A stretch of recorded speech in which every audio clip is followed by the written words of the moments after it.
What if Naruto was joined fairy tales and had harem with Lucy? Part 1I. Konoha Gates. 3 men stood at the front gates of the Great Hidden Leaf Village for the last member of their group. Hey Naruto. Are you ready to leave for the mission? One of the men called out to a blonde teenage boy wearing a bright orange jumpsuit, who was running towards them with haste. Yeah, sorry Captain Yamato. I just forgot something. Naruto responded back while sliding to a stop in front of the group. He had been called to go on a mission with Yamato, Guy, and Aoba. What that mission was, he didn't know yet. So what exactly are we going to be doing on this mission? Naruto eagerly asked. The old lady Hokage had told him it was a super secret S-ranked mission and that she could only trust him to do it, so saying that he was a little excited would be a bit of an understatement. Guy did his trademark nice guy pose and grinned. That is a most youthful question, Naruto. Our mission is to poof. Before he could finish explaining what their mission was, Naruto suddenly disappeared in a puff of smoke. Naruto. Harem Town. Lucy was sulking to herself on a park bench. Stingy old man only giving a tiny discount and this old-looking scroll. What's in this thing anyway? She opened the scroll and found a drawing of a fox with 9 tails in it. A fox painting. Is this all my sex appeal is worth? While she was raging, Lucy unconsciously gave off a little magic, and some of it seeped into the scroll. Poof. Wah. Oof. Something suddenly appeared out of nowhere in a cloud of smoke and fell to the ground. When the vapor cleared away, Lucy was able to see what it was. Or in this case, who it was. It was a boy who appeared to be around her age. He had spiky blonde hair, bright blue eyes and 3 whisker-like marks on his cheeks. He was wearing a bright orange and black jacket with a matching pair of orange pants. Black open-toed sandals adorned his feet and his forehead was covered by a metal headband with a strange symbol on it. Who are you? Lucy all but screamed at the guy. Huh, what the heck just happened? Who are you? He asked but wasn't answered. Lucy looked at the scroll. Did he just come out of this scroll? I must have accidentally channeled some magic into it during my fit. She was pulled out of her thoughts when a hand waved in front of her face. Hello, Earth to Blondie. Hey, Naruto asked while growing impatient. Not being the type that liked being ignored. Oh, sorry, I'm Lucy. Were you trapped in this scroll? She asked with a bright smile. Well, that was a complete turnaround in attitude. He had to be careful of what he said around this girl. I'm Naruto Uzumaki, and no, I wasn't trapped in that scroll. Where am I? Naruto asked while looking around at his surroundings, taking note of the park and the harbor in the distance. Oh, well, nice to meet you Naruto, right now you're in Harem Town. Lucy responded, but she was really curious as to where this boy came from. Judging by the frown on his face, it must not have been anywhere close. Harem Town. I've never heard of a place like that in the elemental nations before. Lucy blinked and tilted her head to the side. Elemental nations? What's that? Naruto sent the girl a flat look. How did she not know what the elemental nations were? It's the name of the continent we are currently standing on. Lucy raised an eyebrow. Was he trying to pull her leg or something? This is the Kingdom of Fury. As far as I know, there isn't a place in Earthland called the elemental nations. This time it was Naruto's turn to raise an eyebrow. He was about to call her bluff when they heard a commotion nearby.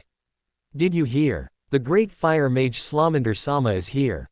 No way. Really? Salamander-sama. Lucy gasped. Salamander. The salamander from Fairy Tail is here. She squealed in excitement and ran off towards the crowd. Hey, wait a second. Naruto called out and gave chase. Seriously, what was up with this girl? When they reached the crowd, they fought their way to the front and found a dark-haired man wearing fancy robes signing autographs. Naruto scoffed. This guy doesn't look all that special. He commented and looked over at Lucy, and a bead of sweat rolled down his face when he saw the hearts in her eyes as she sighed dreamily. You've gotta be kidding me. Naruto looked back at T. He popular man again and felt something weird in the air. Something was nagging at his senses, almost drawing him towards the man in center of the crowd. This feeling, a genjutsu. Naruto thought as he shaped one hand in a seal and the other on Lucy's shoulder, then brought forth some chakra from his vast reserves. Release. With a burst of chakra, the weird feeling disappeared. Seemingly satisfied, Naruto looked at Lucy again to find her glaring at the man in the middle of the crowd. She really did change her emotions a lot. What's up with you? Naruto asked with a raised eyebrow. That Gu. Why is using an illegal magic called charm? Lucy replied without looking at him. Magic? What kind of jutsu is that? Naruto asked, earning a strange look from the girl. While they weren't looking, A.B. Oi with pink hair had snuck in through the crowd and ran up to Salamander. Igneal. Is that you? He shouted, gaining the attention of the whole crowd, including Naruto and Lucy. As soon as the boy's excitement had come, it vanished upon seeing the dark-haired man and he started walking away in disappointment. Another dead end, huh? The crowd didn't seem to like this and they pounced on the newcomer. Naruto chuckled awkwardly. Poor guy, he should have known better than to mess with fangirls. He said with a shiver, remembering the beatings he got from Sasuke's groupies back in the academy days. Seemingly satisfied with their beatdown, the girls walked away in a huff. Naruto and Lucy walked over to the fallen boy and helped him up. Hey, you okay? That was quite the beating you took. Lucy asked in concern. Yeah, thanks. What was their problem? Name's Natsu by the way. He greeted with a bright smile. Returning the smile, Lucy introduced them. I'm Lucy, and this is Naruto. Those people were under the effects of an illusion spell, so don't take it personally. Spell. Okay, what exactly is magic? Naruto really wanted to know what Lucy was talking about. Though before she could say anything, both Naruto and Natsu's stomachs growled rather loudly. Naruto grumbled while holding his gut. I was in such a hurry this morning I forgot to eat. Same, Natsu said, also holding his growling stomach. Lucy sighed and pointed towards a restaurant. We can talk while we eat if you want. Yes please. They both replied in unison. Can I have some fish? Naruto and Luke. Y looked down to find a little blue cat wearing a backpack. A talking cat. Lucy yelled out in surprise. Are you a summon? Naruto asked looking at the cat. No, I'm happy. The cat replied. Oh, nice to meet you. Naruto greeted and casually walked towards the restaurant with Natsu and Happy, leaving Lucy standing there at a loss of words. He accepted a talking cat. Just like that, after 10 bowls of ramen, Naruto belched and rubbed his stomach happily. Lucy stared at the boy with a mixed expression of awe and disgust. Where had all of that food gone? Shaking her head, she decided to start up a conversation. So, you saved me from the charm magic, right? Are you a mage? What kind of magic do you use? She asked a little too eagerly, getting closer and closer to his face with each question. Putting a hand up to get some space, Naruto shook his head. No, I'm not a mage. I'm a ninja. What I used was a release technique to dispel that guy's genjutsu. Oh, a ninja. Like this. Nin nin. Natsu chimed in and wrapped his scarf around his face so only his eyes were showing. He then made a strange hand gesture and pointed into the air while making strange noises. Naruto's eye twitched, his expression turning sour. Sure. Well thanks anyway. Lucy stuttered and smiled. She still didn't really understand yet, but she could always ask him about it later. Suddenly feeling sheepish, Naruto scratched at his whisker marks. It was no big deal, ya know. She likes you. Happy teased. Hush, you. Lucy stuttered, her cheeks turning red. Who do you think is paying for your meal? The cat stuffed his face into his fish. I'm sorry Lucy-sama. Naruto laughed at their interaction. Hey Naruto, what's that chakra stuff you keep mentioning? Natsu asked between bites. Oh, well chakra is the energy I use to do my techniques. Like ninjutsu. Naruto then rubbed the back of his head. I would tell you more about it, but I'm not very good at explaining things. I did. Really pay attention when I was taught all this stuff, so I just kinda do it. Where exactly are you from? Lucy chimed in, taking the opportunity to dig for more info on the ninja. You say you don't know what fury is, or even magic. Quote, wait, you don't know where this place is? Natsu asked with an amused look. Naruto crossed his arms and sighed. All I remember is one moment I'm about to go on an important mission. And the next I'm here.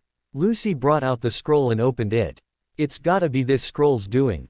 You did pop out of it. Naruto looked at the scroll with interest. Hey, let me see that for a second. Oh, sure, she said and handed him the scroll. This is. When Naruto opened the scroll, he was surprised to find a painting of the nine-tailed fox in it. The Kyuubi. Does that mean this is a summoning scroll? If this was a summoning scroll, then where in the world was he? Lucy raised an eyebrow. What's wrong? Where did you get this? Naruto asked with a bit of urgency in his tone. I got it from this town's magic store. Why? Lucy replied. He was starting to worry her a little. Naruto looked back at the scroll. I think this is a summoning scroll. Back where I come from. It's what we use to move things from great distances in an instant. Seeing as no one seems to know what the elemental nations is, I'm guessing I'm a long way from home. While Lucy processed the information, Natsu snorted. Maybe you got summoned from another dimension. He joked and snorted a laugh. Naruto's eyes widened. Maybe he really was in another dimension. As silly as that sounded, it would kind of make sense. He couldn't read the menus of the restaurant, and he'd never heard of a kingdom named Fury in his life. He shook his head. It was best not to jump to such conclusions. He'd never heard of a scroll that could pull someone into another dimension. Maybe he really was just far away from home. After all, his knowledge on geography wasn't the best. Having decided on a plan, Naruto stood up from his seat. I'm gonna go ask that shopkeeper if he knows anything. Thanks for the food, he said and waved goodbye. Hey, hold on a minute. Lucy put money on the table and turned to Natsu and Happy. This should cover for the food. Nice to meet you guys. The two got up from their seats and got on their hands and knees in a formal bow. Thank you very much, they said together. Growing flustered over the stares they were drawing, Lucy yelled at them and ran off after Naruto. She couldn't just let the guy wander off on his own and get lost. Naruto, Lucy called after the shinobi, who was currently standing in front of the restaurant with a hand on his chin. Huh. Naruto turned around and cocked his head to the side. Lucy, what are you doing here? Lucy stopped right next to him and sent him a flat look. Do you even know where the magic store is? Naruto realized he had no idea where he was going and scratched his cheek. Hee, nope. Mind helping me out? Lucy sighed. You're hopeless, you know that. But she grabbed his arm and led the way. Sorry, but I don't know where that thing came from. I just found it in my shop and felt that it was giving off a special aura. The shop owner explained and the two sighed and left the shop. Where did this thing come from? Naruto wondered aloud while looking at the strange scroll in his hand. The idea of him being in another dimension was starting to sound a little more likely to him now. We could ask a mage guild for help, Lucy suggested. Naruto looked up from the scroll and raised an eyebrow. A magic guild? What's that? Quote, it's a place where mages gather and go on quests to help people and get rewards. I want to join Fairy Tail, she explained with sparkling eyes. Naruto grinned at her enthusiasm and shrugged. Sounds like a good place to start. Sure, I'm down. So where is this Fairy Tail? They were both startled when a man walked out of the bushes behind them. You guys want to join Fairy Tail? It was revealed to be Salamander. Naruto pointed an accusing finger at the man. Dude, not cool. Who randomly comes out of bushes like that? Lucy smiled wryly. Coming from a ninja. The man shrugged it off. Never mind that, I heard you wanted to join Fairy Tail, is this true? He asked with a glint in his eye, one that Naruto instantly disliked. I don't like this guy, Lucy. Let's leave, Naruto said and started walking away, but he was quickly cut off by Salamander. Wait, he said frantically before regaining his cool. I'm having a party tonight. If you show up I can probably get the master to let you join. I can join Fairy Tail. Lucy beamed, but Naruto remained skeptical. I don't know. Something sounded a little off about all of this and Naruto didn't like it. Yes, I am a famous mage from that guild after all. Just come to my party and you can join, he said and he started walking away, but not before glancing back at Naruto. Oh, and just the lady, no men allowed. With that he disappeared back into the bushes. Well, I didn't want to go to your stupid party anyways, Naruto thought with a scowl and turned to Lucy, who was jumping for joy. If I go to his party I can join Fairy Tail. Lucy cheered while clasping her hands to her cheeks. I don't know Lucy, that guy was pretty sketchy. She waved him off. Don't worry. I'll just put up with him for the party and we can go to Fairy Tail. Still unconvinced, Naruto frowned. But he reluctantly nodded. If you say so. Later that evening, Naruto sat at the docks as he waited for Lucy to return from the party. Guess I might as well take a nap while I'm waiting. He leaned back to get some sleep when he noticed something in the sky, and it was flying towards the ship that Salamander's party was being held on.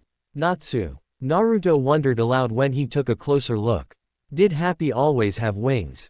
A couple minutes passed and Naruto was about to go and investigate when he noticed the party boat was being carried by a rather large wave, and it was making its way towards him. Whoa! Naruto jumped out of harm's way and onto one of the nearby buildings. As the wave crashed onto the docks, the boat slid onto the harbor. Taking a closer look, he could see a fight breaking out on the ship between Natsu and Salamander. Well, fight was a bit of an overstatement. The pink-haired teen was beating the living tar out of the guy. Did Natsu just eat fire? Naruto. He looked down and saw Lucy and Happy waving at him, trying to get his attention. Naruto jumped down, surprising them with the action, and met with them halfway. When he got to them, he noticed that they were both soaked to the bone. Hey guys, what happened? Lucy gained a sour look on her face. That guy wasn't the real Salamander. He was a fake tricking girls into becoming slaves. Naruto frowned deeply and cracked his knuckles. I'm gonna teach that guy a lesson. That won't be necessary. Happy interrupted, gaining Naruto and Lucy's attention. Natsu is the real Salamander of Fairy Tail. He revealed with a surprisingly dark expression, and the two looked at the cat in surprise. Natsu, having just finished his fight with the fake, was now walking towards the group. Naruto pointed at him. How come you didn't tell us you were a member of Fairy Tail? Natsu just stared at him blankly. You didn't ask. That's fair, Naruto thought while smiling bitterly. Get them. They destroyed the harbor. The group turned when they heard the shouts coming from across the street. A group of men in robes with a cross design on their chests were running towards them with angry looks on their faces. Natsu paled and grabbed Naruto and Lucy by the hands before he started pulling them. Crap, Rune Knights. We gotta go, he yelled as they ran, with Happy flying just above them. Where are we going? Naruto and Lucy both asked. Natsu grinned a toothy grin. To Fairy Tail, Magnolia Town. Naruto looked up at the old building in front of him. So, this is Fairy Tail. Yeah, home sweet home. Natsu replied with a bright smile. Lucy was literally shaking with excitement. Well, what are we waiting for? Let's go, she said and pushed the two boys through the doors. Happy just followed behind them casually. When they walked in, the place seemed like it was an ordinary bar. People were seated around the place, drinking and having casual conversations. That is until Natsu jumped onto a table, knocking a shirtless guy to the ground in the process. Hey, I'm back. The purrs. On who was knocked down stood up and growled in anger. What was that for flames for brains? Natsu looked down with a challenging glare. What was that snowballs? The two then proceeded to brawl eventually the who place seemed to get dragged into it. Naruto and Lucy just stood there and watched the bar fight awkwardly, both not really sure what to do. This continued for a while until they iced someone at the bar calling them over. Hello, can I help you? Asked a gorgeous young woman with long white hair worn in a small upward ponytail and wore a red dress with pink. Lucy gasped, immediately recognizing who the girl was. You're Murajan. The real Murajan. My name is Lucy, and this is Naruto. Murajan giggled at the newcomer's enthusiasm. Nice to meet you both. Shouldn't we stop those guys? Naruto asked and pointed at the chaos in front of them. If this goes on, the whole place might go down. The barmaid just waved it off nonchalantly as a bottle flew over her head, literally missing by a hair. Oh, don't worry about them. This is normal here. The fighting was getting crazier and everyone looked like they were about to get serious. Natsu's fists caught on fire. ICE formed around the shirtless guy's hands, and various other forms of what Naruto assumed was magic was activated around the bar. This doesn't look good, Naruto thought and moved in front of the two girls defensively, earning a coy smile from the barmaid. That's enough, you fools. Naruto jumped in shock as the booming voice caused everyone in the building to stop at once. Daring to see the owner, he turned around to find a giant standing right behind him. The giant looked down at Naruto and Lucy. Newcomers. They both gulped. Why yes, sir. The giant then shrunk down until he was only a small old man who wore what looked like an orange jester's uniform. Nice to meet you, he greeted cheerfully. All Naruto could do was look in disbelief as the old man proceeded to jump onto the balcony of the second floor of the guild. He then pulled out a bunch of papers before coughing into his hand to get everyone's attention. You did it again, fools. He yelled and began to read off some of the things that the members destroyed, and Naruto was surprised when he began to hear all the things the guild has destroyed. Shaking his head, Naruto then turned to Murajan. That's the master here. Murajan nodded. Yup, that's Master Makarov. Makarov burned the papers in his hands and threw them to Natsu, who gobbled up the flames. The council members are always mad at me, but who cares? If you worry about what the higher-ups think, then you won't get stronger. Do not fear those fools in the council. We are Fairy Tail, he yelled, and the guild members cheered. Naruto smiled. This old man sort of reminded him of the third Hokage, if the third was a really short old man who wore silly elf clothes and didn't seem to care what the authorities thought. Maybe they weren't so similar. Makarov jumped off the balcony and landed on the counter next to Murajan. So, what brings you two to Fairy Tail? My friend here would like to join your guild. Naruto answered, and Lucy looked at the master hopefully. I don't see a problem, since she's cute. Makarov replied while picking at his ear, causing Naruto to falter in his stance. Mira-chan, would you? Murajan nodded and took the cheering Lucy to get her guild stamp. And what of you? Well, here goes nothing, Naruto thought and let out nervous breath. This might sound crazy, but I'm not exactly from here. Oh, and where might you be from? The old man asked and took a sip of his beer. What if I told you I'm from a different dimension? Makarov spewed his drink all over in surprise, to which the shinobi narrowly avoided. He then looked at Naruto in disbelief and saw his serious expression. This brat's not lying. Makarov hopped down and started walking towards the stairs which led to the second floor of the building. Come with me to my office. Naruto nodded and followed. This is going to be fun. Makarov looked at the scroll in front of him. So, you come from a place called the Mental Nations and were brought here because of this scroll.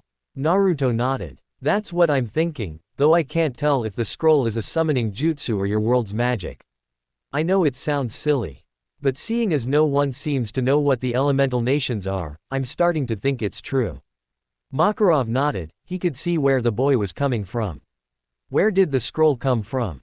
The blonde shrugged. Lucy got it at a magic shop in that harbor town, but the owner didn't even know where it came from.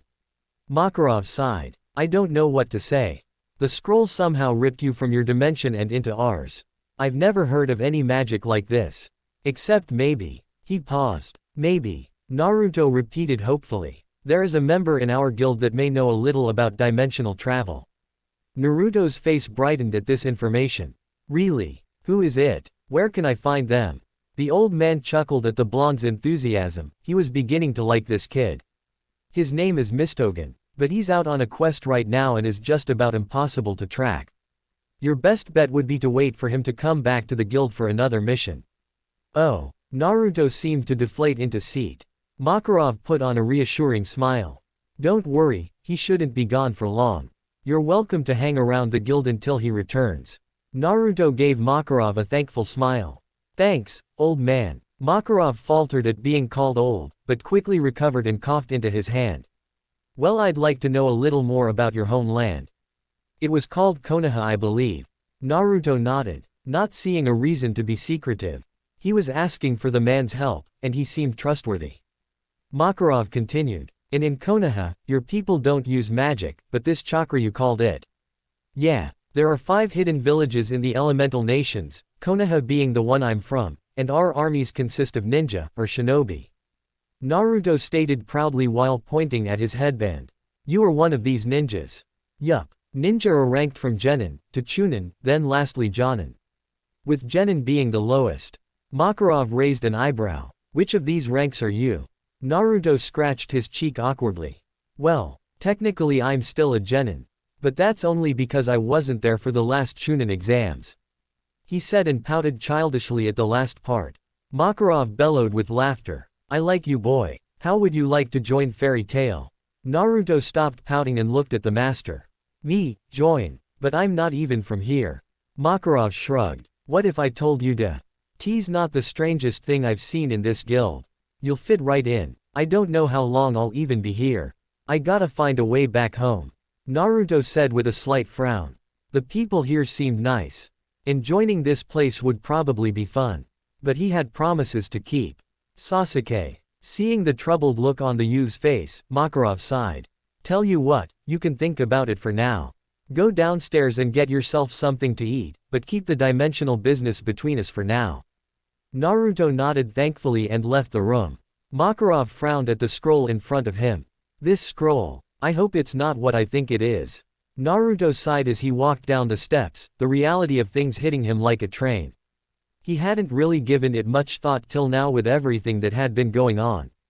But he was stuck in another world with no way back. What am I going to do if this Mistogen guy doesn't come back for days, or even weeks? I don't even have a place to sleep. He thought and walked over to the bar, which he assumed was where they served food. Oh well, best not to think too hard on it for now. Naruto thought and put on a smile. Hey Murajan-chan, could I get something to eat? Sure, you can just call me Mira, everyone calls me that. She said then walked off towards what he assumed was the kitchen. Thanks, Mira-chan. Naruto sat at the bar to wait for his food and his stomach growled from hunger. I wonder where Lucy is. He thought as he began to twirl a little on his seat.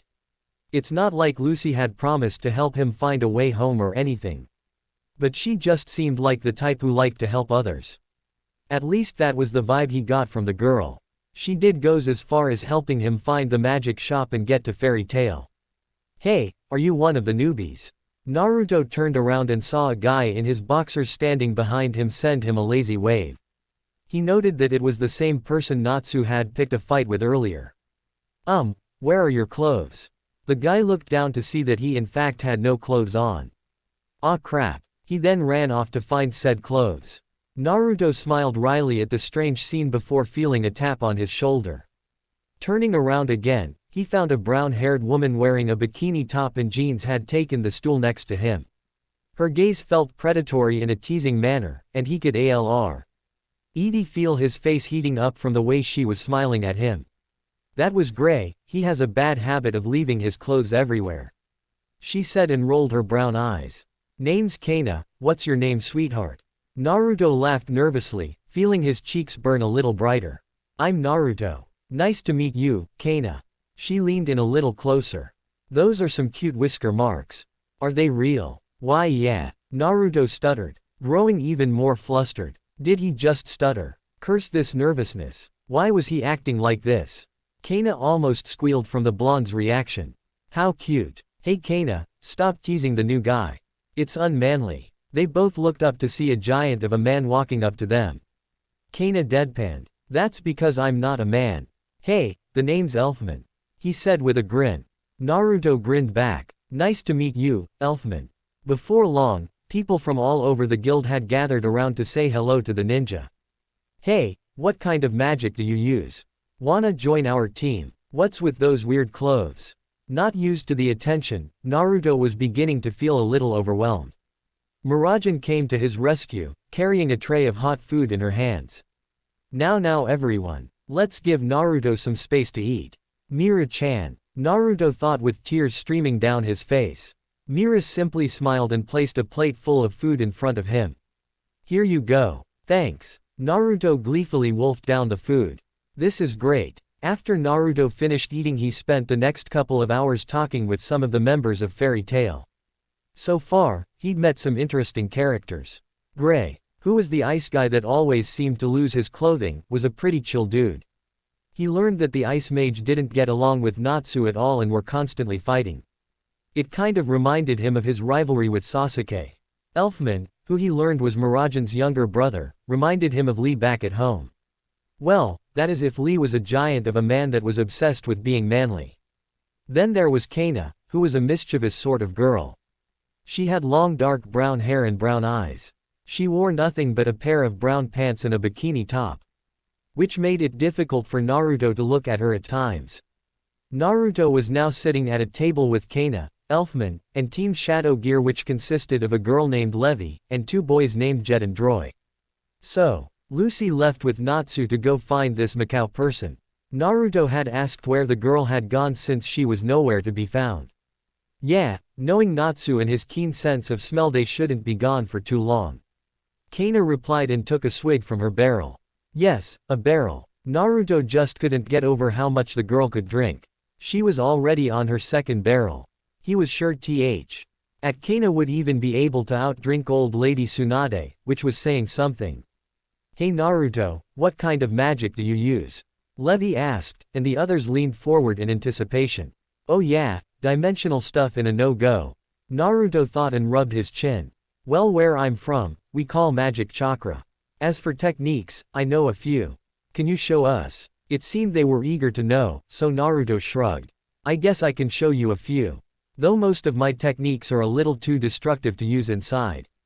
He got up from his seat and put his hands together in a seal. Transform. A burst of smoke consumed Naruto and he transformed into Elfman. Whoa, that's just like Mira-chan's magic. Elfman stood up and slung an arm around the transformed shinobi. What a man. Ahahaha. That's quite a manly thing to say. Thanks man. Everyone laughed and Naruto changed back to normal. What else can you do? Droy asked, and Naruto's response was jumping onto the nearest wall and sticking to it with chakra. He then proceeded to run up to the ceiling and stand upside down. He can stick to walls too. Cool. Sheepishly rubbing the back of his head from their reactions, Naruto dropped back down to his seat. I'd show you more, but I gotta save some tricks for later, ya know. You said you're not from here, do you have a place to stay? Kana asked, and Naruto realized that he in fact did not. Now that you mention it. Slam. Everyone's attention was drawn to the front of the guild when the doors suddenly burst open. Hey everyone, we brought back Mikao. Natsu yelled and charged at Gray, who was looking currently for his clothes again. Everyone went to see Mikao, who was a middle-aged man with short dark blue hair. He was a bit bruised up, but for the most part seemed alright. Naruto, there you are. Lucy said and walked over to the ninja. Hey Lucy, I see the search went well. Naruto noted while looking over at a now laughing Mikao. One thing he was quick to realize is that everyone in this guild treated the other like family, making the place feel rather homey. He could get used to this atmosphere. Yeah, Lucy slumped onto the seat next to him. Fairy tale mages sure are amazing though. Mikao had defeated 19 giant monkeys before being taken over by the 20th. Naruto raised an eyebrow. Taken over. Lucy nodded. I just learned about it too. It's a type of magic that you can use to take over someone's body. That sounds creepy, Naruto shuddered. That magic reminded him of Orochimaru and how he tried to take over Sasuke's body. Hopefully he wouldn't have to deal with something like that in the future. Hey Naruto, are you going to join Fairy Tail? Lucy asked while showing off her stamp with a bright smile. I don't know yet. I just don't think it would be a good idea to join if I'm just going to leave when I find a way back home. Naruto admitted with a shrug. Lucy frowned. The thought of parting ways with her new friend made her a little sad. But it made sense. Naruto was from another dimension, and she was sure he had people waiting for him to come back home. I guess that's true. Did you get any information from the master about the scroll? Naruto shook his head. No, he didn't know anything about it. But he did tell me to wait here for a member named Mistogen who might know something. Mistogen. Lucy tapped her chin in thought. I think I've heard of him. Though I don't know anything about him, just that he's pretty mysterious. Naruto crossed his arms. Yeah, for now though I should worry about finding a place to stay. Oh yeah, that's right. He doesn't have anywhere to go, Lucy thought, and she couldn't help but feel a little guilty. After all, he was only here because she had activated the scroll. After giving it some thought, she spoke. Well, I found a nice cheap apartment today. If you don't have anywhere else to go, I guess you could stay with me. Naruto looked at Lucy in surprise. Did she just offer him a place to stay? Really? Are you sure it wouldn't be too much trouble? She played with her hair, suddenly growing sheepish. Well, yeah, of course. It's kinda my fault that you're stuck here and all. So this is the least I can do. Naruto grinned widely. Hee, thanks. Lucy smiled back, a tad bit of red in her cheeks. Wait, Did she just offer to let a boy stay with her? They like each other. Happy cooed while giggling to himself. The cat must have sat at their table at some point in their conversation. Shut up, you useless cat. Lucy yelled and chased after the laughing feline. Naruto laughed at their antics. Since he was stuck here for the time being anyway, he might as well have some fun. A couple days later. The last couple of days with Fairy Tail were unique. In order for Naruto to stay at the apartment Lucy had found, the rent was raised since there were 2 people staying in it. They came to an agreement that they would split the rent 50 FIF. Tai-en took on a couple of jobs from the guild's request board. Their first job together at Fairy Tail was a request to find a book for the client and destroy it. The task was easy. All they had to do was sneak into a rich man's house to obtain the book. Being the skilled ninja he was, Naruto got them in with no problems. They obtained the book with no detection until they were about to leave. The were found by a round man and his ugly maids, one of which was a behemoth. Although the fight ended in no less than 5 seconds. It was at that moment Lucy had learned Naruto was strong. Incredibly so. The boy moved with a speed and precision she had never seen before. Having watched Natsu fight a couple times, she wondered who would win between the 2 of them. Naruto had been impressed by her celestial spirit magic, claiming that they had something similar to it back in his world called summoning and that it was difficult to master. Lucy insisted on reading the book before destroying it when she discovered that the client of the job turned out to be the author's son. The client had lied about being rich and wasn't able to give them a reward for the job, but it didn't bother them, as it had been a touching conclusion for the man. That is until they realized that they still had no money for the rent. On the bright side, Lucy got a new golden key for her celestial spirit magic, so all was well in the end. Hey Natsu, which one of these missions aren't boring and pay good? Naruto called out to the Dragon Slayer. He was currently standing in front of the request board looking for a job to do. Read them yourself. Natsu answered back. You know I can't read this. The language in Earthland, while spoken the same as in the elemental nations, was written completely differently.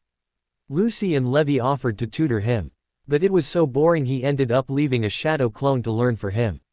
In the meantime, he had to rely on others. Why don't you ask Lucy to read it for you, or just learn to read?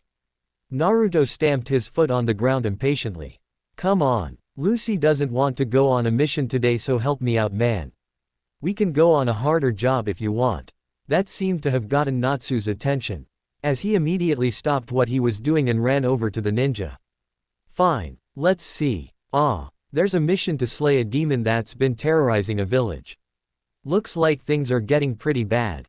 A demon? What's the pay? 200,000 jewels. It says it's too strong for the royal army to handle, must be a strong demon. I'm all fired up. Let's go, Happy. Aye sir. Natsu submitted the job request to Murajan, who acted as the guild's job handler, before he and Happy flew out the door. Hey Mira-chan, could you tell Lucy I'm going out on a job with Natsu and Happy? Naruto asked while walking towards the guild's entrance.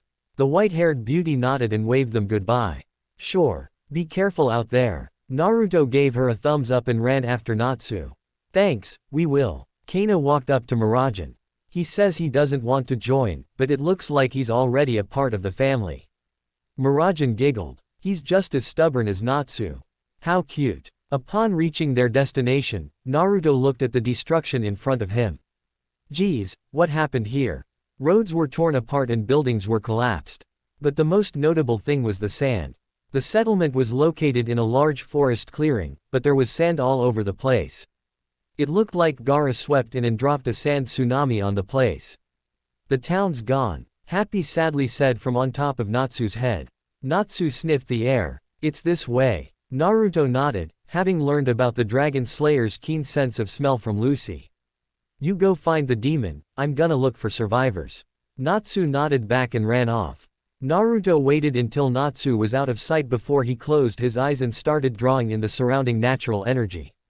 Not long after he closed his eyes, he opened his now yellow eyes with toad-like slits in surprise. Whoa, this world is full of natural energy. I went into sage mode almost instantly. He then reached out with his enhanced senses for any survivors. He could feel Natsu and Happy slowly approaching. What is that? The demon. The presence was vile and felt unnatural, but there was also something familiar to it, but it was hard to tell from here. He'd better hurry up. There. Naruto ran to a collapsed house not too far from where he was standing and began to remove some of the debris. He then found a little boy that was hiding under a sturdy-looking table. The kid looked up at Naruto with teary eyes. Help me sir. Naruto smiled gently and reached out his hand. No need to worry, kid. My friend and I are mages. We'll take care of everything. The little boy nodded and grabbed a hold. Do you know where your parents are? Naruto asked the kid as he pulled him out. The kid started to cry again and pointed to the rubble. The monster, was all he could say. Naruto frowned and put his head down. Groawr. A loud roar shook the ravaged settlement, causing the child to shriek in fear. Looks like Natsu found it. Naruto thought and created a shadow clone. We're gonna to kick that thing's butt, okay. So stay here with my clone and wait for me to get back. But the monster is as strong. The kid cried out, remembering how all of the people from the town who had fought back were struck down like flies. Naruto looked back and gave the kid a thumbs up. I'm stronger, ya know. He then turned and ran off to help Natsu. Fire dragons roar. Natsu let loose a spiral of fire from his mouth at the creature, but it seemed to have little effect. He wiped the sweat from his forehead. Damn, it's not working. Hey, Natsu. Naruto yelled out as soon as he was within earshot. Natsu glanced over his shoulder to see the shinobi running towards him. Naruto. Happy yelled and they all grouped up. Hey, did you get all the survivors? Natsu asked. Naruto nodded, albeit sadly. Yeah, but there was only one. Natsu growled and turned towards the demon, his eyes filled with wrath. Of Natsu's attacks are working on this thing. Happy complained. Yeah, it keeps blocking everything with sand. The dragon slayer grunted as his flame-enhanced kick was blocked yet again. Sand. Naruto took a closer look at the creature. It was a giant squirrel-looking creature with a long bushy tail. It had to be at least 50 feet tall. Happy. Fly me over it. Aye sir. Happy picked the boy up and flew them into the sky. As soon as they were over the beast, the cat dropped his friend. Take this. Fire Dragon's Iron Fist. Natsu drove his flaming hand down at the creature, but with the swing of its tail. Sand collected in front of demonic squirrel like a shield and blocked the incoming attack. I can't get through. Natsu cried out in frustration as he landed back on the ground. Sand dropped to the ground and the creature swiped at him with its claws, but Natsu easily evaded it by jumping back. Its sand is just like Gaara's. Naruto thought as Natsu kept trying to land a hit, with each attempt resulting the same. Rawa, why can't I hit this thing? It keeps moving its stupid sand wherever I go to hit it. An idea formed in Naruto's head. Natsu, do that fire roar thing again. He just looked at Naruto in confusion. It's just gonna move the sand to block it again. Just do it. I got an idea. Naruto yelled and started to circle around the creature, drawing its attention. If you say so, he said and took a deep breath. Fire dragons roar. The fire sped its way towards the demon and upon noticing it, and the giant squirrel took its attention away from the ninja to move its sand to block the incoming attack. Hey, just as I thought. Naruto thought as he charged forward with a kunai.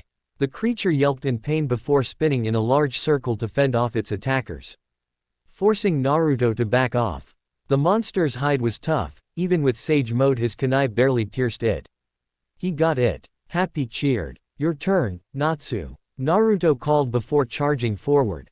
And the demon squirrel put up a wall of sand to block his sage-enhanced punch. Sand flew everywhere, but the shinobi continued lashing out at the barrier. I don't really get it, but okay. Natsu said as he ran towards the back of the beast, his fist lighting ablaze. Fire Dragon's Iron Fist. The behemoth bellowed in pain when the dragon slayer's attack struck it from behind once more. But once again, the attack didn't seem to have much effort other than angering it. What a tough monster. Happy. Natsu shouted when the monster refocused its attention on him, and the little bee. Lucat swooped in and carried the mage into the sky. Fire dragons roar. As the demon defended itself against the flames raining down on it, Naruto summoned 2 clones and got to work. He put out a hand and they went on to form his most powerful technique.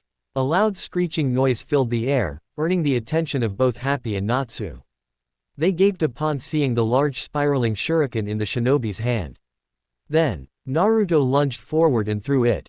Wind style, Rasenshuriken. The spiraling blades hit the monster square in the back, which caused it to hiss in pain, the micro-wind blades easily slashing through its hide. He got it. Happy cheered. Then the Rasenshuriken exploded, consuming the entire beast's form. Whoa! Natsu yelped as Happy backpedaled in the air to avoid getting caught in the blast. Did that do it? Naruto wondered aloud. After the explosion ended, the creature fell to the ground and remained motionless. Phew. Naruto thought and deactivated Sage Mode before walking over to the cheering duo. That attack was awesome. What was it? Natsu asked with excitement. Hee. Thanks. It's the strongest technique in my arsenal, the Rasenshuriken. When it explodes, the enemy is cut by a bunch of tiny wind blades. Naruto stated proudly. Wow. So how did you figure out a way around that dumb sand? Natsu asked, looking puzzled. I noticed that it could only move sand with its tail. Natsu deadpanned. Well yeah, I told you that. Naruto laughed and put a hand up. Hold on, let me finish. I thought that maybe if the sand was only moving because of its tail, then maybe we'd be able to hit it if it was distracted, and it worked. But that thing was tough, so I figured we needed more firepower. Realization dawned on Natsu's face. Oh, you're pretty smart, Naruto, unlike Lucy. Happy joked while stifling his laughter at the celestial spirit mage's expense. Natsu snorted. You better hope she doesn't find out you said that. Naruto laughed in agreement before turning towards the town entrance. Okay, let's go get that kid I found to the Rune Knights and get our reward. Both Natsu and Happy flinched at the mentioning of the Rune Knights. Naruto smiled wryly. You didn't do anything bad this time, so you don't have to be scared of them. What was that squirrel thing? What was with its powers? Could this mean something? On another note, will Naruto ever officially join Fairy Tail? How is he going to react when Ezra returns? PM. Me or leave a review if you have any questions, comments, concerns. Okay, I'm done. I'll see you all in the next chapter of the Fox Scroll. Spirit out. Omake. While on their way back from their first job, Naruto and Lucy had decided to take a break in the town square at an outdoor restaurant. It's too bad we didn't get paid, Lucy moped as she watched Naruto eat away the remainder of her cash. How can he eat so much ramen? Finishing his last bowl, Naruto leaned back in his chair and sighed. It's not so bad. You did get that golden key thing, ya know. Lucy brought out her newest golden key and smiled. That's true. I'll have to sign a contract with her later. Though to be honest, I'm kind of scared too. That's true, Naruto agreed with a bead of sweat trailing down his cheek. So what other spirits can you summon, besides that little white dog thing and the crab guy? Naruto asked. Ever since Lucy had first used her magic, he'd been curious to see what other weird things she could summon. Oh, do you want to meet some of them? Lucy asked, and when he nodded she grabbed her keys. Growing a little excited to show off her magic to the ninja, she stood up from their table and raised a silver key into the air. Open. Gate of the clock. Horologium. In a flash of golden light, a grandfather clock with arms and a noble-looking face appeared next to their table. You called, Lucy-sama? The clock asked in a very polite manner. A talking clock. Naruto stood up to get a closer look. This is Horologium. I've had him ever since I was a child. Lucy revealed while gesturing to her old friend. Naruto grinned. I'm Naruto. Nice to meet you. Horologium bowed. Likewise, Naruto-sama. Naruto thought with an awkward chuckle. Well then, if that is all, then I shall return to the spirit world. Farewell Lucy-sama, Naruto-sama. With that said, Horologium disappeared. Bye Horologium. Lucy chirped and began to shuffle through her keys to decide which spirit to show him next. Maybe I'll introduce him to Taurus next. Hey, can't you summon one that can control water? Naruto suddenly asked. You were the one who caused that tidal wave back at the port, right? Because I don't think Natsu or Happy could have done that. Lucy felt proud to think that she had the ability to do something a fairy tale mage couldn't. Even if it was technically her spirit's power. That was Aquarius, Lucy said nervously. I'm not sure if it would be a good idea to summon her for something like this. She's kinda strict. There was a large fountain not too far from where they were sitting, but… Ah, come on Tilda. Naruto whined childishly. I'm sure she's not that bad. What's the worst that could happen? If only Naruto knew the flag he'd just raised. Having given up to his pleading, Lucy brought out Aquarius's key. Well, it shouldn't be too bad. I'm sure she'll like Naruto. He's really easy to get along with. With her mind somewhat at peace, Lucy walked over to the fountain and dipped the key into the water. Open. Gate of the water bearer. Aquarius. Light shined in the water as a form rose to the surface. Naruto was in awe. Never in his life did he think he'd ever see a mermaid, but this was just what he'd pictured one to be like. She was beautiful, to say the least. Her elegant form was floating in the air as she cradled a large urn. She looked so calm and serene. I wonder why Lucy was so hesitant to summon her. TCH. EH. Naruto thought, the pictures of mermaids in his mind going down the drain. Lucy's eyebrow twitched. Stop doing that when I summon you. Stop summoning me when I'm about to go on a date with my boyfriend. Aquarius shot back, causing her summoner to flinch. Lucy knew this was a bad idea. Sorry, I just wanted to introduce you to a friend of mine. Huh, that's what you interrupted my date for. Aquarius turned over to Naruto, who immediately straightened himself in a proper stance. You. Why yes. Naruto squeaked in response. This woman's wrath reminded him of Sakura, which triggered an immediate defense mechanism. Who are you? The spirit asked, looking the shinobi up and down. Naruto, not wanting to piss the mermaid off any more than she already was, answered immediately. My name's Naruto Uzumaki, ma'am. Aquarius grunted. I see your taste in men is as lousy as usual, this kid has no spine. Lucy and Naruto fumed, both for different reasons. He's not my boyfriend. I'm not a coward. Aquarius blinked and stared at them blankly for a couple seconds before bursting out with laughter. Ah ha ha, this might actually be pretty fun. Naruto sent Lucy a questioning look and the girl muttered a silent apology. You too. Aquarius yelled after regaining her composure. Yes. They both answered at the same time. I'm going to leave for my date now. That was a good laugh, so I'll let you off the hook this time. Have fun Tilda. The mermaid cooed and waved at them sweetly before disappearing, leaving the two blondes by themselves once again. What was she talking about? Don't worry about it. Naruto and Natsu had just gotten their reward for their mission and were walking down a road to the nearest train station. Happy landed on the shinobi's head and retracted his wings. Hey Naruto, why did your eyes funny while we were battling that demon? Oh, that's an ability of mine called Sage Mode. I collect the natural energy around me and turn it into extra power. It makes me stronger, faster, and I can tap into nature to help me sense where people are at a pretty good distance. Naruto explained with a smile. Sounds complicated, Natsu groaned, earning a chuckle from the blonde. Where did you learn that? I learned all of my sage techniques from the toads at Mount Myoboku. Naruto proudly stated. Natsu raised an eyebrow. Toads. Naruto nodded. Yeah, I signed a contract with them and I can summon them to help me out in battle. It's kind of like Lucis magic, but with a blood seal instead of a key. Here, watch. He bit his thumb hard enough to draw blood and went through the necessary hand signs. Summoning jutsu. Naruto slammed his palm on the ground and an array of seals spread outward from the point of contact. In a massive puff of smoke, Gamakichi appeared in front of them. Yo, Naruto. What's happening? Natsu and Happy stared at the toad in shock.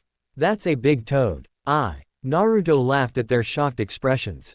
Hey Gamakichi. You've gotten bigger. The toad looked like was more than half the size of his father, Gamabunta. Yep, I'll outgrow my old man in a couple of months. By the way, the hidden leaf is looking all over for you.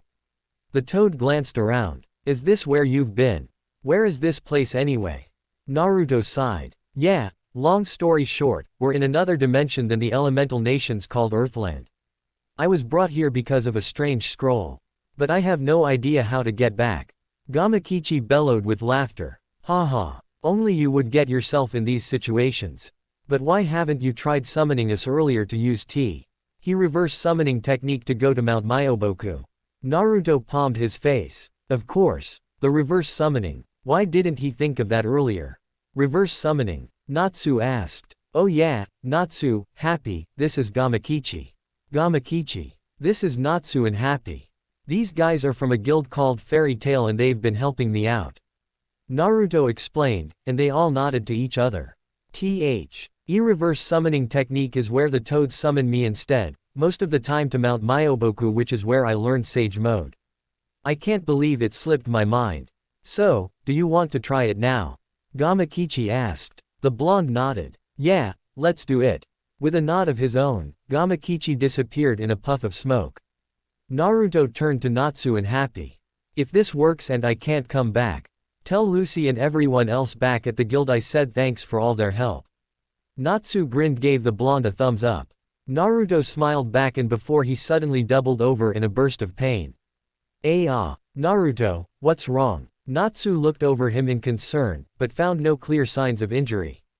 Naruto's dying. Happy cried out while flying around in a panic. The pain kept getting worse and worse in waves. He felt like he had just swallowed lava and it was melting from the inside out.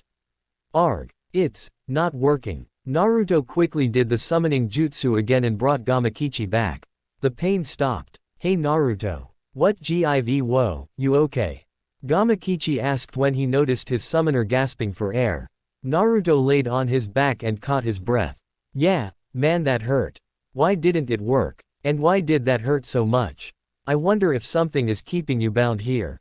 Gamakichi wondered aloud. But it's weird that you're able to summon us here but not the other way around. Naruto rubbed his chin in thought.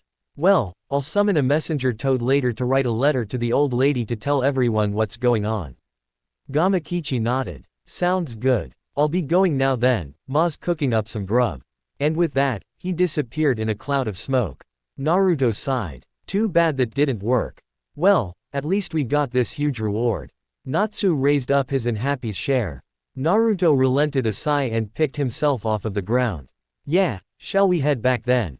At least he'd be able to see Lucy's reaction to their earnings. They continued their trip back to Magnolia. Blurg. Man, you really are bad with transportation, Naruto said as he helped Natsu off the train. They silently made the walk back to the guild to find that it was completely silent. Why is it so quiet? Naruto wondered as he looked around. Everyone was either sighting properly or shaking like they'd seen a ghost. Natsu paled and began to sweat, knowing exactly what was going on. Urza's back. Who's Urza? Naruto asked, and Natsu simply pointed.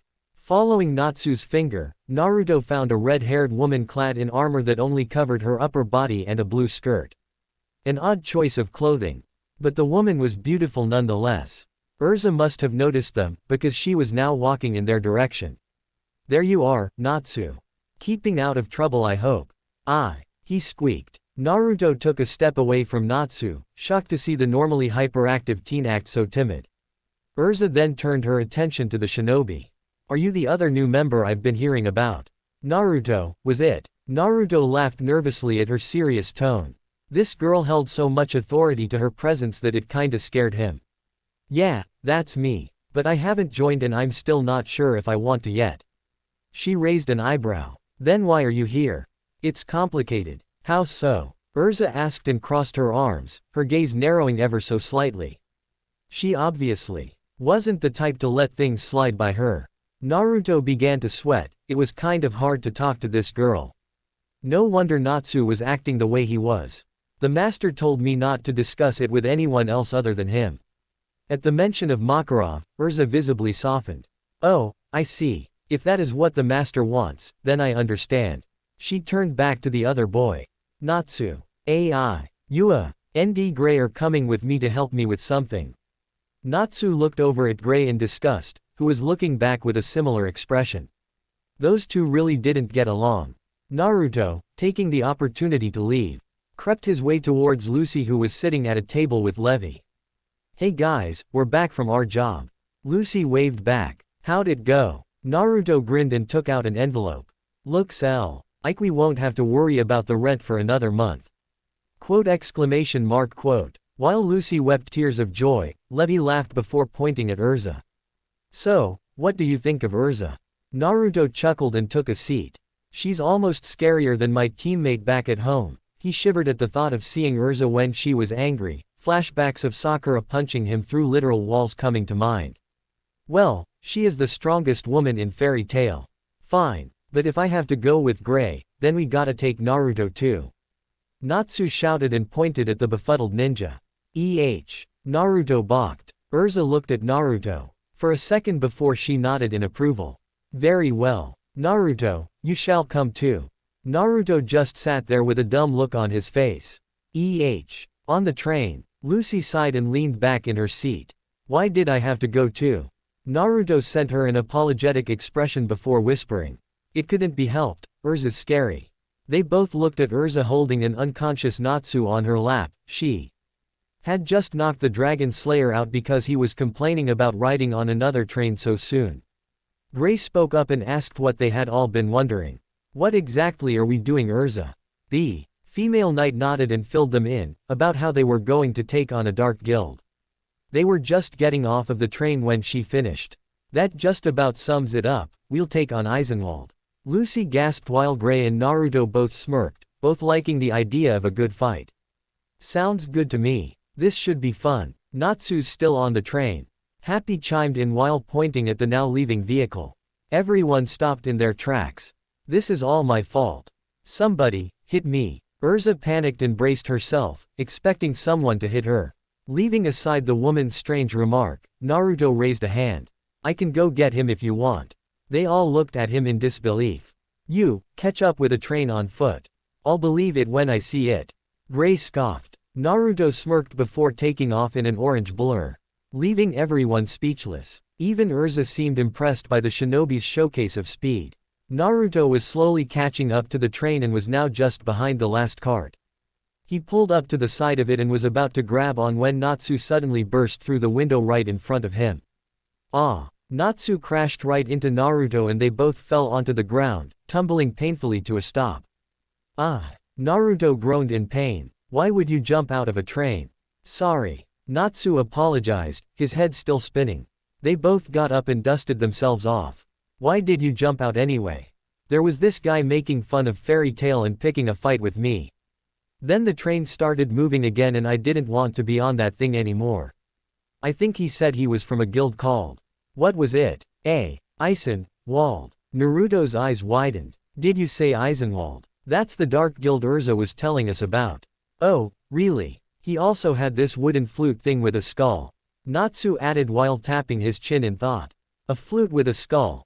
That's weird. They both heard a noise that was gradually getting louder behind them and they turned around to see a small vehicle driving towards them.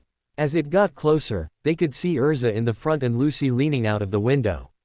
Naruto. Natsu. The vehicle came to a stop next to them. You really did get him.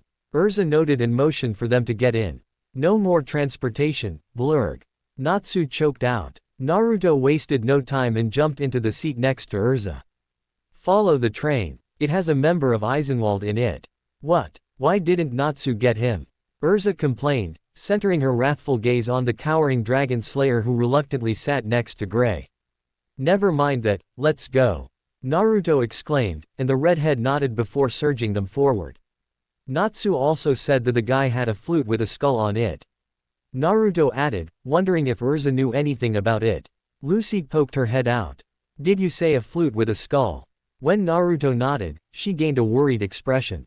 I've read about something like that in books, but I think that flute might be the evil magic lullaby. What does it do? Naruto asked, since this was obviously his first time hearing about it. Nothing good, and if those dark mages got their hands on it. Urza trailed off and frowned, and the group gulped. The group came to a stop in front of the station and found that there were rune knights trying to calm the people down. They took over the station. Looks like it. Urza walked up to one of the workers. What's going on inside? The guy just looked at her incredulously. Who the heck are you? Crack. Urza headbutt him in the face, knocking him unconscious. What's she doing? Naruto asked as he watched Urza knock night after night out. Gray just shuddered and shook his head. Just don't question it, man. Naruto and Lucy shared a look as Urza did this a few more times. Let's just head up and see for ourselves. Naruto suggested and started running up the stairs. Once they made it up to the platform, they came face to face with a group of what they assumed was the Dark Guild. I knew you'd show up, fairy tale. A man with a large scythe said with a smirk. Aragorn, what are you planning to do with Lullaby?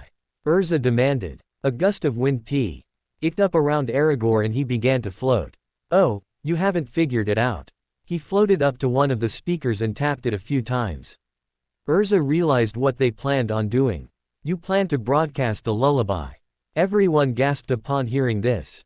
Ahahaha. The man roared with laughter. Murderer. The dark mage scoffed. These people enjoy what they take for granted, their rights. So, the Shinigami has come to punish them. With death. Naruto clenched his fists. You think taking people's lives will get you your rights back? We seek not our rights, but authority. If we're in control, we can wipe out the past and command the future. The leader of the Dark Mages responded with another burst of cackling laughter. Bastard. Naruto counted the number of enemies. There's a lot of them. Aragorn let out a relieved sigh.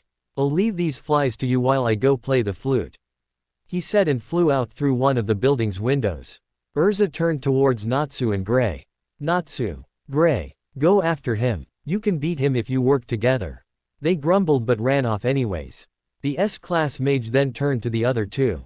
Naruto, Lucy, let's take care of these guys. Naruto nodded and prepared for battle. What am I supposed to do? Lucy thought and hid behind the shinobi. Urza summoned a sword and charged at them, swiftly defeating a few in a couple of swipes and switched her weapon to a spear to hit a mage that was about to use ranged magic. She can summon weapons. Naruto wondered aloud. If he didn't know any better, it was like he was watching his friend Tenten fight. That's Urza's magic. Requip, she can also change her armor to her advantage as well. A lot of people can use this magic but Urza can do it really fast. Happy explained, and as if to showcase his words. Urza's armor glowed and changed into a dress-like armor with metal wings. Swords were floating in a circular formation around her form. Dance my swords. Urza roared and the blades circled around her, cutting down the rest of the Dark Guild members with ease. She's strong. Naruto and Lucy both thought. Urza switched back to her normal armor and noticed a mage had avoided her attack and was running away. Naruto. Lucy, follow him. He might be going to Aragorn. Not wanting to anger the woman, they did as she commanded. A couple minutes later, Lucy groaned. Where did that guy go? We can't find him anywhere.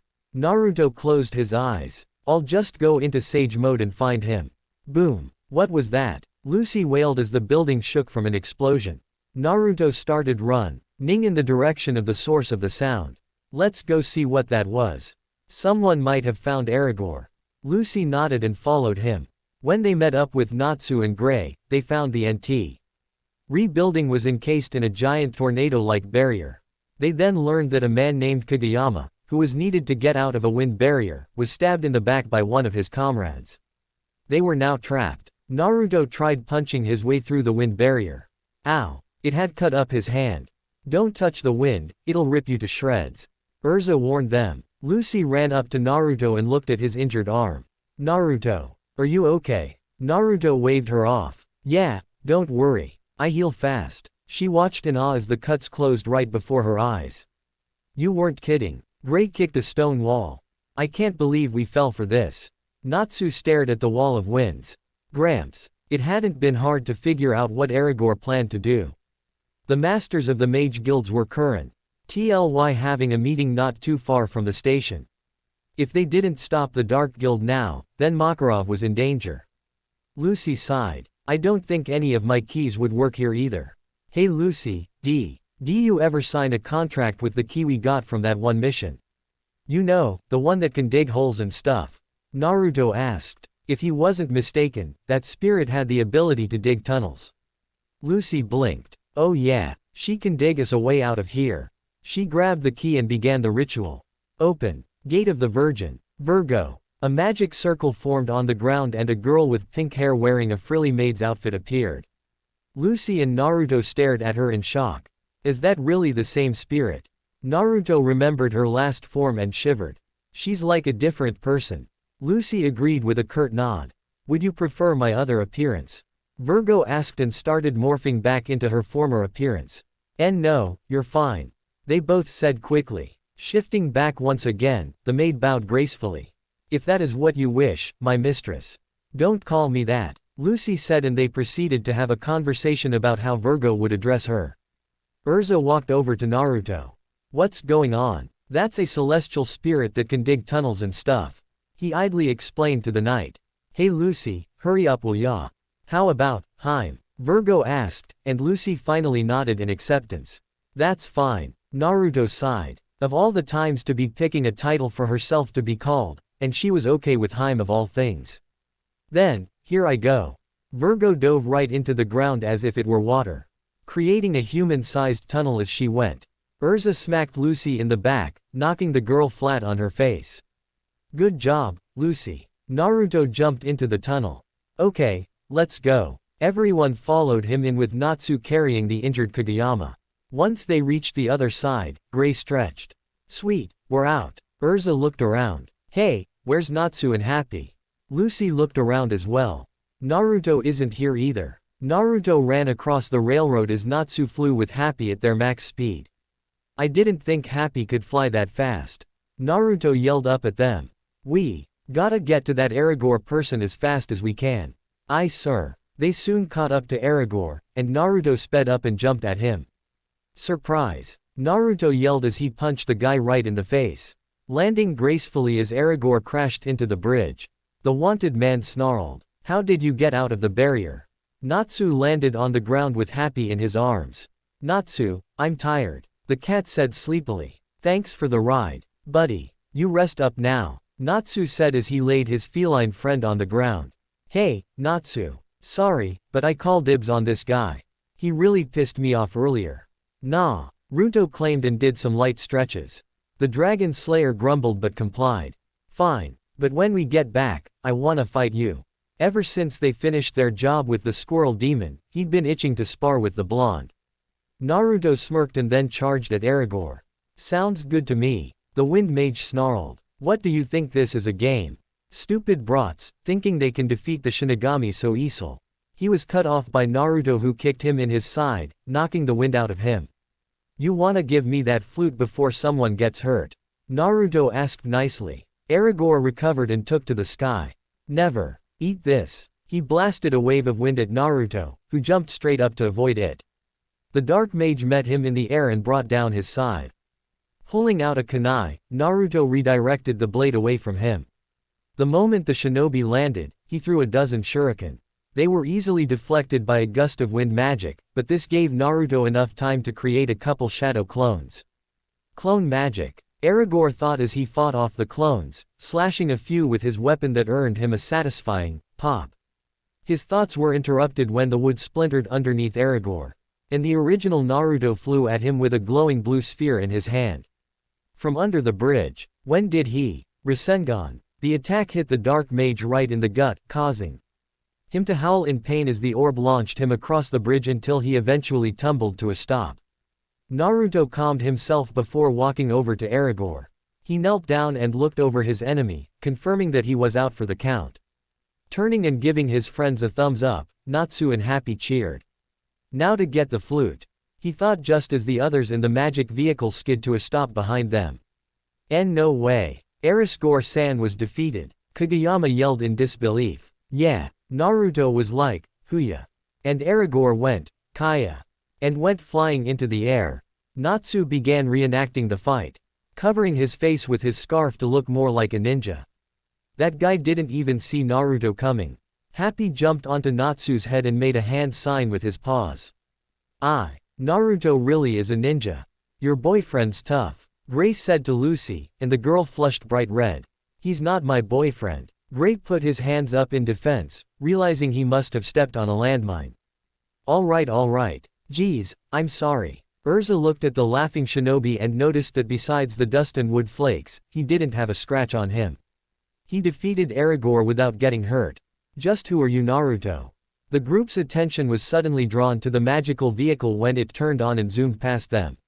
What? Cage. Victory's ours, flies. The dark mage yelled and waved the flute in his hands. Naruto was about to chase after him when he realized he couldn't move. Urza pointed towards the fleeting car.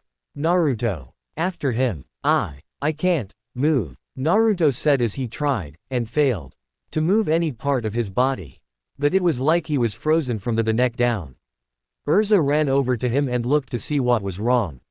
It was like Naruto was frozen solid, minus the ice. Damn, he placed a shadow binding spell on you. Urza cursed under her breath. How long will it last? Naruto asked as he struggled against the spell. I don't know. Not too long hopefully, he seemed to be low on magic power. Come on, let's hurry. Urza replied and shoved the ninja's body into Natsu's hands. They all ran off in the direction Kageyama drove, with Natsu carrying the frozen Naruto on his back. By the time they had caught up to Kageyama, he was found standing with Makarov and looked like he was about to play the flute. Master. Old man. Before they could act, a big LD man wearing makeup and a tutu stepped in front of them and placed a finger up to his lips. Shish, the best part is about to start. They all watched as Kageyama was about to play the lullaby, but he seemed to be hesitating. Are you not going to play it? Makarov asked. Why isn't he playing it? Naruto wondered aloud, and why weren't they doing anything to stop that dark mage? Oh my, those are some cute whisker marks you have there. Master Bob said and winked at Naruto, making the teen shiver. Nothing will change, Makarov suddenly said. Kageyama's eyes widened. The weak will always be weak. But weakness is not evil. Since human beings are weak to begin with. Kageyama just continued to stare with wide eyes. Alone, we feel insecurity. That is why we form guilds. That's why we have comrades.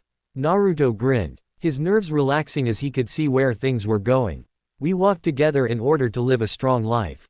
The clumsy ones will run into more walls than others, and it may also take them longer to get there. Makarov continued, and Kageyama started trembling. If you believe in tomorrow and put yourself out there, you can naturally obtain your own strength. That's how you'll be able to smile and live strong. Makarov grinned. Without having to depend on such a flute, of course. Kageyama sank to the ground on his knees, dropping the flute as he did. I lose. Makarov nodded sagely. It seemed there was hope for this youngster yet. Master. Old man. What are you three doing here? The master of Fairy Tail asked, startled to see so many powerhouses bunched up in one group.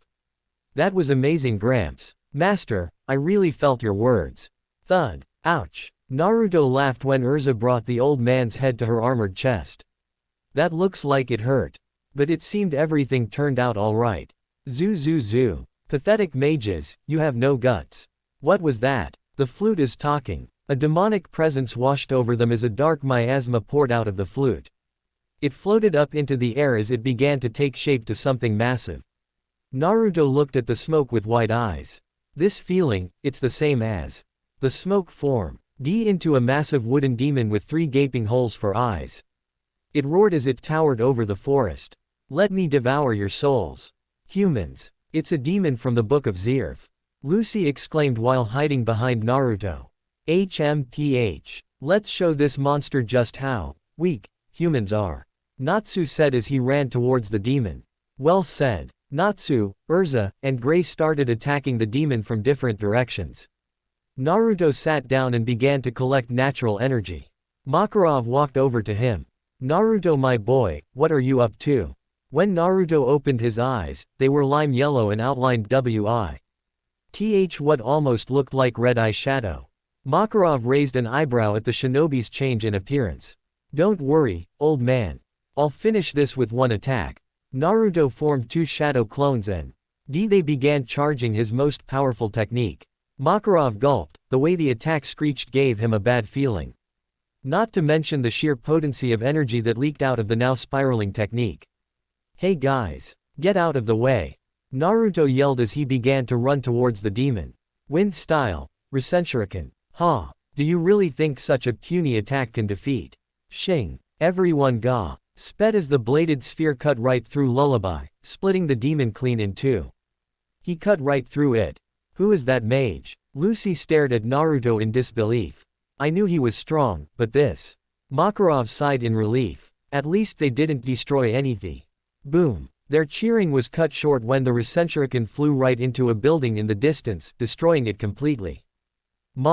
Kurove gasped as hair literally fell from his head. That had been the guild master's meeting hall. Naruto scratched his cheek awkwardly. Whoops. Fairy tale. Retreat. Naruto and Natsu stood in front of the guild, face to face. A rather large crowd had gathered around them. News of their fight had spread like wildfire upon their return from their battle with Lullaby.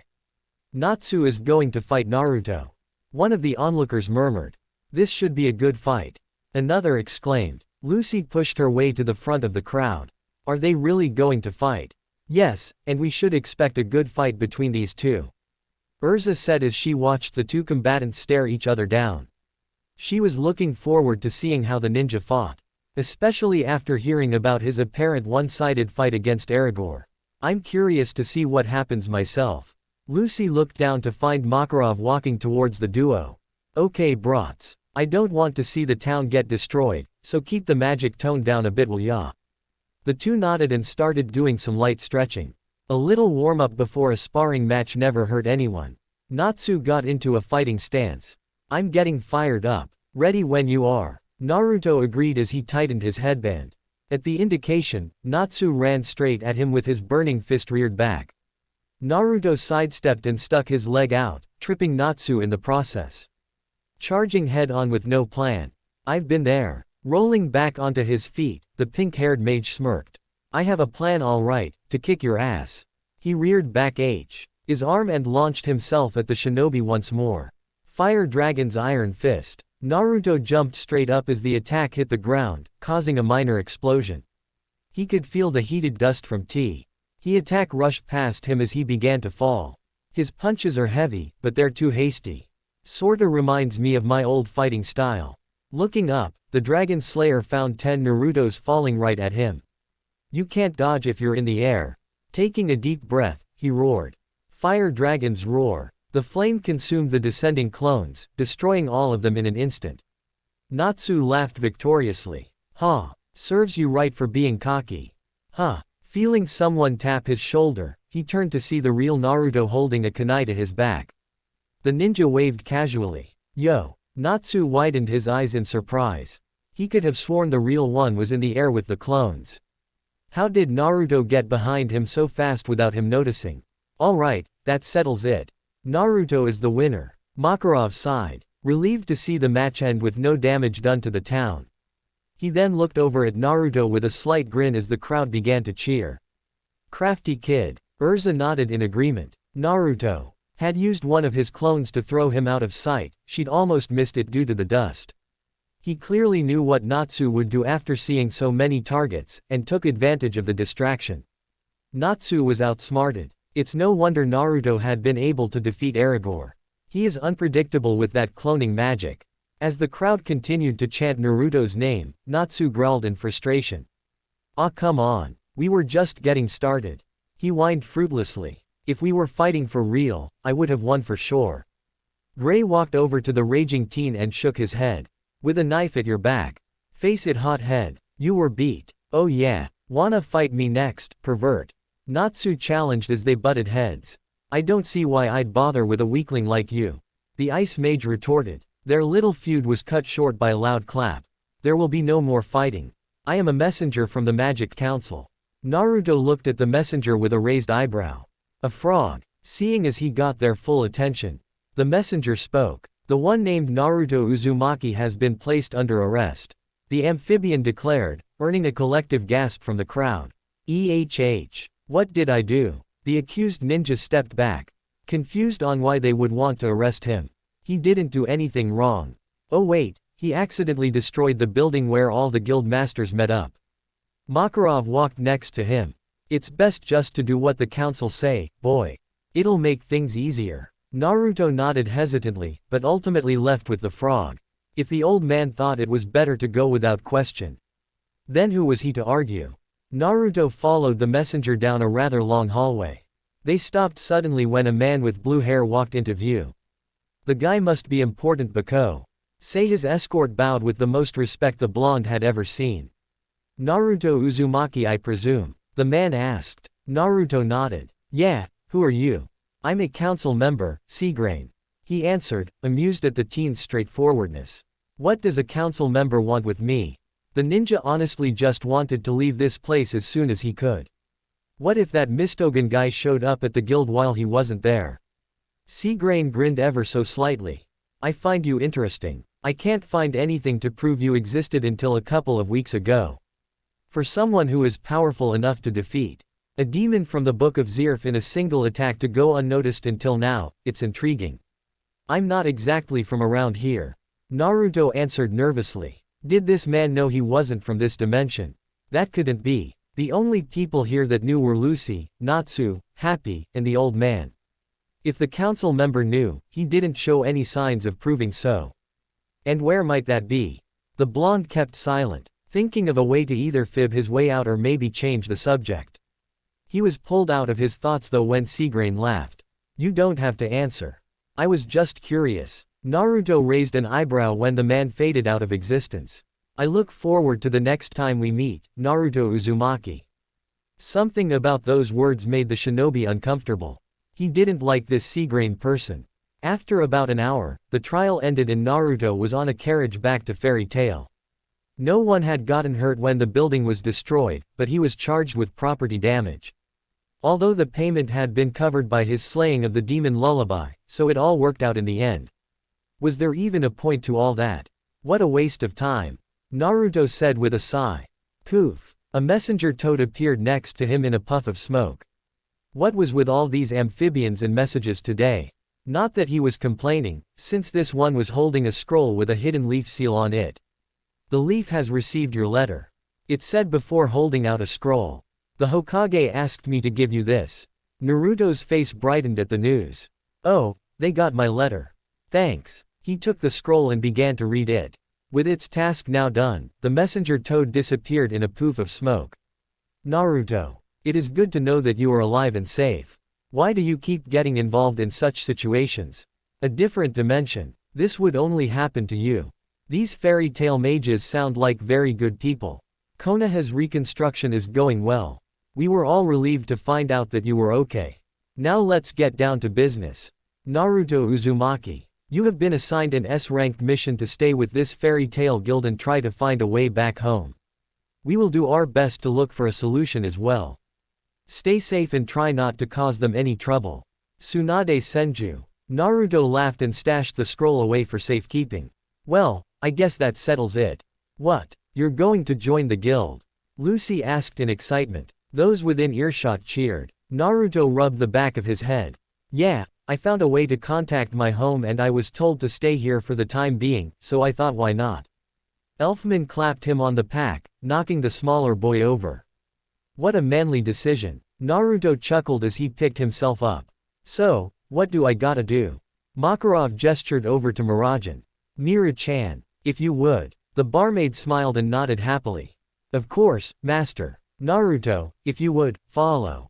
Murajan's voice trailed off as she fell to the ground, asleep.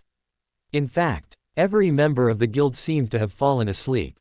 Naruto was also starting to lose consciousness.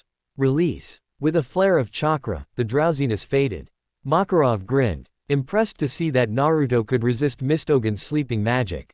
The front doors of the guild opened to reveal a man covered head to toe in dark clothing and bandages, with only a portion of his face visible.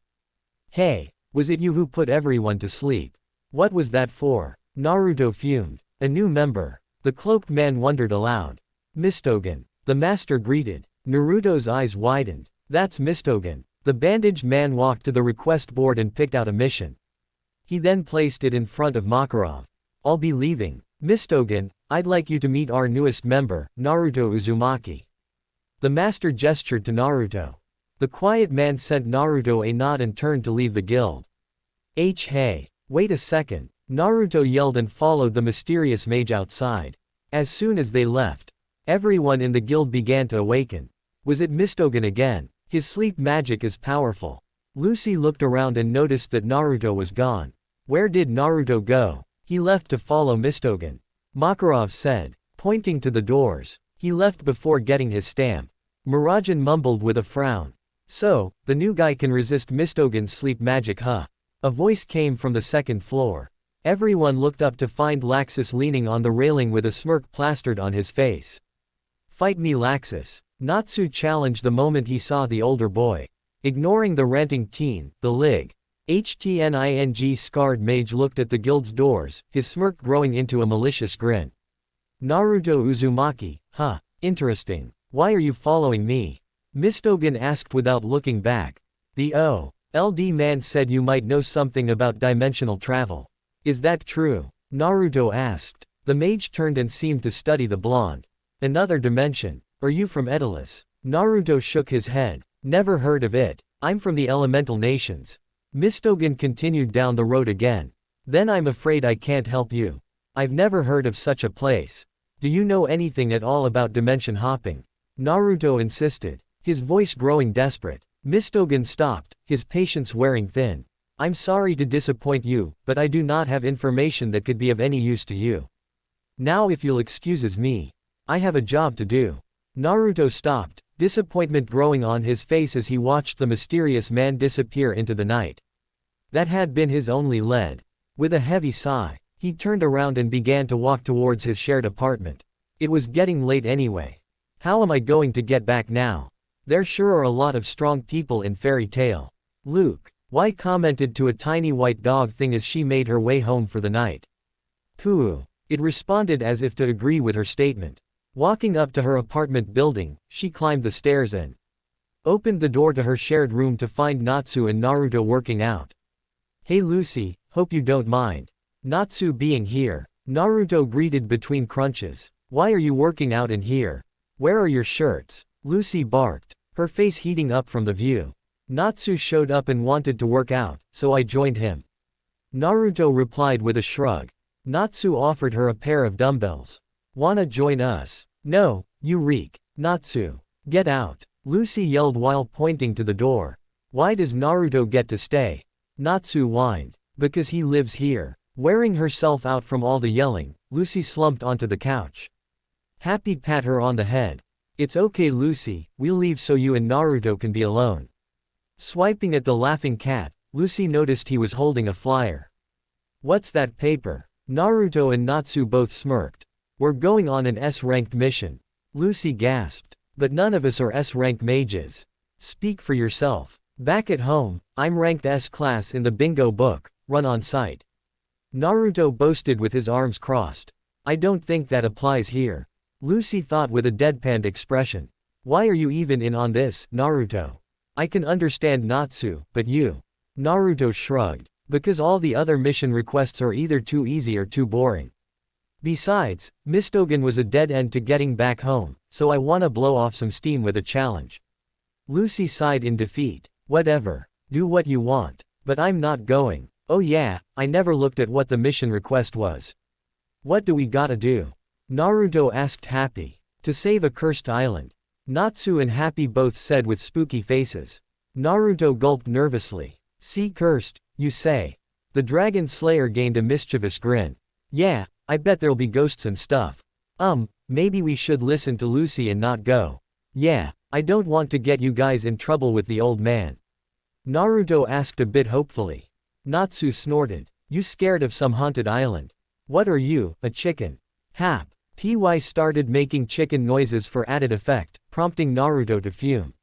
I'm not scared. In fact, we're leaving first thing in the morning. He turned to Lucy. You're coming too. What? No way. Look, we get a golden key for doing this job. If you come with us, you can have it. Naruto said and handed her the flyer. Lucy looked at the paper to see if he was telling the truth. Well, I guess someone has to babysit you three. She finally said with an innocent smile, and it was settled. The three boys grinned and began to prepare for their trip. Harjan port. So, what's the plan? Naruto asked while looking around the harbor. It may have only been a couple weeks, but he felt nostalgic coming to this place again. Did that make him weird? We find a boat to take us to the island.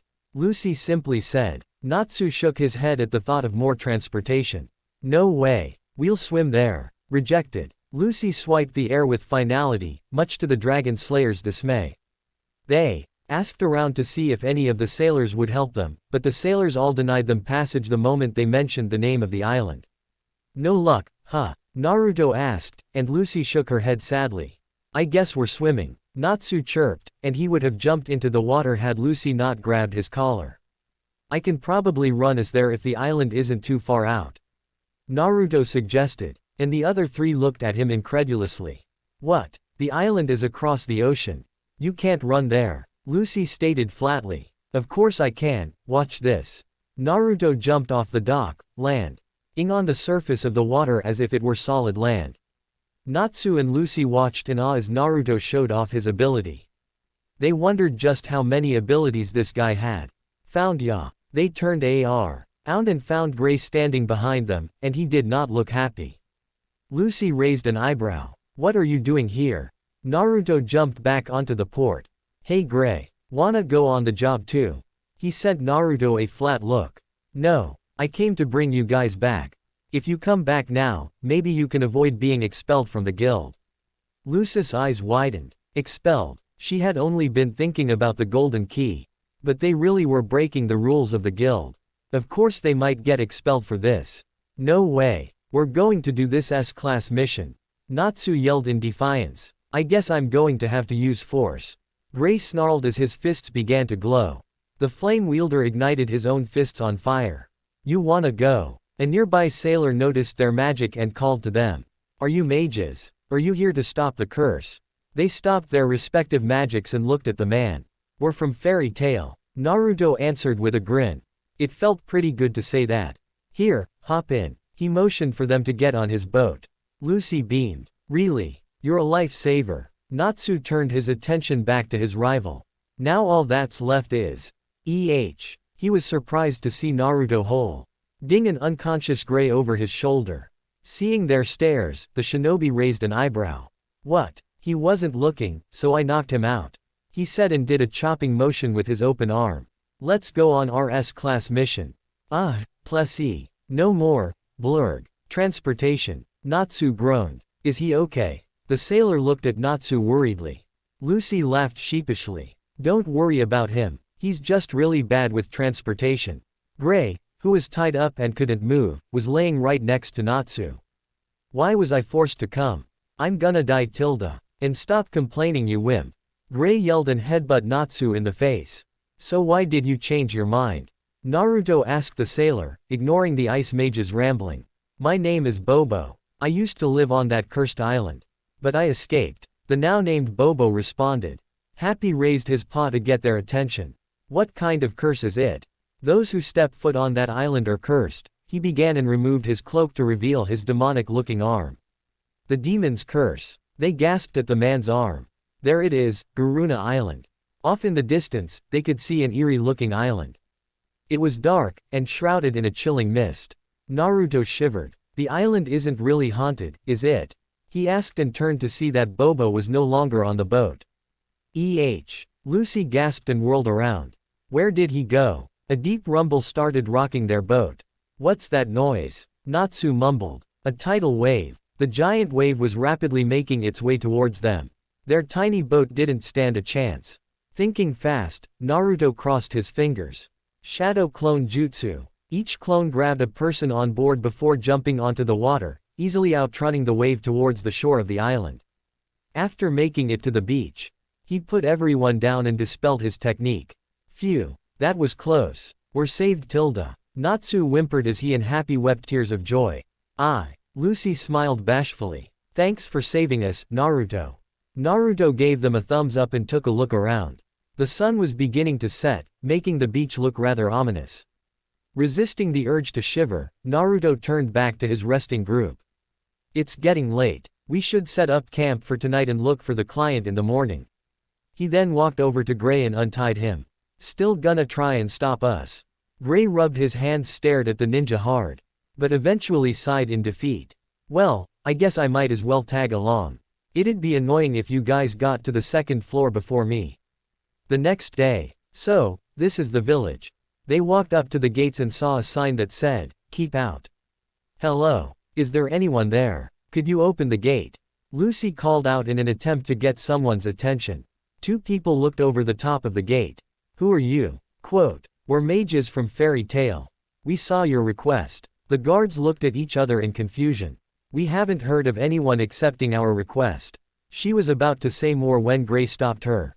There must have been a mistake. Show us your guild symbols. They demanded. Naruto gulped. Whoops. Looks like I forgot to get my mark. The others all showed their marks. But when Naruto didn't, the guards looked at him expectantly. What about you? He scratched his cheek. I haven't gotten my mark yet, but I am a guild member. Technically. The guards murmured to one another. Are you gonna let us in or not? We could just leave. Gray asked coolly. The gate began to open. Come in. We'll get the mayor. Naruto bumped Gray's shoulder while giving the boy a thumbs up in appreciation. Walking into the village, they waited for the mayor to appear. After a few minutes, a frail-looking old man showed up and greeted them. Welcome to Garuna Island, please heed our troubles. He then proceeded to explain the village's problems. It was a long and sad story about how the moon had changed colors and forever changed the lives of the inhabitants of the island.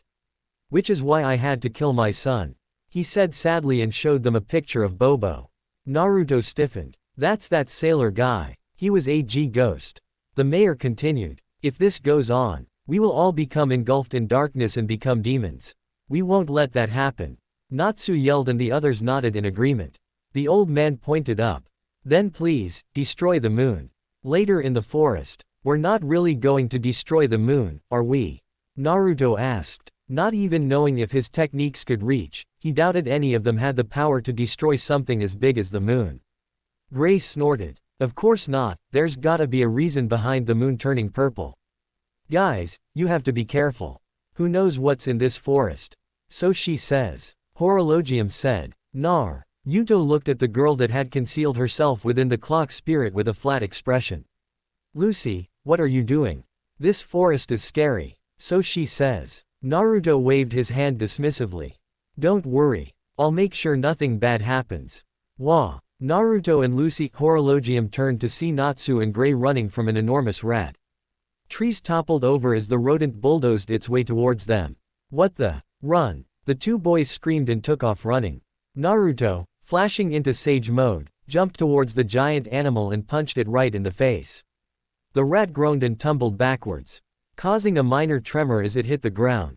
Naruto landed on the ground and deactivated Sage mode before walking back to the group. The abundance of natural energy in this world was convenient. See, nothing to worry about. Gray looked at Naruto as the ninja passed him, completely baffled. This guy might actually be as strong as Urza. Lucy was snapped out of her amazement when Horologium disappeared. Must have run out of time, oh. Having noticed something, Lucy pointed out in the distance. Hey, there's an old building over there. Let's check it out. They walked into the ruins and looked around. There was a variety of weird-looking symbols scattered across the wall, most likely the language of a past civilization. The stellar spirit mage traced one of the symbols with a finger. I wonder what they mean. Natsu looked at the ground and stomped his foot. Is this floor even sturdy? Stop. If you do that. Crack. The floor beneath them caved in and they all fell with it. Wah. They all screamed as they free-felled into the dark. Natsu, you idiot. Naruto caught Lucy midair and landed gracefully while the others landed in a heap. Thanks. Lucy stuttered, her heart fluttering as he put her down. Don't mention it. Naruto absent-mindedly said before walking off. Something was nagging at his senses, and it felt familiar. He'd felt it while in Sage mode earlier. But it was a lot strong now that they were down here. Naruto. She watched the ninja walk off on his own down the cave. Hey, why did you only save Lucy? Natsu steamed before noticing Happy Lan. Ding softly on the ground with his wings. And why didn't you catch me? Happy shrugged. I was too surprised. As Natsu began to chase Happy around the cave, Gray picked himself up and noticed Naruto walking away. Where's he going? Hey guys. Get over here. Naruto called out to them from around the corner. They ran down the tunnel to where Naruto was. When the group reached him, they gasped. Concealed in what appeared to be ice was a giant demonic-looking monster. What is that? Lucy gaped with a hand held to her mouth. Gray stared at the massive being with wide eyes. Deliora. Naruto looked at the creature intensely. It's giving off the same feeling as that giant squirrel in Lullaby. What could this mean? Naruto. What's wrong? Lucy asked when she noticed his expression. Naruto snapped out of his thoughts and laughed. It's nothing. Don't worry about it. Gray was shaking uncontrollably. How can Deliora be here? It's not possible. Hey, calm down. What's wrong? Lu, Sai said in an attempt to calm the boy down. Natsu's ears twitched when heard footsteps coming from the other side of the cavern. Someone's coming. They all hid behind some boulders. I thought I heard someone. A man with huge eyebrows said. His dog-faced companion replied. Toby, did you get moon drip in your ears? No, I didn't, Yuka. The now named Yuka cleared his ear. Calm down, I was only teasing. What the heck is moon drip? Naruto thought with a raised eyebrow. Yuka-san, Toby-san, I have bad news. Angelica was harassed by some intruders.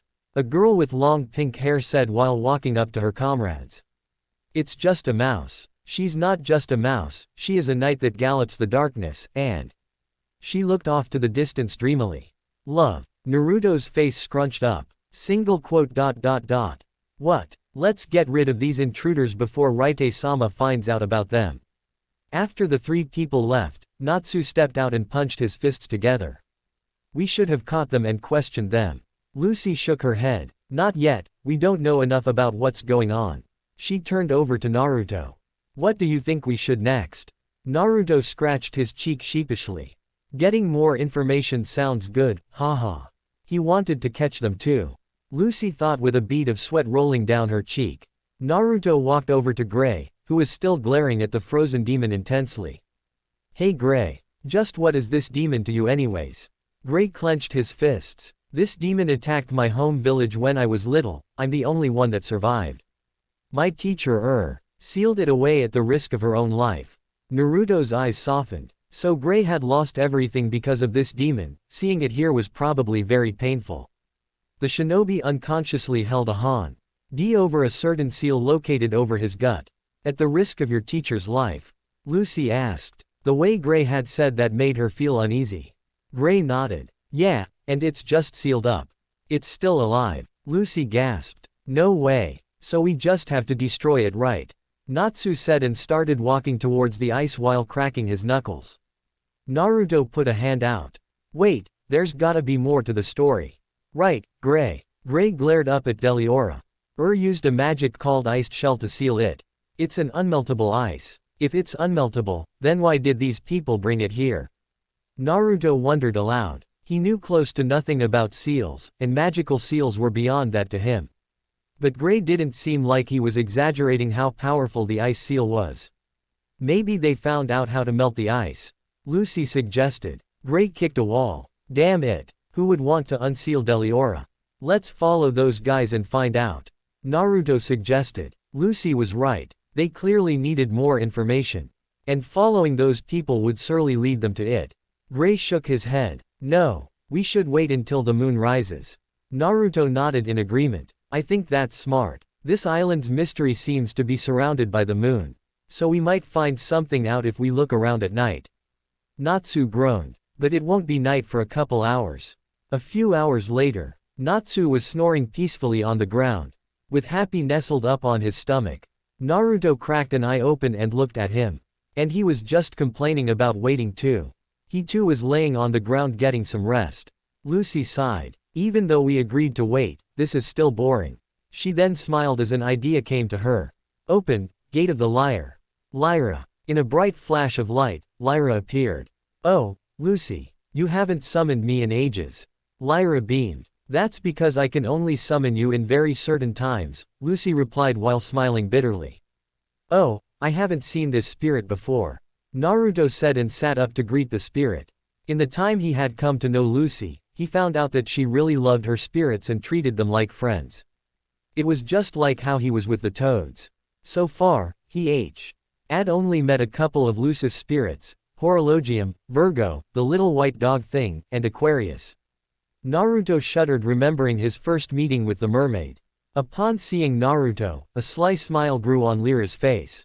Oh Tilda, is this the rumored Naruto I've been hearing so much about in the celestial spirit world? Lucis' face heated up.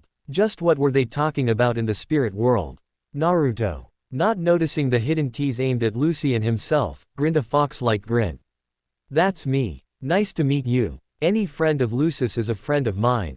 Lyra blinked at the boy's dense response. Bef. Or cooing and hugging the ninja in a full embrace. "Ah Tilda, you're so adorable. I'm Lyra, nice to finally meet you, Naruto." Thanks," Naruto stuttered a bit awkwardly as the girl let him go. Lucy sighed. She wondered how the other spirits were going to react to Naruto. "Hey, do you mind playing a song? Your choice." The spirit nodded happily and began to sing, strumming her harp to complement her beautiful voice. Not bad, Naruto thought and leaned back onto his spot. The song was a bit sad, but it very calming and pleasant to listen to. It almost made him feel a little homesick. On the other side of the cavern, Gray began to shiver. Gray, are you okay? Lyra, play something more cheerful." The celestial spirit mage began to panic. "You told me to play anything," Lyra complained with a pout. Naruto stood up and sat near Gray. He had a good idea what Gray was thinking of. "My parents died protecting my home village from a demon. So I sorta know what you're going through." Gray didn't look at him, but even so. Naruto grinned. "I don't know much about this person, but she died protecting someone important to her. So she's okay in my book. Let's figure this moon business and put a stop to these guys." "Right." The ice mage grinned, if only a little. Lucy smiled at the scene, a smile that wasn't missed by her spirit. "Ho Tilda, the rumors are so true," Lyra thought with a mischievous smile. She couldn't wait to tell the other spirits her new findings. A bright eerie light suddenly shined through the ceiling and onto Deliora. Having woken up from Lyra's song, Natsu jumped up with a sleepy happy in his arms. "What is that? Let's go find out. It could be the people behind everything," Lucy claimed, and everyone nodded. They quickly found their way out of the cave and ran up to the top of the ruins to find what appeared to be a ritual that was being performed by several cloaked people. They stood in a circle around the hole that they assumed was above where Deliora was. "Are they gathering the moonlight?" Lucy wondered aloud, and was startled when Lyra popped up right next to her. "Yes, it's most likely to make moon drip." "What is that moon drip stuff anyway?" Naruto asked. "It's a magic that has the power to break any spell. They must be collecting it to unseal that demon," Lyra explained, earning a gasp from the group. Gray's eyes were wide. They don't know what they're dealing with here. Lucy frowned as she looked at the dancing colors in the sky. This is probably what's causing the curse on this island too. A man wearing a cloak and a helmet came into view. The pink-haired woman approached the important-looking figure. "Raite-sama, there are intruders on the island. We couldn't find them." "Intruders?" the masked man repeated with an amused tone. "That must be the leader," Naruto thought and turned to look at the others, but frowned when he saw Gray's eyes wide like saucers. "Gray, the villagers of the island are the only other people here. Destroy them. I don't want anyone to interfere, not when I'm this close." "As you wish, Raite-sama," the woman replied with a bow and walked off with her companions. Lucy gasped. "Destroy the village." Natsu growled and jumped into the open. "I'm tired of sneaking around. That's Naruto's job." "Hey now." Naruto deadpanned, but stood up as well. "Their cover was blown anyway. We're the ones you're looking for," Natsu yelled while breathing fire into the sky. Naruto ran towards the cloaked man. If he could take out the leader, his followers would surely stop the ritual. "Wait, Naruto," Gray called out, and the ninja stopped and looked back. "What? Why?" Gray ran towards Raite while charging up a magic attack in his hands. "He's mine." The ice mage let loose with stream of ice from his palms. Raite smirked and countered it with his own ice stream. The frozen beams clashed, canceling each other out. Gray sucked his teeth. He knew this person. "Leon, do you know what you're doing?" "Gray, do you know this guy?" Naruto asked, earning a grim nod from the raven-haired teen. "Yeah, he's also a disciple of Gray glowered at his fellow ice mage. Leon took his helmet off to reveal his sharp eyes and bluish-silver hair. "It's been a while, Gray," he said, then turned to his followers. "Hurry and go, I can take care of things here." "Yes sir," the trio said and ran in the direction of the village. Natsu charged at them and roared. "Like I'd let you." Leon simply lifted a hand and Natsu's body was encased in ice, minus his head and limbs. "Happy, take Lucy to protect the village," Naruto instructed. And Happy nodded before grabbing onto Lucy's back. "Aye sir. What about you?" Lucy yelled as the cat carried her off into the air. "Don't worry, I'll meet you guys there." "Nah." Ruto replied with a grin, then looked at the struggling Natsu, whose torso was covered in ice. The guy looked like a human snowball, and it would have been quite funny if they were facing off against the ringleader behind the moon drip. What's with this ice? Natsu was having a hard time keeping balance. He tried raising his body temperature with flames, but even that wasn't enough to break free. Gray walked over to the dragon slayer and pushed him down the hill.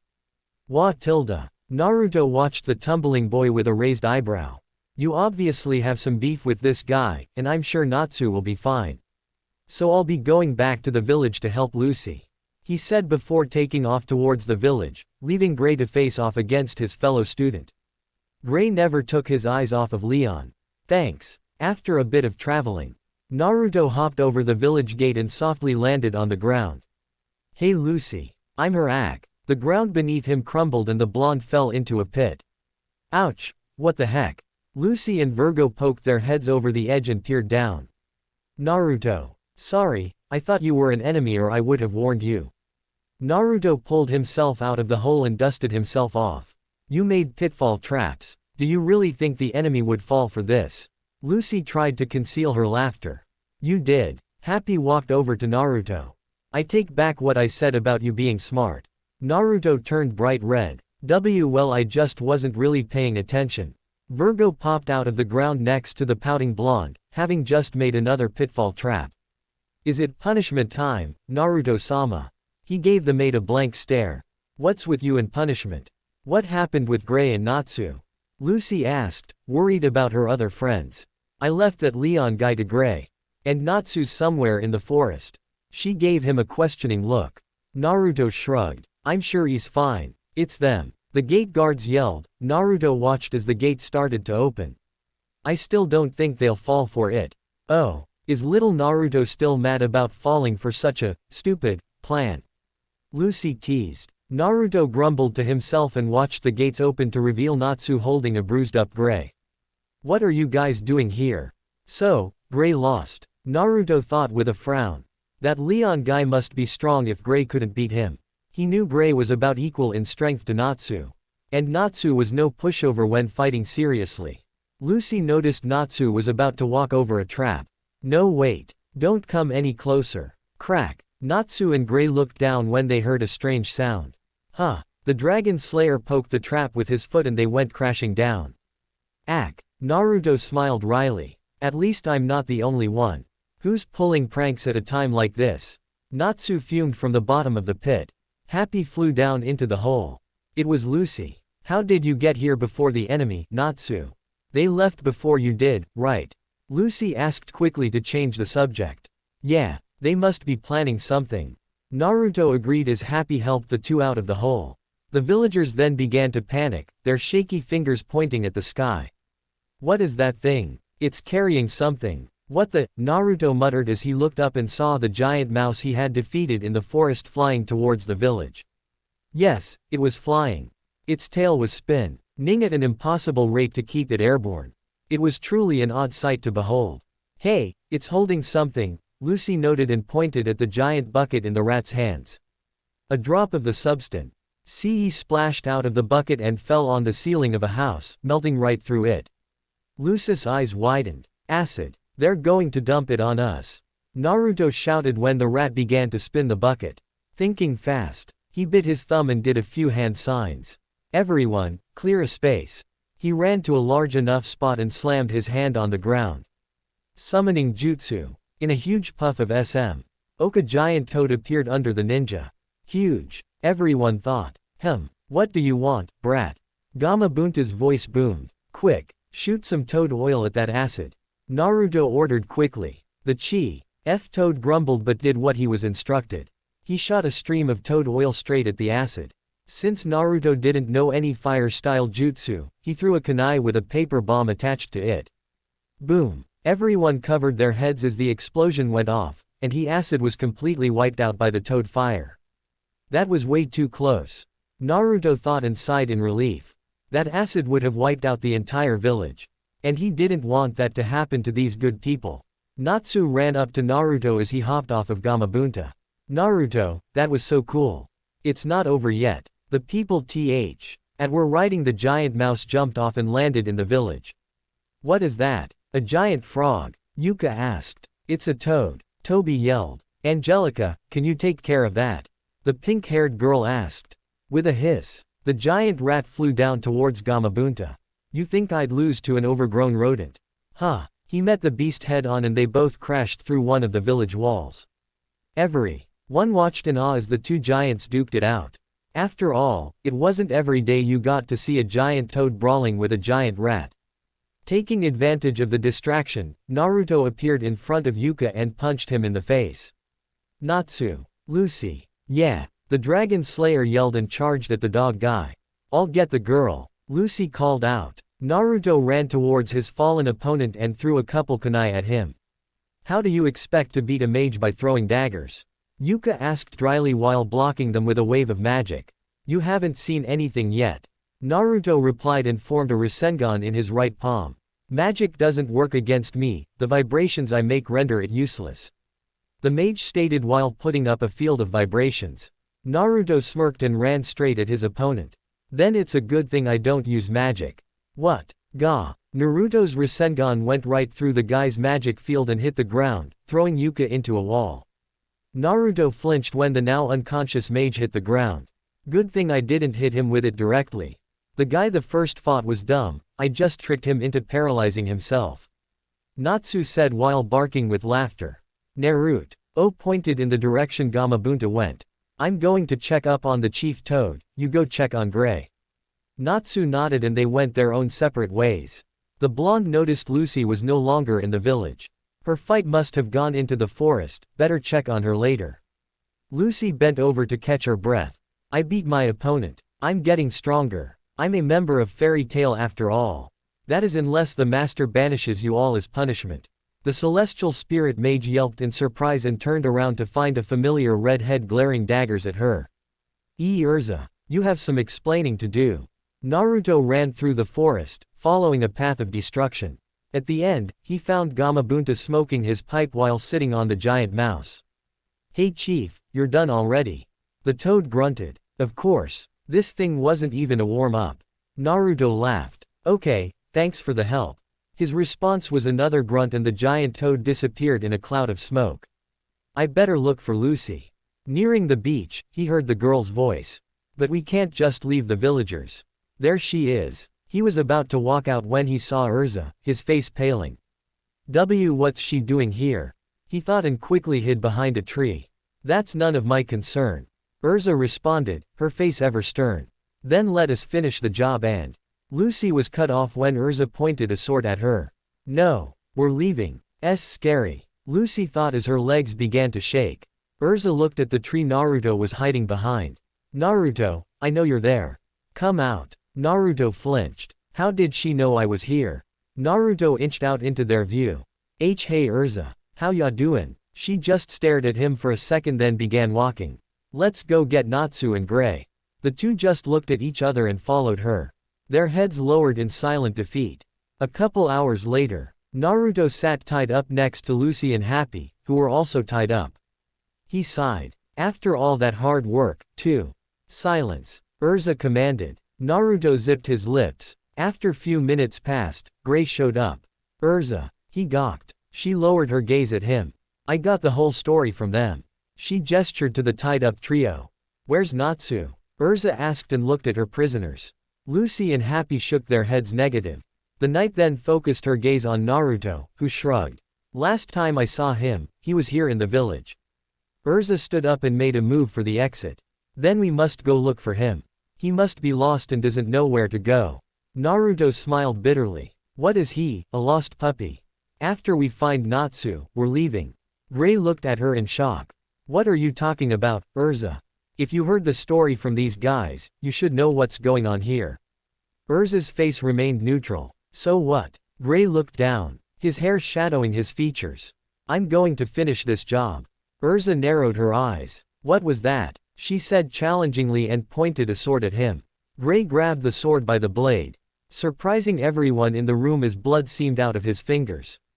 I made my decision. Sometimes I just gotta do what I gotta do. Urza just continued to stare at him. Gray stared back, his determination not wavering in the slightest. So if you want to stop me then go ahead.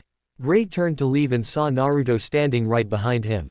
Well said, Gray. Everyone looked at the constricted Naruto only to see him stick out his tongue and explode in a puff of smoke.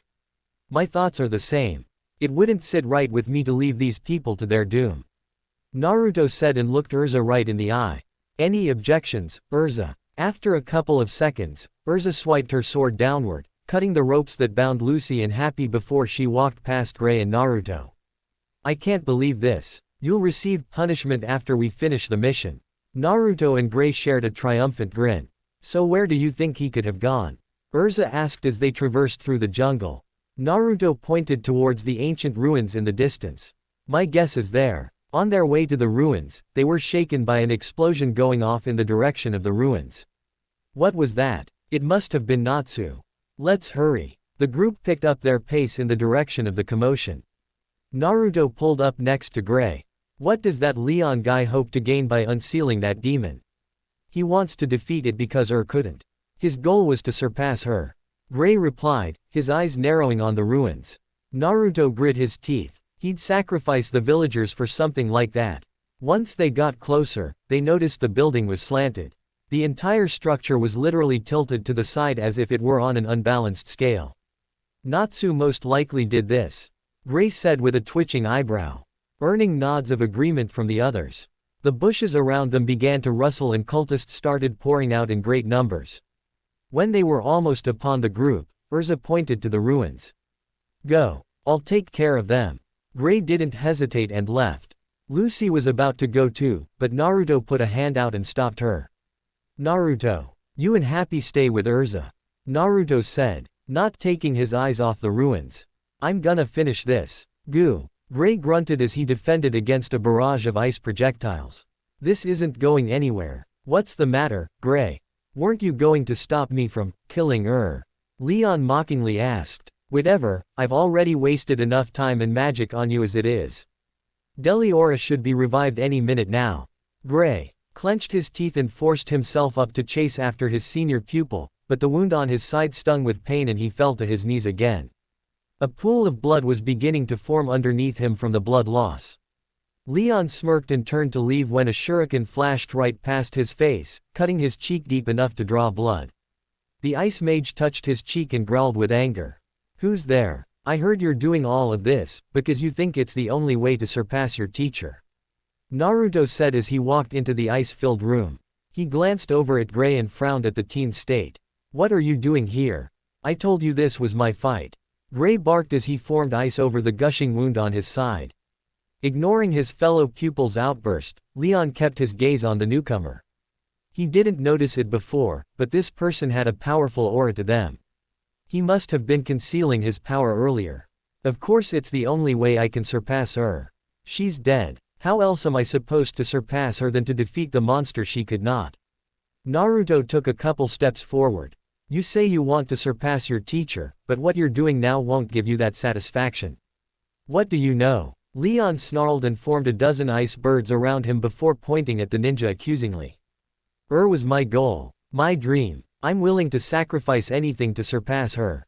Naruto picked up his pace and danced around the ice projectiles. Growing frustrated, Leon formed another icicle projectile. This time, something much larger. Ice Make. Snow Dragon.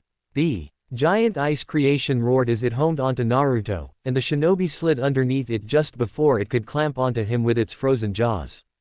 But its assault wasn't over when the dragon circled back and flew towards him again. Naruto jumped into the air and stuck to the top of the room. Leon smirked. You're fast, I'll give you that. As he said that, the dragon circled around for a third time, but this time aimed itself at Gray. So I think I'll just take out the trash instead. Naruto grit his teeth and disappeared in an orange flash. Gray put his arms up in a last-ditch attempt to defend himself. But his eyes widened when Naruto appeared right in front of him. What are you doing? Get out of here. Forming a single shadow clone, Naruto created a Rasengan. Your teacher was someone Ho was willing to sacrifice her own life for the sake of her comrades. For those who needed protection. He yelled and met the dragon head-on, using the spiraling chakra orb in his hand to drill through the icicle beast. Someone like you could never surpass that. When the dragon dispersed, he continued forward at an impossible speed and rammed the Rasengan into Leon's gut. Grah! Leon screamed as the chakra burned his stomach. Then the Rasengan sent him spiraling into a wall. Gray stared at Naruto's back as he landed on the ground, completely at a loss of words. Naruto sighed in relief before flinching in pain. He looked at his now bleeding hand and chuckled. He, that was probably a little too reckless, huh? Gray wanted to agree, but he was speechless. Not only had Naruto protected him from what was probably Leon's most powerful technique, but also defeated said mage by overpowering the attack. Even if it meant putting himself at risk. Sorry for butting in your fight, Gray. Naruto said sheepishly as he helped the ice mage up.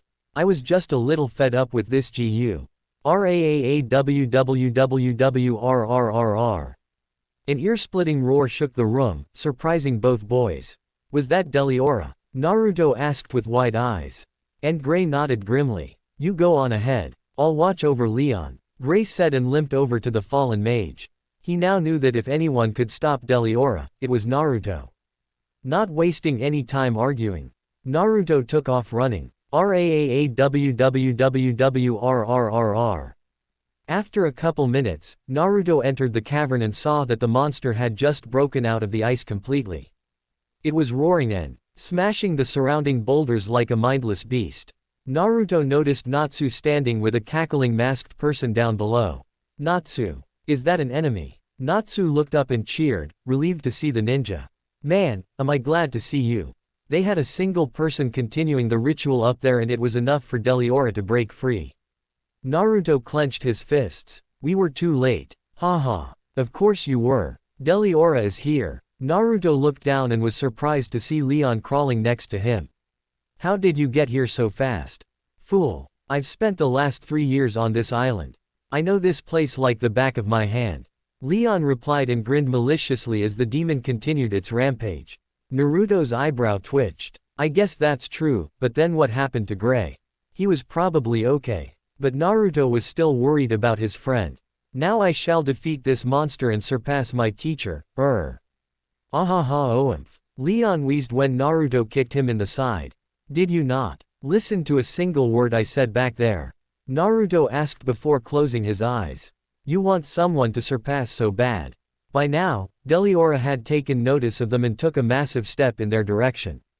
Ah, damn you. Don't ruin this moment for me. Leon yelled before his face went pale. The shinobi's aura took a massive turn. He felt powerful before, but now it was like he was on a whole other level. When Naruto opened his eyes again, he saw Deliora's massive fist homing towards him. I'll give you someone to surpass. I can't believe I let that idiot out of my sight. Gray muttered as he hobbled his way into the cave where Deliora was kept. But the moment he entered the cave, Gray's eyes shot wide open as he was forced to dive out of the way to avoid being crushed. Crash. Gray quick. Kaylee recovered and looked through the now gaping entryway to find Deliora flat on its back in the forest. What the? He then heard a series of footsteps, and he turned just in time to witness an army of Naruto run out of the cave with a pair of glowing blue spirals in their palms. Had Naruto just thrown Deliora? The platoon of Naruto clones leapt into the air and fell onto the demon all at once. Sage Art. Rasengan Barrage. Gray watched in awe as the all-out attack crashed into the demon responsible for destroying his home village. Clone after clone, blue explosion after explosion, until nothing was left behind. That ninja, what is his name? Gray turned to his left and saw Leon leaning against a boulder, but something seemed different about him. Leon no longer had a lost look in his eyes. Like he had found a new purpose. A new hope. Gray grinned as Natsu ran past them and jumped onto the shinobi's back, cheering about the completion of their first S-class mission. Naruto Uzumaki. When the group had returned to the village, they had found that the villagers were still the same. But after doing a little questioning, Urza had deduced that it wasn't the moon that was changing, but rather a shell-like force field covering the island due to the effects of the moon drip extraction. In fact, the villagers ended up being demons all along. To group's relief, they were street ill-friendly and they threw a celebration. Then, after a night of dancing and feasting, morning came and everyone was on board a pirate ship Urza, borrowed, back to Magnolia. Yes, an actual pirate ship with a crew of rough-looking pirates. But the bunch acted prim and proper in the female knight's presence. Naruto whistled at the redhead's handiwork. I'm impressed. You all better get comfortable. Because once we get back, it's punishment time. Urza noted darkly, causing them all to shiver in fear. I can't believe we did all that work for a key. Natsu sulked. Naruto nudged Lucy, who was walking with a skip to her step. I bet you're fine with it though. Yup, she chirped. There are only 12 golden celestial keys out there, and with this one I now have 5. Now, let's get to the guild to decide your punishment. Urza stated, and the group visibly deflated. Lucy's head hung low. Oh yeah, I forgot about that. An idea formed in Naruto's head and he grinned mischievously. Yeah, about that. I'm not really in the punishment mood. The S-class mage stopped and sent him a challenging stare. What was that? Naruto got right up in her face and smirked. You heard me. I ain't taking any punishment today. The others watched the scene in horror. Did Naruto have a death wish? Urza couldn't believe the words she was hearing. You broke one of the guild's rules. Naruto cut her off. But that only applies to members. Technically, I haven't officially joined yet. Naruto pat himself to show that he had no guild mark. Urza didn't know what to say. Having thought he won, Naruto began doing a little victory dance. Urza trembled with anger, her ears turning red. The rest of the group started backing away with the same collective thought. He's a goner. What broke? The final straw was when Naruto turned his rear toward her and stuck his butt in the air tauntingly, smacking it a few times for added effect. Urza finally snapped and lashed out at him, but the ninja nimbly avoided all her anger-filled strikes with ease. Naruto laughed maniacally as he ran. Catch me if you can. You little. The redhead chased him all the way to the guild when they both stopped and stared in disbelief. What happened here? The others finally caught up and gasped at the sight. The guild hall was thrashed, windows were shattered, and multiple steel beams stuck out from multiple ends of the building. Naruto clenched his fists. Who did this? Phantom Lord. They turned to see a saddened Miragen, who was holding a pair of grocery bags in her hands. Fairy Tale Basement. Yo. Makarov greeted them casually with a tankard in his hand. How can you be so calm after what happened? Natsu growled in the master's face. You're right, the old man said and put down his drink. His arms stretched and he smacked the boys on the head, and Lucy on her butt. Bad. Lucy squeaked as she retreated behind Miragen, who scowled. Master. Behave yourself. Why aren't you even bothered by this? Naruto questioned while rubbing his head. Makarov shrugged. I don't even know why Phantom decided to attack an empty guild. What do you mean? Gray inquired, and Miragen spoke up. They attacked the guild at night while no one was here. Makarov waved them off. I'm sure this is as far as they'll go, so I'll let it slide. Natsu slammed his hands in the bar. We can't just let them step all over us like this. Let's go beat them up. Guild wars are illegal. The council won't allow it. Makarov replied with a stern look. I won't allow it. Naruto stepped forward. Then let me go. I haven't officially joined yet, so you don't have to worry about the council. The wizard saint stood and looked each of them in the eye. This discussion ends here. There will be no fighting with Phantom Lord. Am I clear? When they reluctantly nodded, he ran off towards the bathroom. Naruto was about to argue when Urza put her arm out in front of him. We will respect the master's wishes. Naruto pushed her arm away. I'm still going. I can't let those phantom people get away with this. Urza gave him a stern look. Listen to the master and stay put. Besides, you don't even know where their guild is. Quote. Naruto grumbled and sat down. It was true he wouldn't even know where to go, and he was probably already walking on thin ice because of the A-class job to begin with. Quote. Fine. Seemingly satisfied, Urza walked off. There were some things she had to discuss with the master upon his return, like how Naruto had dealt with Deliora by himself. Oh, you haven't gotten your mark yet, Naruto. Shall I go get the stamp? Miragen asked, trying to lighten the mood with a change of subject. Naruto shrugged. Yeah, might as well get it now before I forget again. Wonderful. Mira chirped. Now, where and what color? Naruto thought about it for a second and then decided. He grinned widely and stuck his left hand out, palm facing down. Here, and in orange please. Okay. 1 orange guild stamp coming right up. The barmaid placed the stamp on the back of his left hand. It glowed for a second before she took it off, revealing his new mark. Naruto looked at the magical tattoo in awe. Sweet. Miragen clasped her hands together and smiled brightly. Welcome to the family. Family, huh? Naruto thought with a sad smile as he walked over to Lucy. Hey, check it out, he said and presented his new guild tattoo. Lucy looked at the ninja's hand with wide eyes. You finally got your stamp, and on your hand too. Naruto grinned a fox-like grin. Yup, what made you get it there? The celestial spirit mage asked out of curiosity. Naruto's grin grew. I thought that since you have yours on your right hand, I'd get mine on my left. It's only natural a team should match, don't you think? Lucy blinked before smiling brightly. Why yeah. Happy landed on top of Naruto's head. They like each other. Shut up you dumb cat. Lucy yelled and began to chase Happy around the basement. Mikao and Wakaba walked over to Naruto. So, you and Lucy huh? Naruto looked at them and nodded. Yeah, now that I'm an official member, we can make an official team. Our men looked at each other and deadpanned. Is he really that dense? Naruto and Lucy were walking home from the guild. Things have gotten pretty serious huh? Lucy noted as she walked along the edge of the canal. Yeah, Naruto sighed. It sucks, but the master is right about not doing anything. I guess we'll just have to wait it out until everything goes back to normal. Lucy covered her mouth and giggled. So you can be mature sometimes. Hey, I resent that. The shinobi barked while shaking an angry fist. Lucy laughed and hopped down from the ledge. So, you know how Levi-chan's team name is Team Shadow Gear. What's our team name gonna be? Naruto rubbed his chin in thought. I don't know, it's gotta be cool though. They walked up the stairs to the apartment. How about Team Summoners? Naruto suggested thoughtfully. Lucy unlocked the door. We both do summon things to fight with us, but hey. What are you all doing here? Urza, Gray, Natsu, and Happy were all lounged around the place. Urza was seated at the table with a cup of tea. Yo. Gray greeted with a raised hand. Welcome home. Happy shouted as he flew around their heads. Naruto walked in and waved casually. Hey guys, what's up? Lucy pointed at them. Why are you all here? No wait, how did you get even in?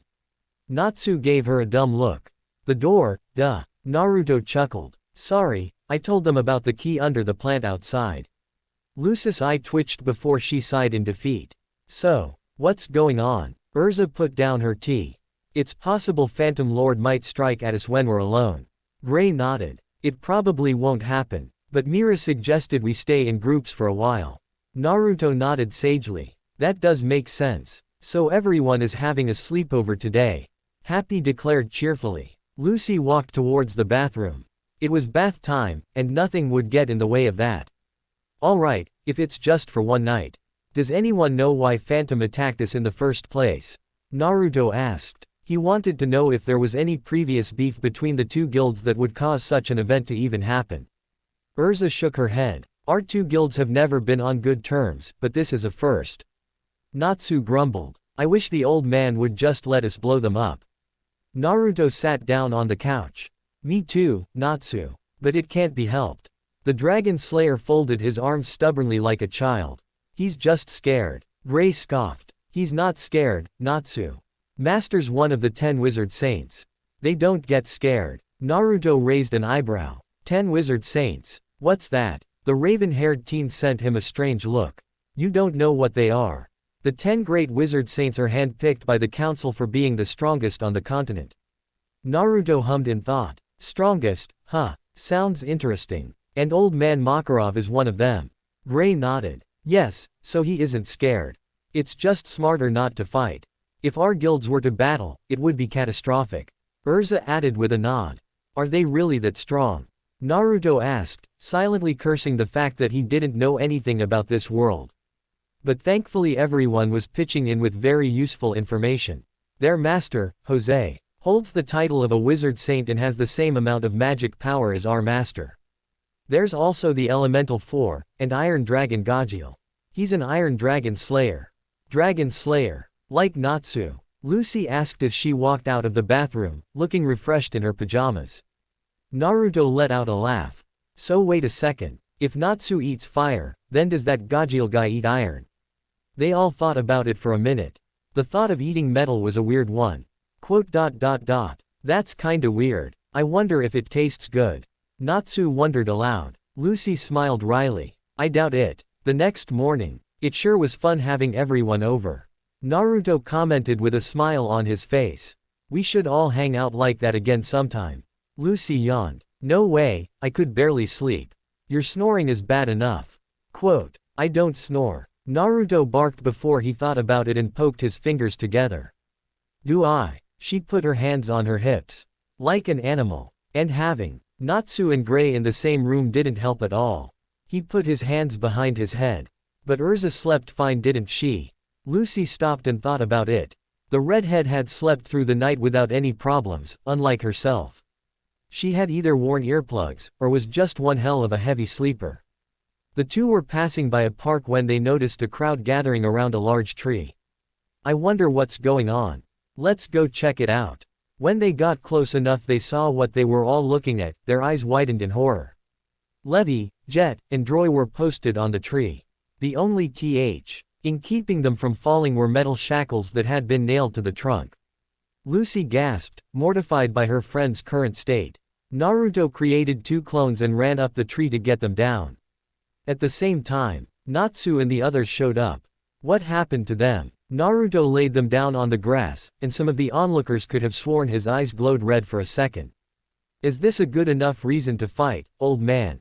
Naruto asked with a low, but even tone. The crowd moved out of the way as Makarov stalked over. He looked at the 3 victims and grimaced. They can destroy our shabby old bar. But no parent can stay calm after seeing their children's blood.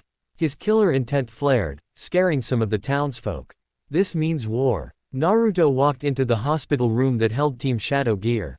How are they? He asked his partner quietly. Lucy wiped her tears and looked up at him with puffy eyes. They're still unconscious, I won't forgive this. He sat down next to her. The others just left to go fight. Lucy stared at the ninja in confusion. They already left. Why didn't you go with them? Naruto looked at her and smiled gently. I couldn't just leave my partner behind, you know. Lucy blushed, then smiled back. She was happy he waited for her. Naruto stood up. Shall we go? Go where? He extended his hand and playfully rolled his eyes. To help out our friends, of course. She took his hand and they left. Naruto scratched his head. So, where is Phantom Lord again? Lucy sighed. They have multiple guild buildings. But I'm guessing everyone went to their headquarters. Naruto cracked his knuckles. Then what are we waiting for, huh? Water slowly started falling from the sky and Lucy put her hand out. Rain. Naruto suddenly moved in front of her defensively. Looking out in front of them with a battle-hardened expression. Naruto. Lucy asked when she heard the sound of wet footsteps. Juvia brings the rain wherever she goes. Lu. Sai turned to see a lady with medium-length blue hair that curled at the tips walking towards them while twirling an umbrella in her hands. She wore a trench coat that hugged her form nicely and went all the way down to her knees. Naruto looked at the girl cautiously. Who are you? Juvia looked at him, then at Lucy, before she began to walk away. Sorry, Juvia is interrupting. The shinobi dropped his arms. A dumbfounded look on his face. Huh. The ground next to the strange girl began to stretch like rubber until it formed a person. Non. Bonjour with 3 nons. Lucy hid behind her fellow blonde. What's with these guys? Quote. Monsieur Saul. Juvia greeted her apparent ally. Juvia-sama, you can't just walk away from our mission. This mademoiselle is our target. Juvia looked back at Lucy. Oh my, she's the one. Naruto lowered his gaze. Why are you targeting Lucy? Saul tilted his head in an inhumanly way, unnerving the celestial spirit mage. Who might you be? My monocle has no information on you. I'm Naruto Uzumaki, the newest member of Fairy Tail. Naruto proclaimed, showing off his guild mark. I'll ask you again, why are you targeting Lucy? Juvia's arms seemed to dissolve into water and it morphed into a makeshift blade. He is of no use to Master Jose, shall I eliminate him? Naruto narrowed his eyes. Are you from Phantom Lord? That we do. We come to say, so. L was cut off when Naruto suddenly appeared in front him and decked him across the jaw. The strange man detached from the ground and crashed into a stack of barrels. He's fast. Juvia's eyes widened. Dian jumped back to put some distance between her and the orange-clad man. Naruto turned his gaze to the blue-haired woman. I'm not really into hitting women, but you guys hurt my friends. So don't think you're going to get off scot-free. Juvia stared at him for a second before she blushed a little. Why, you're right. I'm sorry, I will leave at once. She stuttered and scurried off. Huh. Shaking his head, Naruto turned towards the earth shifter. Non. We will be back for Mademoiselle Lucy Heartophilia-sama, you miscalculation. Our client Jude Heartophilia-sama really wants her back with 3 nons. He began to sink into the ground. My monocle tells me we succeeded somewhere else. With that he was gone. Naruto looked around to make sure they were really gone. He then walked back over to Lucy, who seemed to be shaking. The enemies must have scared her. Are you okay? His words fell onto deaf ears as Lucy was lost in her own thoughts. It can't be him, he wouldn't care enough to do something like this. Would he? Naruto waved a hand in her face. Hey, what's wrong? Lucy looked at him and tears started streaming down her face. It's all my fault. Jude Heartophilia is my father. He must have hired Phantom to get me back. Levi-chan and the others were hurt because of me. Naruto cut her off by lightly chopping her on the head. What are you talking about? Is it your fault for joining the guild you've always wanted to join? I'm sure I can speak on behalf of the others that no one would think this is your fault. But Lucy sniffled as she looked up at the shinobi. Naruto pat her on the head and smiled. No buts. Now let's go catch up with the others. She wiped her tears and nodded slowly. By the time Naruto and Lucy had arrived, Fairy Tail was in the middle of their retreat. Makarov had somehow been drained of his magic power, leaving the old man a sickening green. To the north of Magnolia, there apparently lived an old acquaintance of Makarov, a healer named Perliuzica, and so they left him there to rest. They were now back at the guild. With the master's defeat, everyone's morale had taken a big hit. How are we going to beat Phantom without the master? Is this the end? Naruto growled and stood up. What are you all, babies? Look, I'm worried about the old man just as much as you are. But moping around and feeling sorry for yourselves is going to get us nowhere. They put their heads down, knowing what he said was true. The shinobi continued. If we regroup and work together as a team, we'll beat those Phantom goons into the ground. We need to show the world what happens when you mess with Fairy Tail. For old man Makarov, the guild cheered and immediately got to work. Does anyone still need treatment? Someone go get the lacrima bombs. Satisfied with his work, Naruto turned to find Urza smiling at him. That was quite the speech. Naruto snickered. I may be an airhead, but I have my moments. How's Lucy? Urza asked, and they looked at the celestial spirit mage in question. She was sitting at a table by herself, her expression somber. She's pinning all of this on herself for some reason. Her father Appa Redley hired Phantom to bring her back to him. Though I don't think that makes it her fault. The redhead nodded. None of us would blame her for this. Right, I'm going to try and cheer her up again. Naruto walked over and sat down next to Lucy. You know that none of us think it's your fault, right? Lucy looked up at him and sighed. I know, it's not that. It's just, I'm sorry. Naruto chuckled a little. What are you apologizing for? You said it yourself, your dad's a douchebag. I gotta ask though, why didn't you tell any of us before? Lucy looked down at her feet. I ran away from home. So I didn't really want to talk about it. Papa hasn't cared for a year since I ran away, but he suddenly wants me back. He's horrible. Maybe if I just go back, this will all end. You don't have to go anywhere. Not if I have anything to say about it. Naruto said and gave her a thumbs up. I promise that as long as I'm here, I'll make sure that you can have fun with everyone at the guild without worrying about a thing. You love this place, don't you? Lucy stared up at him, her eyes tearing up again. But she nodded nonetheless, earning a cheeky grin from the shinobi. Rumble. They both looked around when they heard a low vibrating noise. It then happened again, but it was getting louder. What's that noise? Someone frantically came down the stairs. Everyone, come outside, quickly. Naruto ran out to the front of the guild and was completely befuddled at the sight. A giant building walking on 6 legs was slowly making its way towards the guild from across the lake that was located behind the town. A large cannon made itself known as it stared glowing brightly. This is bad. Everyone get down. It all happened in a matter of seconds. Urza ran forward, her body glowing as her magic activated. Just as the cannon fired, there was a blinding light and a deafening sound. People were knocked off their feet. Naruto kept himself up by using chakra to stay grounded. When everything settled, he and a few others that recovered quickly ran over to the fallen knight. Urza, are you okay? First Makarov, and now Titania has fallen.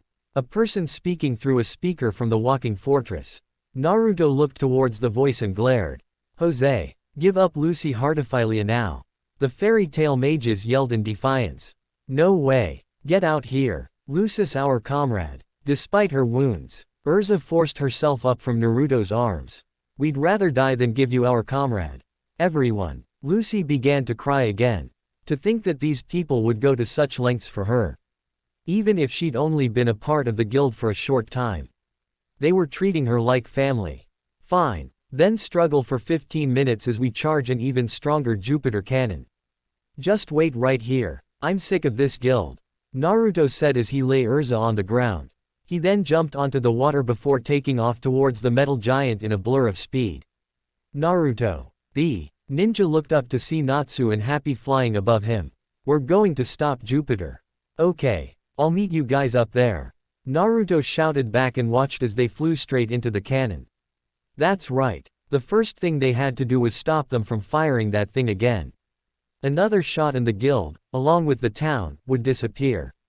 Climbing up to the cannon, Naruto crawled through. Just in time to see Natsu destroy a giant crystal. It was probably a lacrima that powered the cannon, which was something that Naruto learned was a crystal that was able to store magic power. Whoa. The way he had come in ripped off the wall and fell into the water's bellow. Having stuck to a nearby wall, Naruto looked down with a look of relief. That was close. Okay, now to finish off this guy. Natsu declared, pointing at a man with black and white hair. The man took a fearful step back. There's more of you. Fine, I, Totomaru of the Elemental Four, shall take you both on. Rumble. The whole room suddenly started shaking violently. What the heck? Totomaru's eyes widened. The master can't be thinking of doing that. This room doesn't have a way to stay upright. Naruto looked at the guy with a raised eyebrow. What are you talking about? As if to answer his question, the room began to turn upside down. What's with this place? Naruto stuck to the ground and waited for everything to stop moving. He watched as Natsu tumbled around like a helpless rag doll, apparently feeling the effects of motion sickness. URRRP. When the room stopped moving, the blonde hopped down to what he hoped was the ground. Can someone tell me what just happened? Albeit a bit disheveled from the rotation, Totomaru looked at him with a smirk. It's now complete. This is our guild's most powerful weapon. The Super Mage Giant Phantom MK2. That's a weird name. Naruto stuttered and looked over at his pink-haired friend, who was on his knees and still feeling woozy. Well, he's not going to be fighting anytime soon. His attention was turned back to Totomaru when the man screamed out in surprise. Totomaru's entire body was now completely frozen.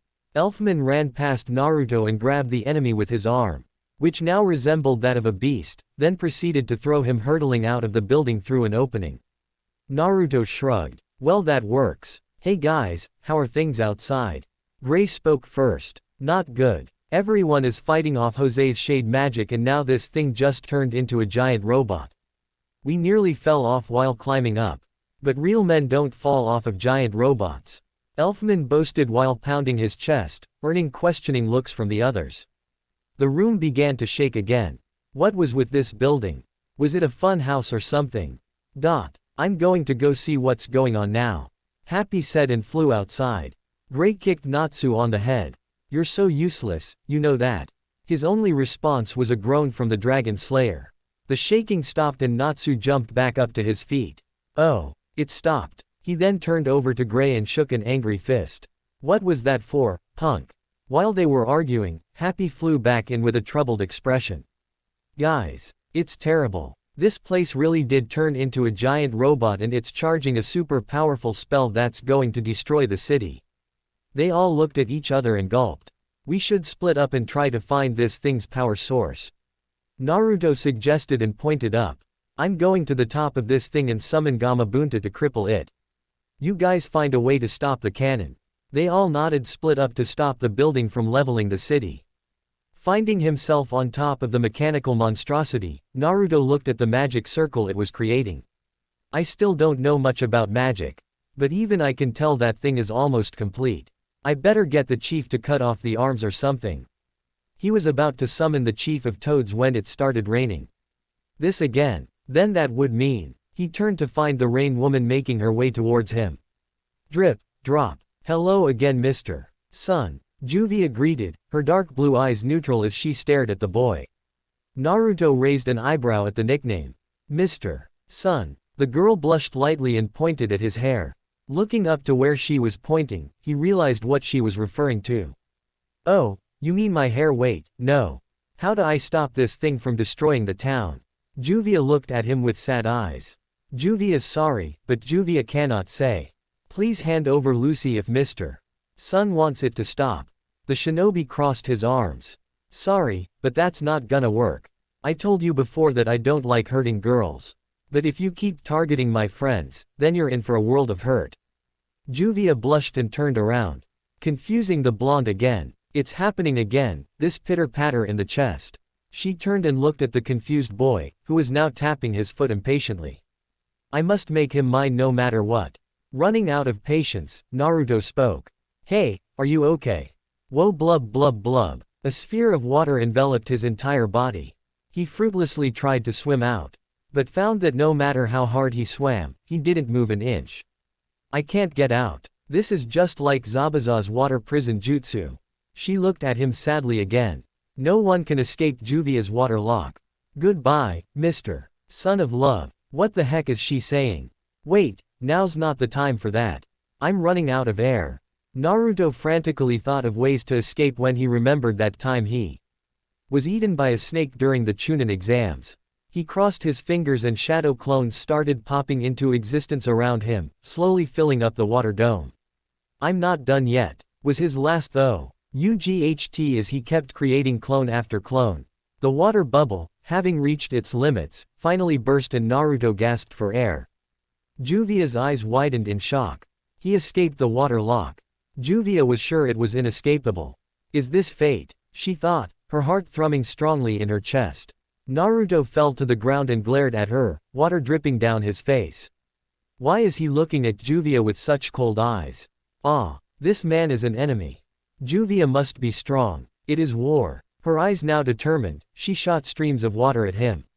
Water slicer. Naruto ducked out of the way and threw a couple shuriken at the water women. The throwing stars merely passed right through her with a splash. What the heck? Is your body made out of water? Yes, Juvia is made of the rain itself. The weight. Our woman replied while cupping her red-stained cheek. That's so cool. Naruto exclaimed excitedly, this time catching her off guard. What? Juvia was completely taken aback and started pacing. He said Juvia is cool. He likes Juvia. Love. Her head began to steam up. He said he likes me. He said he likes me. He said he. Hey, watch out. Naruto called out, snapping Juvia out of her thoughts. She realized she was now dangerously close to the edge. Wah! The building suddenly shook, which caused Juvia to lose her footing and fall off. Ah! Naruto lunged over to the edge and grabbed onto her hand. Hold on. Juvia looked up at him with wide eyes. He saved Juvia. Naruto pulled her up and sat down. That was close. What were you thinking walking so close to the edge? Ia lowered her head as the blonde scolded her. Why would you save Juvia? We're enemies. Naruto stopped talking and scratched at his whisker marks awkwardly. Well, enemy or not, I can't just stand by and watch a pretty girl like you fall to her doom, can I? Pretty. He called me pretty. Juvia's mind was going in all these different directions when Naruto spoke again. You know, you're pretty weird. You know that. You kinda remind me of someone back home, even if it's only that you're both weird. Though, I like weird people like you.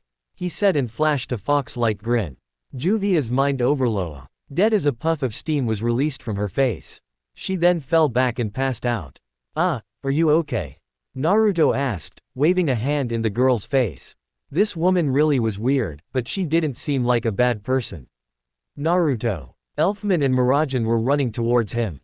Naruto stood up and walked towards the siblings, meeting them halfway. Mira-chan, what are you doing here?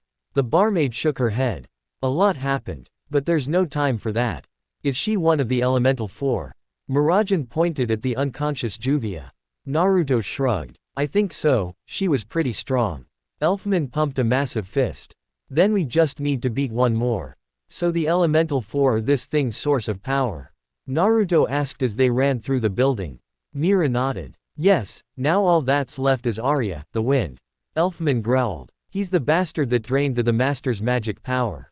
Naruto nodded grimly. He was lucky to have run into that Juvia girl then. Where's Natsu and Gray? There was a slight explosion and the building started rumbling again. This place is really starting to get on my nerves with all the shaking. This must mean Abyss Break was stopped. Mirajan cheered with hope in her tone. Attention fairy weaklings. We have succeeded in capturing Lucy. Jose spoke through the speakers. The three gasped. How did they get her? Ah, let me go. Lucis' voice shrieked. Stop it. Mirajan screamed. A red aura suddenly started foaming around Naruto, making the Strauss siblings take a step back. Naruto. What's th? Their words stopped there as Blonde's appearance changed. Naruto's eyes were now bloodshot red and his whisker marks were thicker. His nails both on his hands and feet grew long and sharp, giving him a more feral appearance. To put it simply, he looked possessed. Naruto. That appearance. Mirajan nearly whispered as she reached out towards the boy, but one moment Naruto was just standing there, and the next he was gone in the blink of an eye. The two just looked at each other worriedly. Jose. Naruto roared as he stormed down the hallways of Phantom's moving guild, any and all unfortunate Phantom member he came across Makin. A fine human-shaped indent in the wall. But the shinobi finally came to a stop when he entered a room with Natsu, Gray, and Urza. They all looked at him in shock. Naruto. What happened to you? Natsu sniffed the air. You smell funny. I'll explain later. Where's Jose? Naruto all but growled at them. At that moment, an intense wave of pressure hit them.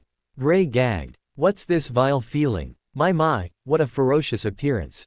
A sinister-looking man with dark hair tied in a short ponytail commented as he floated down from an opening in the ceiling.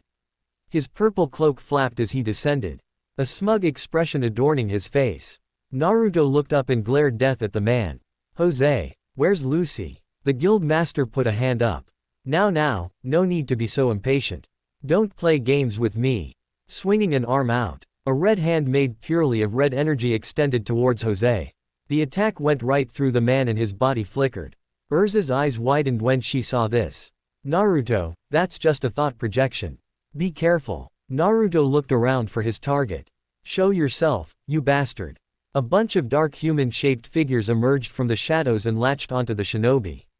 Shade and Tangle. Their grip on Naruto increased tremendously, causing him to grunt out in pain. The real Jose came out of hiding and chuckled. Don't bother struggling, it will only make it worse. He mused and watched with glee as his shadows strangled the blonde. Naruto. The rest of the group sprung into action. The wizard saint responded by extending his hand and dark shades began to swirl around his palm. Dead wave. He swung his arm towards the younger mages and a large purple beam completely engulfed their forms. They screamed in pain as they flew across the room and slammed into a wall, falling to the ground with a sickening crunch. Grr. Naruto called upon more of the Kyuubi's power, gaining a complete cloak complete with ears and a tail, but it still wasn't enough to break free of the spell that entered him. Jose watched with mild interest. Now what is this malicious power you're calling upon? With one final grunt, Naruto shattered the spell binding him. He then lunged at Jose. Easily twice as fast as before. Such speed. The master wizard barely dodged the slash, escaping with only a minor cut on his cheek. I'll have to play a little more serious with this one. How about this? Jose swiped his hand horizontally and the area around Naruto exploded with ghosts and other evil spirits.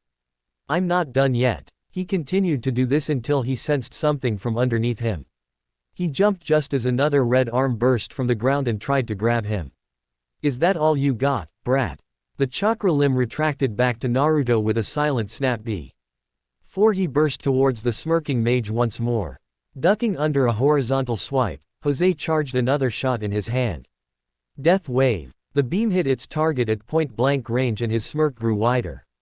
Naruto was pushed back by the stream of vile magic, his Kyuubi-amped limbs held up in a defensive manner. Jose followed up with his assault by extending his arms outward, in dozens upon dozens of spiritual projectiles towards the blonde. The possessed shinobi's arms became blurs as he fended off the barrage of spells. At the same time, the very shadows underneath the blonde gripped his ankle and yanked hard. Naruto cursed as he was flung into a nearby wall. Jose shouted as he gathered a tremendous amount of magic power, causing the mages on the ground to groan from the pressure it brought. Dark Pulse. The man traced a circle with his palm, which resulted in a fiery explosion that led all the way up to Naruto just as the boy had pried himself from the wall. Jose cackled with loud ghtr as the room was encased in spectral flames. Ha ha ha. Yes. Feel despair, you whelps. I cannot wait to see the look on Makarov's face when he awakens to find his guild and comrades all gone. A silhouette appeared in the flames. And Naruto emerged with various burns all across his body. Jose snickered and pointed a finger at the teen. A thin stream of purple magic shot out of the tip, piercing through Naruto's chest. But the boy continued walking as if nothing happened. Raising an eyebrow, the wizard saint fired another shot of magic. Then again, and again, and again, until the blonde was standing face to face with the older man. Blood dripped to the floor from the various holes on the ninja's body. What is this brat? Does he have a death wish? Jose's eyebrow twitched when Naruto looked directly into his eyes with bloodshot irises. Exclamation mark question mark quote. It was only for a second, but Jose could have sworn he saw an image of a massive fox. On top of that, Naruto's wounds seemed to heal right before his eyes. The burns faded away within seconds as the punctures closed up as if they'd never been there. It was terrifying. What are you? Naruto Uzumaki. The shinobi answered while raising his palm. And energy began to swirl in his palm. Blue mixed with red to make a vile-looking shade of purple. And this is for hurting my family. Sensing the danger emitting from the technique, Jose's face paled. He tried to back away, but quickly found that the red energy was now binding him in place. When had he? Vermilion Rasengan. Naruto thrust the sphere into the evil man's gut. Yosh's scream was silenced by the deadly attack's explosion. Lucy was propped against a wall, her hands bound by an iron shackle. Her body ached as it was covered in numerous scrapes and bruises. If only I had my keys. Ching. She flinched as another iron dagger embedded itself into the wall near her head. Hi. She opened her eyes and glared at the man responsible for throwing the projectile. Gajiel Red Fox. Phantom Lord's Iron Dragon Slayer, was messing with her like a predator toying with its prey. I almost feel sorry for you all. Lucy stated with pity in her eyes. The Dragon Slayer smiled wickedly. His arm morphed into a sword and proceeded to slowly walk towards her. What was that, girl? A Phantom Lord member ran in front of him. Gajiel, stop. We can't kill her, the master said. Wham! Gajiel backhanded the mage, knocking him into a nearby table.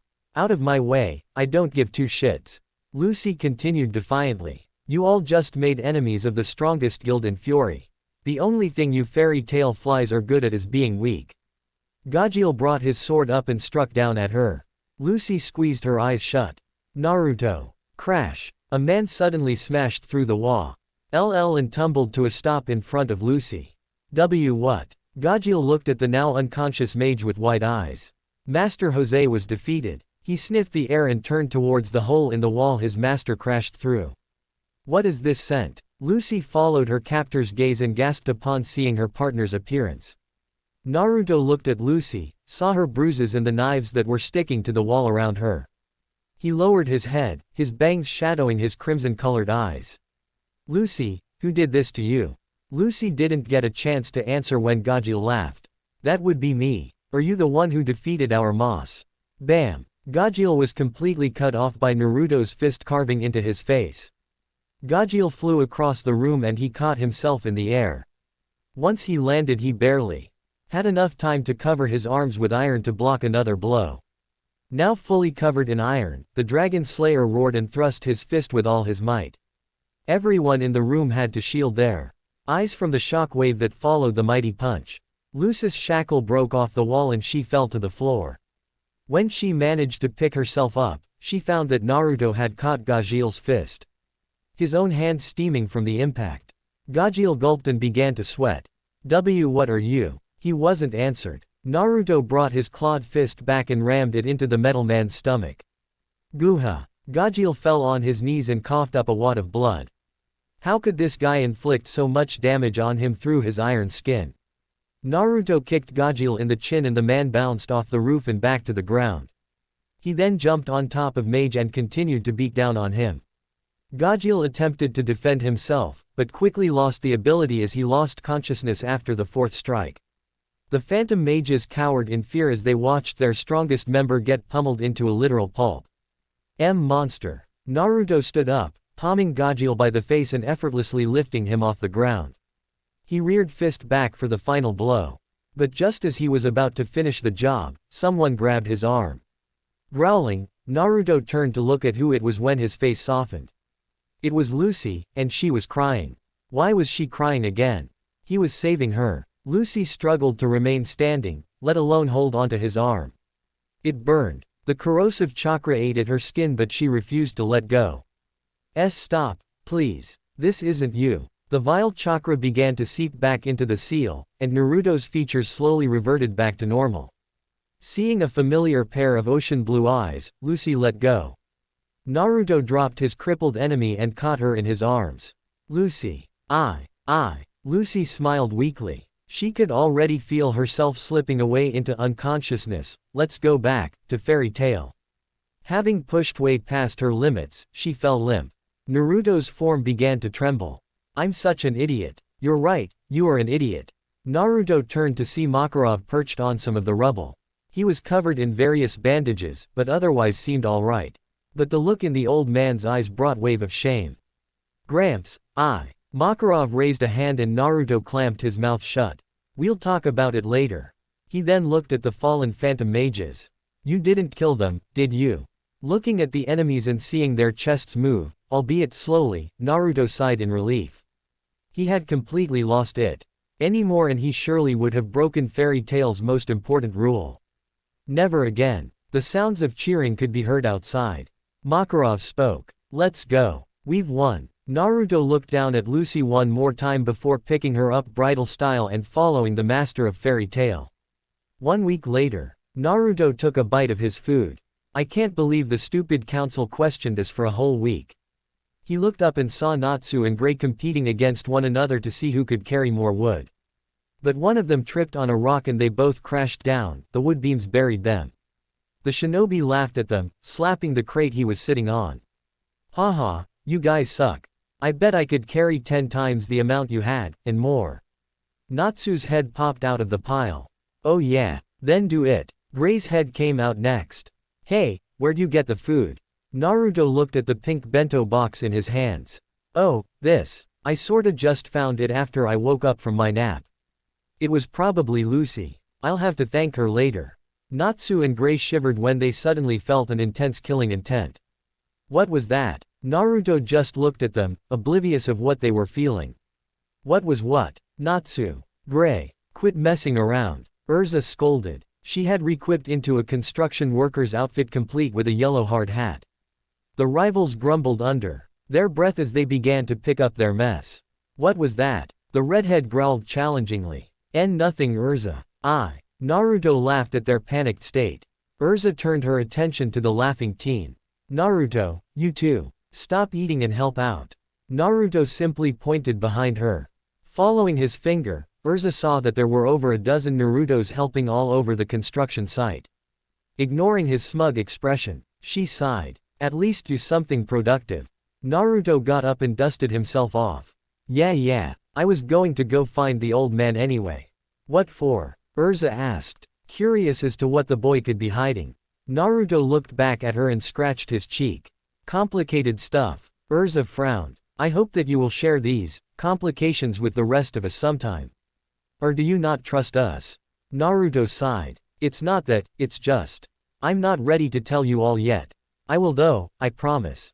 Humming in approval, Urza left without pressing further. Sighing again, Naruto went off to go find Makarov. It was getting more difficult to keep this secret from them. Now where is that old man? Oh right, the giant. He walked over towards the toe ring mage who was currently setting up some large wood planks. Hey, Gramps. Got a minute? The giant looked down, and upon seeing Naruto looking up at him, shrunk back down to his original size. Yo, Naruto my boy, how can I help you? The blonde put his hands in his pockets. I dreamt of a fox while I was slacking off and I wanted to tell you about it. The old man nodded. Follow me, I'd like to hear more of this dream of yours. They walked to a secluded area and sat down at a bench. So, you ready to share? Naruto steeled himself and nodded. Yeah, it all started on the day I was born. My home village was attacked by a giant nine-tailed demon fox. They couldn't defeat it because it was so powerful. So the current leader at the time, the fourth Hokage, sealed half of its essence into a newborn baby. Makarov closed his eyes. That infant was you. The Jinchuriki nodded. Yes. The old man stayed silent, his expression neutral and unreadable. Naruto looked down. I can leave if you want. Smack. Makarov smacked the back of Naruto's head. Ow. What was that foe? The blonde stopped yelling when he heard laughter. Why are you laughing? Now why would I kick you out for something as silly as that? Makarov asked while wiping away a stray tear. Naruto frowned. Silly. You saw what I was like while only using a portion of its power. What would happen if I lost control? Your family would stop you.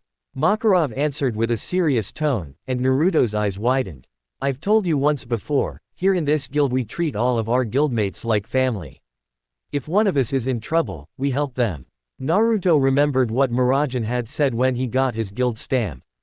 Family. His face reddened when he realized he'd called this bunch his family while fighting Jose. Ma. Kurove stood up and started walking back towards the construction site. Why don't you tell everyone about this, Demon Fox, and see how they react? Then you can decide whether to stay or leave. It's up to you. Naruto sat there alone as he thought about what the old man had. A fond smile grew on his face. He really is like the old man Sarutobi.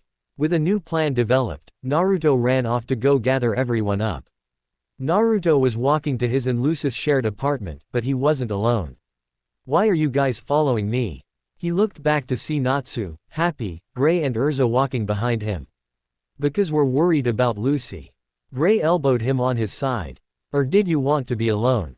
He asked slyly. The blonde shrugged. Makes no difference to me. Just don't be too crazy, I bet she's still a little sore from. He remembered the burn marks left on Lucis' arms from the Kyuubi's chakra. Urza put a reassuring hand on his shoulder.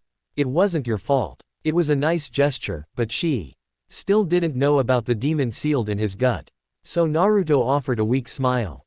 Hey, Naruto. The shinobi turned to see an exhausted-looking Loke. He didn't know the guy all that much, just he was constantly flirting with the women of the guild a lot. The guy was also scared of Lucy for some reason. Hey, you okay? Yeah. Here, can you give these to Lucy? He asked and tossed a set of keys to the ninja. Naruto's eyes widened. Oh, I totally forgot she lost them. Thanks. Gray looked at Loke worriedly. Are you sure you're okay, man? Were you looking for those this whole time, Bako? Say I haven't seen you around lately. The womanizer smiled weakly. It's hard being a feminist. Natsu snatched the keys from Naruto's hands and ran off. Let's go see if Lucy wants to play. Naruto chased after him. Hey, remember what I told you? He turned back and waved. Thanks, Loke. I owe you one. Urza and Gray ran after them, leaving the tired-looking man behind. Natsu opened the front door. Lucy. How's it going? He yelled, Happy mimicking him. No one answered. Huh, she's not here. Everyone else walked in. She's not. Naruto knocked on the bathroom. Lucy. You in there? When no one answered, he opened the door to confirm that no one was inside. Not here either. Where's Lucy? Happy cried out and opened a cabinet. Wah. A bunch of letters fell and piled onto him. Natsu picked up the letters and skimmed through some of them. These are letters to her mom. Gray looked at Naruto. Did you know these were here? The blonde shook his head. That area is off limits for me. She gets mad whenever I try to read her stuff. Guys. They turned to see Urza holding a piece of paper. What's that? Naruto asked and looked over Urza's shoulder. I'm going home. She read, shocking all of them. She went home. She probably still feels responsible. Naruto dashed out the door. Naruto. A couple seconds later, he came back. Do you guys know where Lucy used to live? They all looked at the boy with flat expressions. Lucy walked through the hallways of the Heartophilia mansion. Are you sure you don't want to change before seeing your father? One of the maids asked her. She shook her head. No, I won't be long. Stopping in front of the large doors to her father's study, she took one final breath before opening the doors. Hello, father. Naruto and the rest were running towards the giant mansion just as Lucy was walking out of it. Lucy looked up and was surprised to see a crying Happy fly into chest. What are you guys doing here? Naruto stopped in front of her and pulled out the note she left. We found this note and thought you weren't coming back. She looked at the note before laughing. They all looked at her like she was crazy. What's so funny? She wiped a stray tear before answering. I just came here to visit my mother's grave. Naruto, stop pouting. You're acting like a child. Lucy got no response. Look, I'm sorry, I should have left more than just a note. Quote, nothing. Honestly, this boy is such a child, Lucy thought with a sigh. Though knowing he was so worried about her made her kinda happy. Wanna go get some ramen at the guild? Naruto's ear twitched. Quote, Can we get miso ramen? Bingo. Lucy shook her head in amusement. Sure. Naruto and Lucy walked up the construction site of the guild and heard Miragen yelling. We can all finally take jobs again. Thank you all for your hard work. The guild members cheered. Naruto looked at his partner. Hey, wanna take on a job? It's been a while since the last one. Lucy plopped on one of the stools and sighed. Not today, I'm still sore from Aquarius's butt whooping. Not gonna lie, that was pretty funny. Is she always like that? Naruto said with a chuckle.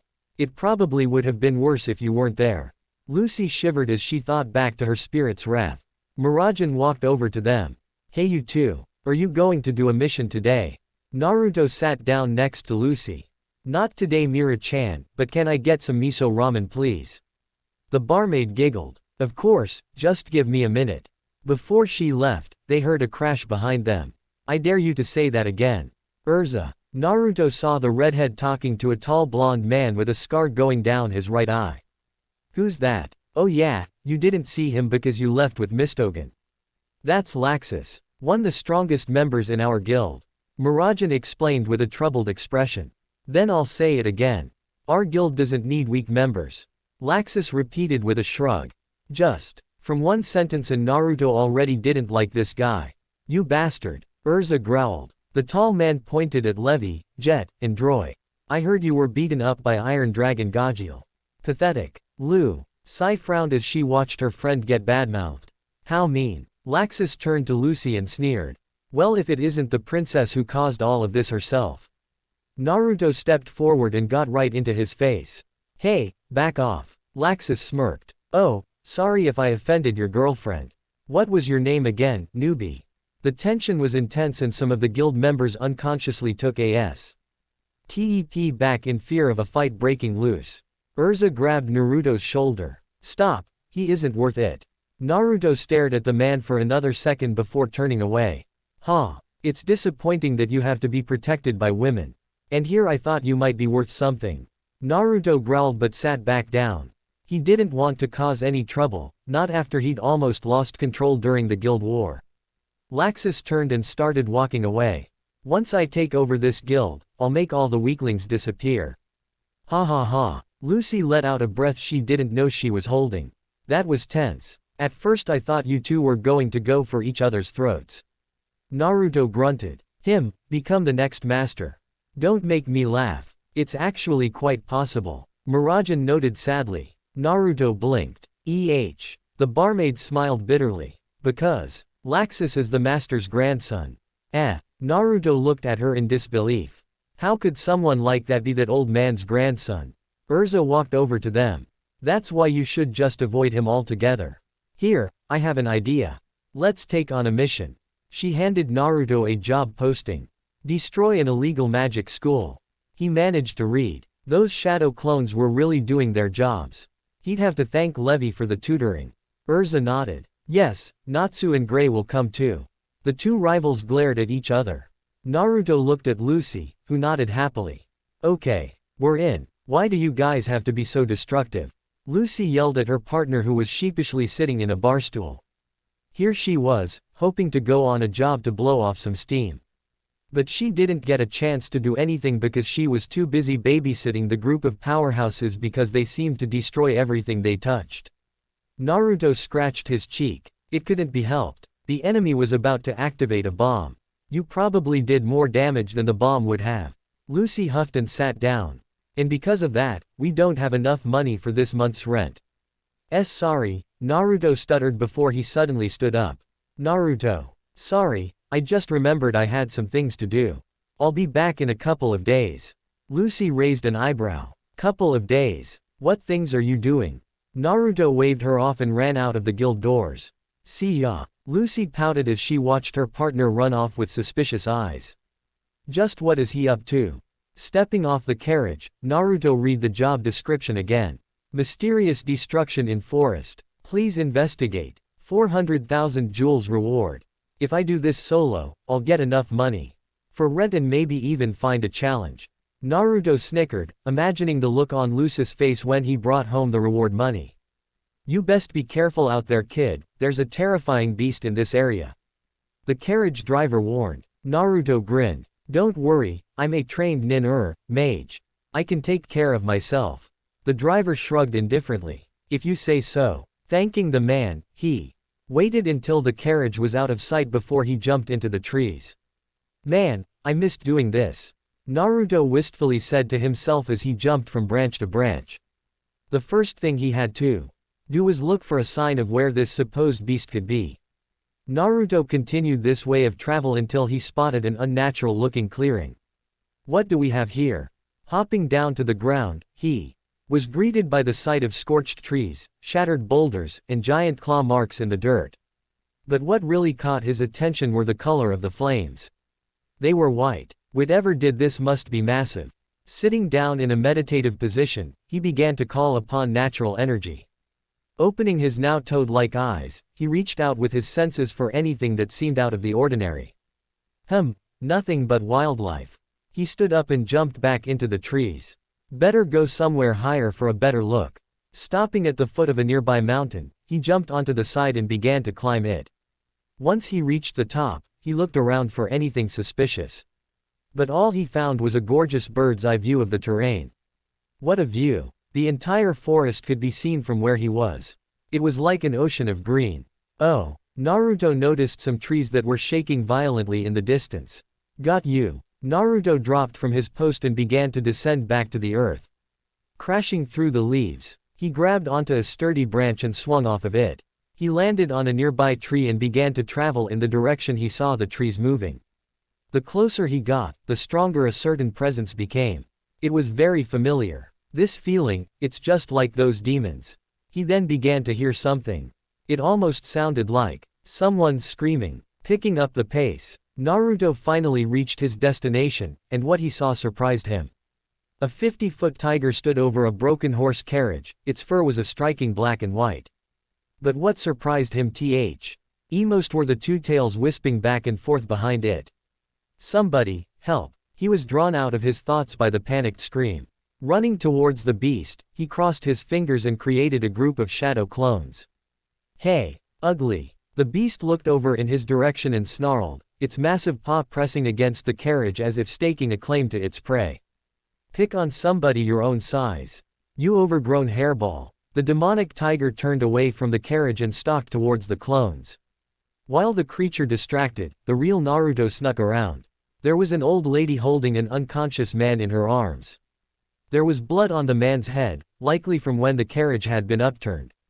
Hey, you okay? Naruto asked, nearly shocking the woman out of her skin. She quickly got over her surprise and pleaded. Please, help us. We were just taking our stock through this trail when that thing appeared out of nowhere and devoured our horse. Naruto nodded. Don't worry, I'll take care of it. At that moment, he felt the memories of his shadow clones enter his mind. Looking over the crashed carriage, he saw the two-tailed tiger walking towards them again. Turning back to the merchants, he created 2 more clones. These guys are going to take you to safety. She nodded gratefully. "Oh, thank you. Please be careful, dear." Naruto jumped over the carriage and slammed a nature chakra enhanced fist into the beast's nose. Roar! The tiger roared in surprise as it smashed into a tree, knocking it over with a crash. "I'm not done yet." He jumped onto its back and started wailing on it, though he had to retreat when the tiger's fur burst into white flames. Whoa! He dodged a swipe and jumped back to get some space. So those white flames really did come from this guy. The two-tailed tiger let out a deafening roar, causing the shinobi to wince and cover his ears from the sheer volume it produced. But he didn't have time to recover as the beast pounced on him. Naruto rolled to avoid being crushed, but the sheer heat from the demon singed his skin even through his clothes. Talk about white-hot flames. The tiger opened its mouth and shot a white fireball, which the blonde easily evaded by jumping into the trees. As he hopped from tree to tree, he glanced back to see the creature was hot in pursuit. Persistent guy, aren't ya? The demon shot another fireball, evaporating the tree Naruto was about to land on. The shinobi created a clone and kicked off of it to avoid falling down, landing on another tree. Chomp! Naruto grimaced as the clone fell into the feline's jaws. Creating a couple more clones, the little group dispersed into the canopy. The demonic feline was on the prowl, looking back and forth for any signs of its nimble prey. "Up here, ugly!" Whoosh! The clone yelped as he quickly jumped out of harm's way as a fireball pelted the branch he was standing on. But before the tiger could advance on its target, another clone rammed a pair of Rasengans into its back. Yowling in pain, as it swiped at the doppelganger, another clone fell upon it in a similar fashion. This happened a few more times before a wave of white flames erupted from the demon's body as a sort of defense mechanism, destroying its attacker all in one go. Growling in pure wrath, the white tiger let out a steady stream of flames from its mouth and began to aimlessly destroy the forest. "I think it's time we ended this before that thing burns down the forest." Summoning two clones, Naruto put out his hand.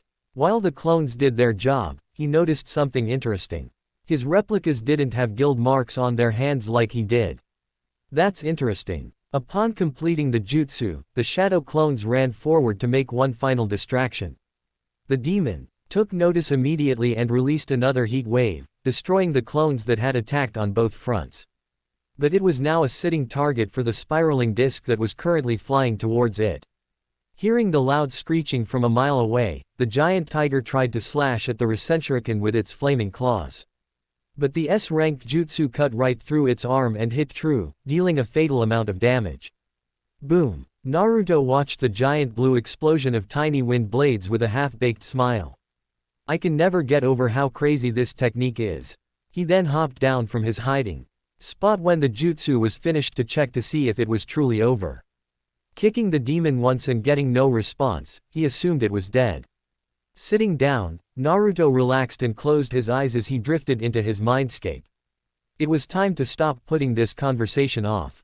When he opened them again, he found himself in a familiar sewer. Walking down the seemingly endless hallways, he knew exactly where to go. He'd done it 1,000 times in his nightmares. Entering a large room, Naruto looked at the enormous bars that were held shut by a single tag. Giant, bloodshot red eyes opened and glowered down at him with a hatred that seemed to have festered for generations. "It's about time you came to see me, human." Naruto just looked up at the nine-tailed fox. "I got a couple questions to ask." The Kyuubi snorted. "You have some nerve to barge in here and demand from me." "Very well, ask. What do you know about all of this? This dimension, these demons like the one I just defeated. You've lived for a long time. Surely you know something." The fox grunted. "Yes, in my years I have learned a vast amount of knowledge. Too much for your feeble mind to even comprehend." A tick mark grew on Naruto's head. "Are you going to tell me anything, or am I just wasting my time, you stupid fox?" He got a laugh as a response. "I'll tell you one thing, brat. You've just stepped into a deep load of." Naruto didn't even bother listening to the rest and cut their mental link. Sighing, he stood up and dragged his prize towards the nearest town. A crowd was gathering where Naruto dragged the demon he'd slayed. Though it was to be expected. It wasn't every day you saw a teenager dragging a giant tiger into town. "Is it dead? Who is that guy? I heard he's from Fairy Tail." Smiling at their astonishment, Naruto spoke with the mayor. I believe this is the cause of the destruction in the forest. Giving a shaky nod, the mayor handed him a large envelope. Why yes, I believe so. Here, this is for you. You've well earned it. Thank you for your service, young man. Taking the package and sealing it into a storage scroll, Naruto thanked the mayor and turned to leave. Cool tilde. Huh. A.B. Londa man with a funky hairstyle ran up to him while holding a notebook in his hands. Naruto pushed him back to get some much-needed space. Whoa man, too close. Are you the rumored new member of Fairy Tail? He eagerly asked, his pen at the ready to write at a moment's notice. Why yeah, the ninja answered hesitantly. Cool tilde. Naruto took a step back from the strange guy. Who are you? I'm Jason, a reporter for Weekly Sorcerer magazine. What is your name? The now named Jason replied before firing off another question. The shinobi's eye twitched. Naruto Uzumaki, but, cool tilde. What kind of magic do you use? The reporter interrupted while taking an eager step forward, his eyes wide with anticipation. Naruto took a step back, a little weirded out by the man's enthusiasm. I guess it would be cloning magi. Cool tilde. Jason was basically frothing at the mouth at the information he was receiving. Was this really that exciting? Naruto wasn't so sure and was actually starting to get a little annoyed. Well, if that's all, I got a train to catch. Is it true that you defeated Phantom Lord's Master Jose and Iron Dragon Gajil single-handed? Was Jason's Al questioned before Naruto took off running since the interview was clearly not going to end anytime soon. Yeah, see ya. As he ran, he heard a fading series of cool tilde. As he got farther away. Talk about a nutjob. Naruto hoped he didn't run into that guy again anytime soon. Hey guys, I'm back, Naruto announced as he walked through the guild's entrance. The other members that were present eted him before going back to whatever they were doing. He sat down at the bar in front of Mirajan. Hey Mira-chan, can I get some miso ramen? I'm starved. She giggled. Do you eat anything besides ramen? The blonde shrugged. What can I say? It's the food of the gods. Kana sat down next to him. Hey Naruto, long time no see. Hey Kana, how's it been? Naruto greeted, and adopted a bitter SMI. When the woman took a swig from her barrel. It's been pretty boring lately. Want some? Kana asked, offering him a drink. No thanks. Naruto readily declined. He never really saw the appeal of alcohol. Whenever the pervy sage had made him drink the stuff, the effects only ever got in the way of his training. Kana shrugged indifferently. If you say so. Have you seen Lucy around? Naruto asked while looking around for his partner. Looking around as well, Kana shook her head. Not sure. Last I heard she was getting ready for a trip or something. She then gained a mischievous glint in her eyes. So, you and Lucy, huh? I hear you've been living together. You must be serious. Naruto nodded. Yeah, we split the rent 50-50. Although she gets the bed and I get the couch. Kana grinned slyly and elbowed him lightly. Have you made your move yet? Naruto sent her a puzzled look. Move? Did she say we were moving? Rolling her eyes, she'd pat the boy on the back. You really are dense. Naruto gained a tick mark. Hey, why does everyone keep saying that? I've told nothing but the truth. At that time, Mirajan walked back with his steaming bowl of noodles and placed it in front of him. Here you go. Naruto smiled at her gratefully, completely forgetting about everything else. Thanks. A bead of sweat rolled down Kana's cheek. What a simple guy. The ramen addict was Cho. Winged down when he suddenly heard his name. Naruto. You're back. Noodles dangling from his lips, Naruto turned to see Lucy and the rest. He quickly slurped the ramen up and swallowed before waving a hand. Hey guys. I just got back from my job. Happy jumped on top of Naruto's head. Hey Naruto. Did you know Loke was a lion? He's a grown-up cat. Huh. Naruto turned to Lucy for an explanation. Long story short, Loke was a stellar spirit. Leo the lion, she chirped, showing him Leo's key. Naruto blinked in surprise. Huh, I can't believe I never noticed. But in his defense, it was hard to notice something you were never around. He also gave us tickets to a resort. Natsu added, flailing his ticket around. Naruto looked at the paper in bafflement. A resort? Sweet. Can I go? Lucy readily handed him a ticket. There was one for you too, so of course. Grabbing it, he jumped in excitement. Yahoo! A resort. Thank you, Leo. Natsu and Happy joined in the cheer and everyone laughed at their enthusiasm. At the resort, after a long day out in the sun, Naruto found himself in the resort's casino. A small crowd was starting to form around him. Everyone had decided to go their separate ways and explore. So Naruto had decided to play the slot machines, and he was doing good. But since he had already gotten money for this month's rent, he didn't really have a need for it all. Who is this guy? He just keeps winning. Quote. Naruto sighed. Gambling is so boring, I wonder why the old lady Tsunade likes it so much. Having played enough, he picked up his buckets of coins and walked off to cash in his winnings. He laughed internally at the looks on the crowd's faces though. Sitting down at a bar, Naruto waited for someone to come over and take his order when he felt a tap on his shoulder. Naruto-sama. Sama. Naruto turned and to his surprise, the weird blue-haired girl from the Elemental Four stood behind him. She was wearing a beautiful blue dress that revealed a large portion of her sizable chest, as well as a slit that showed off one of her legs. Oh, you're from Phantom Lord. Juvia sat down in the seat next to him. Yes, though Phantom has now been disbanded. Juvia is now an independent mage. Naruto had to cover his eyes when something shined into his face. He noticed the large necklace of Fairy Tail's insignia that she wore and raised an eyebrow. I take it you want to join Fairy Tail? Naruto asked and looked away nervously to hide his growing blush, not wanting to stare. Juvia nodded eagerly. Very much so. Juvia saw how friendly everyone is at Fairy Tail, and Naruto-sama's a member. She mumbled the last part. Naruto thought about it for a second. Well, I personally don't mind. You didn't seem like a bad person when we fought. Juvia smiled at him brightly. So, Juvia has a chance. Her question having more than one meaning. Naruto folded his arms. It's not for me to decide. Seeing her face saddening a little, he gave her a reassuring smile. But thinking back, you didn't really hurt any of us, so I'm sure the old man would let you join. Juvia clasped her hands together in joy. That would be wonderful. Suddenly, a shadow loomed over the two and they looked up just in time to see a giant of a man raising a massive hand. Hey, look out. Naruto tackled Juvia out of her chair just before it was destroyed. People around them began to panic and flee the area. Hey, what's your problem? Naruto barked and looked back at the guy. He was a tall man with a muscular build who wore a bundle of bandages on his head. Strangely enough, he also had a plate of metal under his jaw. On tilde. Hearing the strange noise, Naruto blushed furiously when he saw that his hands were grasping Juvia's chest.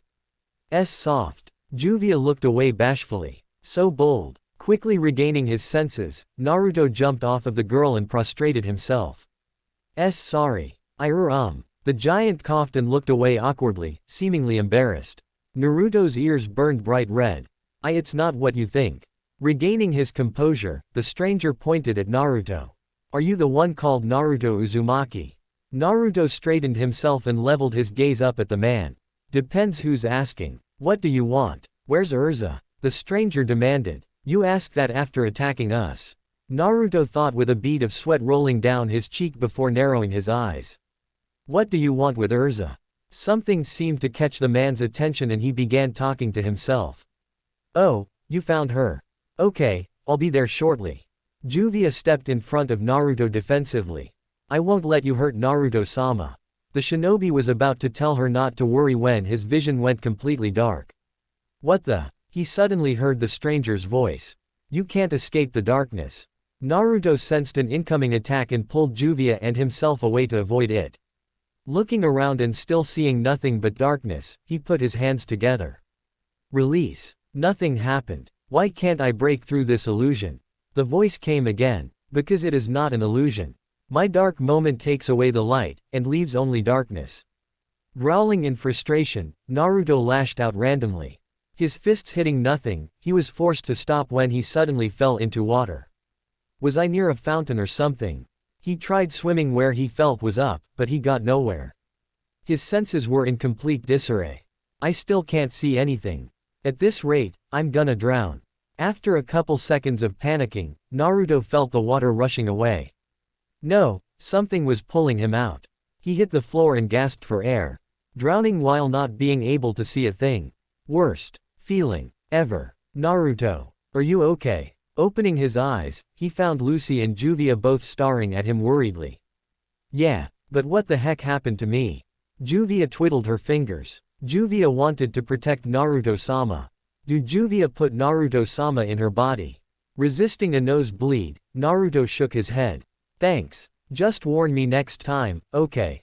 He then turned his attention to Lucy, who was blushing a little herself. Where is everyone? Shaking away her own thoughts, Lucy became panicked. These random people just showed up and kidnapped Urza.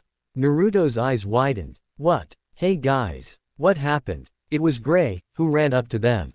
I heard panicking before I lost my vision for a second. OOOUUCH.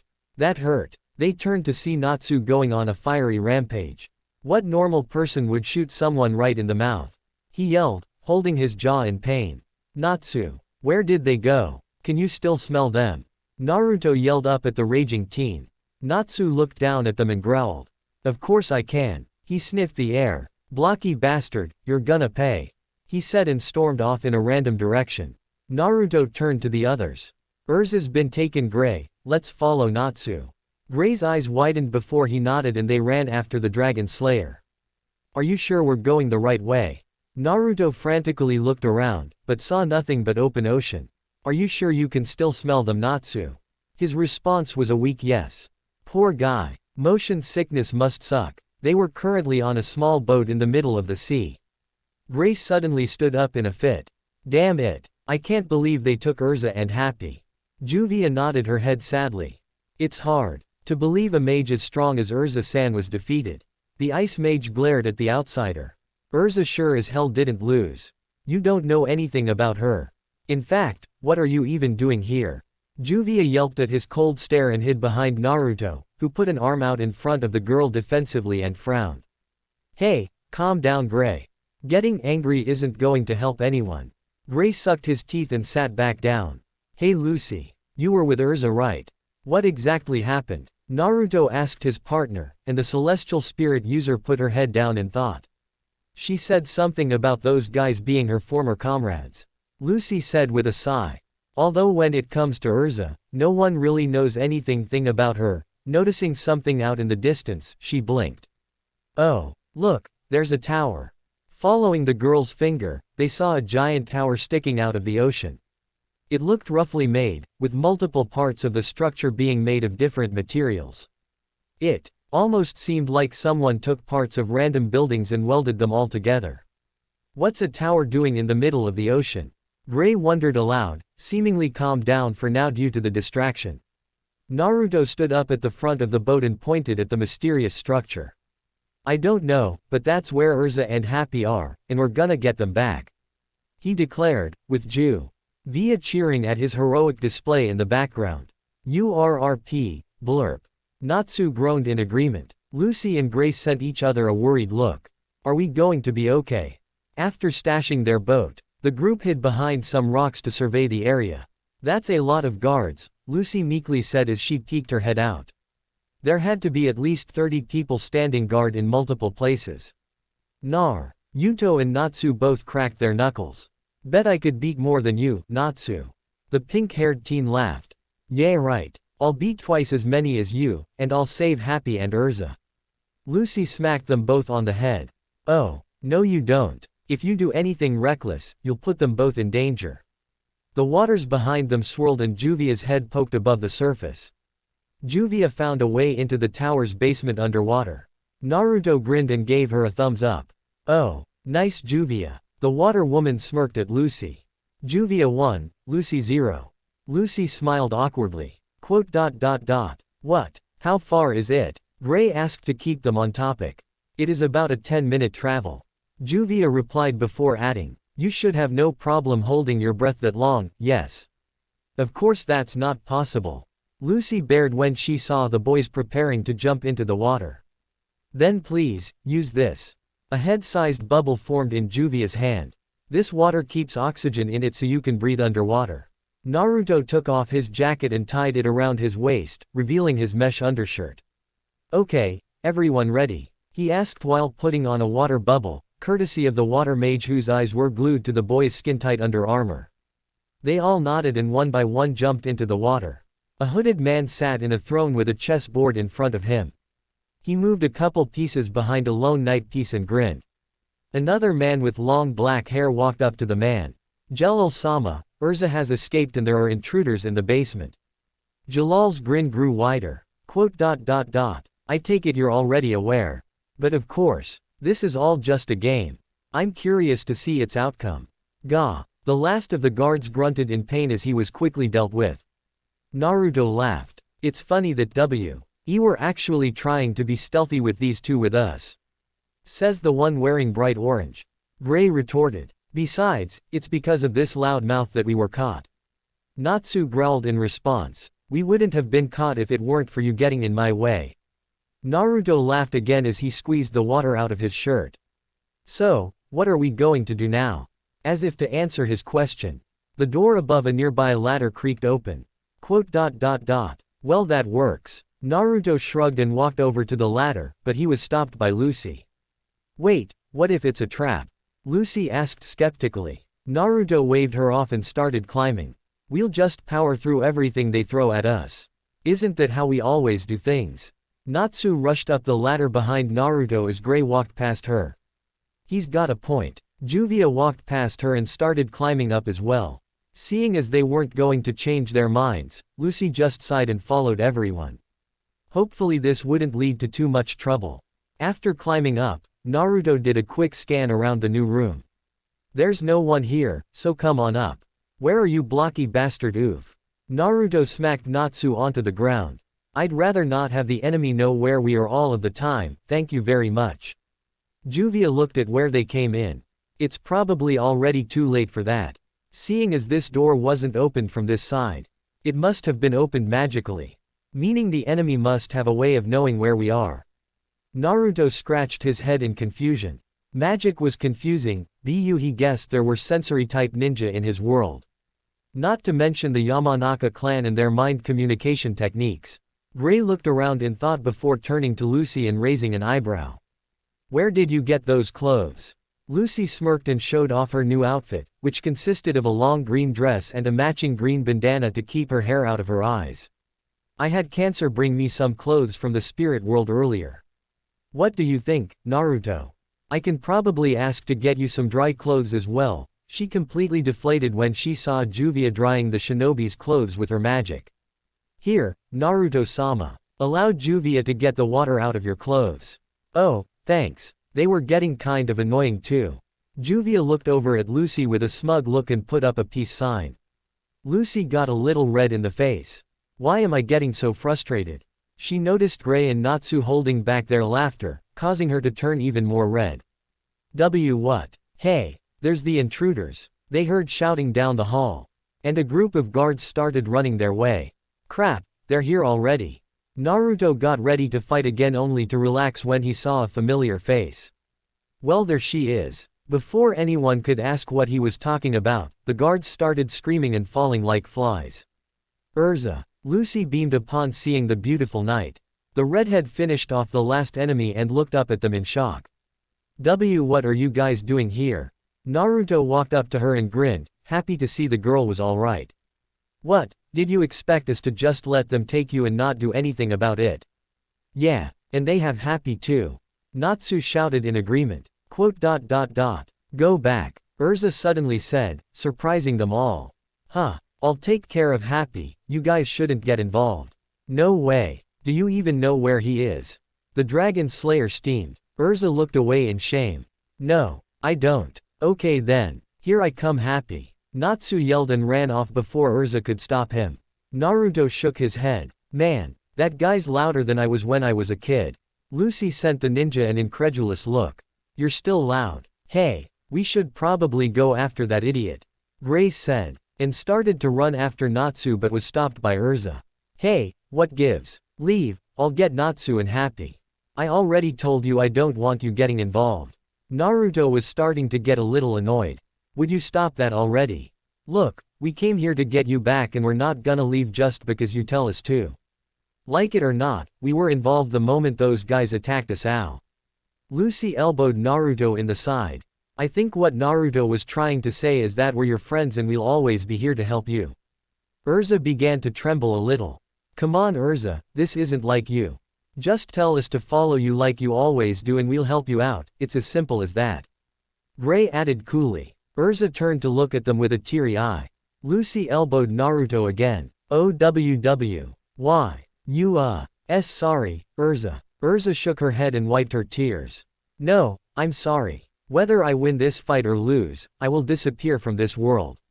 Naruto frowned. What are you talking about? It's unavoidable. So let me tell you about this place. The Tower of Heaven, otherwise known as the R system. So that is why I must be the one to stop Jello. Urza finished after filling them in on her secret. Naruto clenched his fists. So, she wants to take care of this by herself because she feels responsible for her past comrades' actions, but there was something else that was bothering him. Who is that Zirf person you mentioned? I feel that guy's name keeps coming up. Urza looked at him in surprise. You don't know who Zirf is. He is the most notorious dark mage in history. He's also responsible for creating Lullaby and Deliora. Naruto blinked in surprise before looking down in thought. What does this mean? He could create monstrosities like that with little effort. Urza continued while gripping her arm. Then we can't let Jello revive him at all costs. Naruto declared and thumped his chest. I don't know how to stop this R system thing, but I won't just stand arrow. And while knowing someone is trying to revive such an evil guy. Urza frowned and was about to tell them to leave again when a newcomer spoke up. Nei-san, what are you talking about? They turned around to see one of Urza's old comrades. He was a tan-skinned skin boy with blonde hair that seemed to be shaken up quite a bit, most likely from what he had just overheard. Sho. Urza muttered regrettably and looked down at the ground in shame. The now-named Sho took a step back. Jello saved us from the ships you bombed because you went mad with power. She's telling the truth, Sho. The big guy with the iron jaw walked into the room. Came back for more, huh?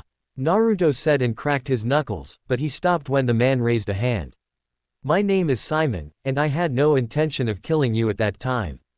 The now-named Simon stated and bowed his head apologetically. Naruto raised an eyebrow. Then what are your intentions? Jello has lied to all of us. I pretended to believe in him and bid my time. Simon looked at her sheepishly. I always believed in you, Urza. Urza looked at her old friend in bewilderment. Simon. Sho was beginning to freak out. How could you trust her just like that? Why don't I trust Nei-san like you? He slammed his fists to the floor. Damn it. Who do I believe in? Urza knelt next to the young boy. I'm sorry. I was too weak to do anything in the past. I never forgot about you guys.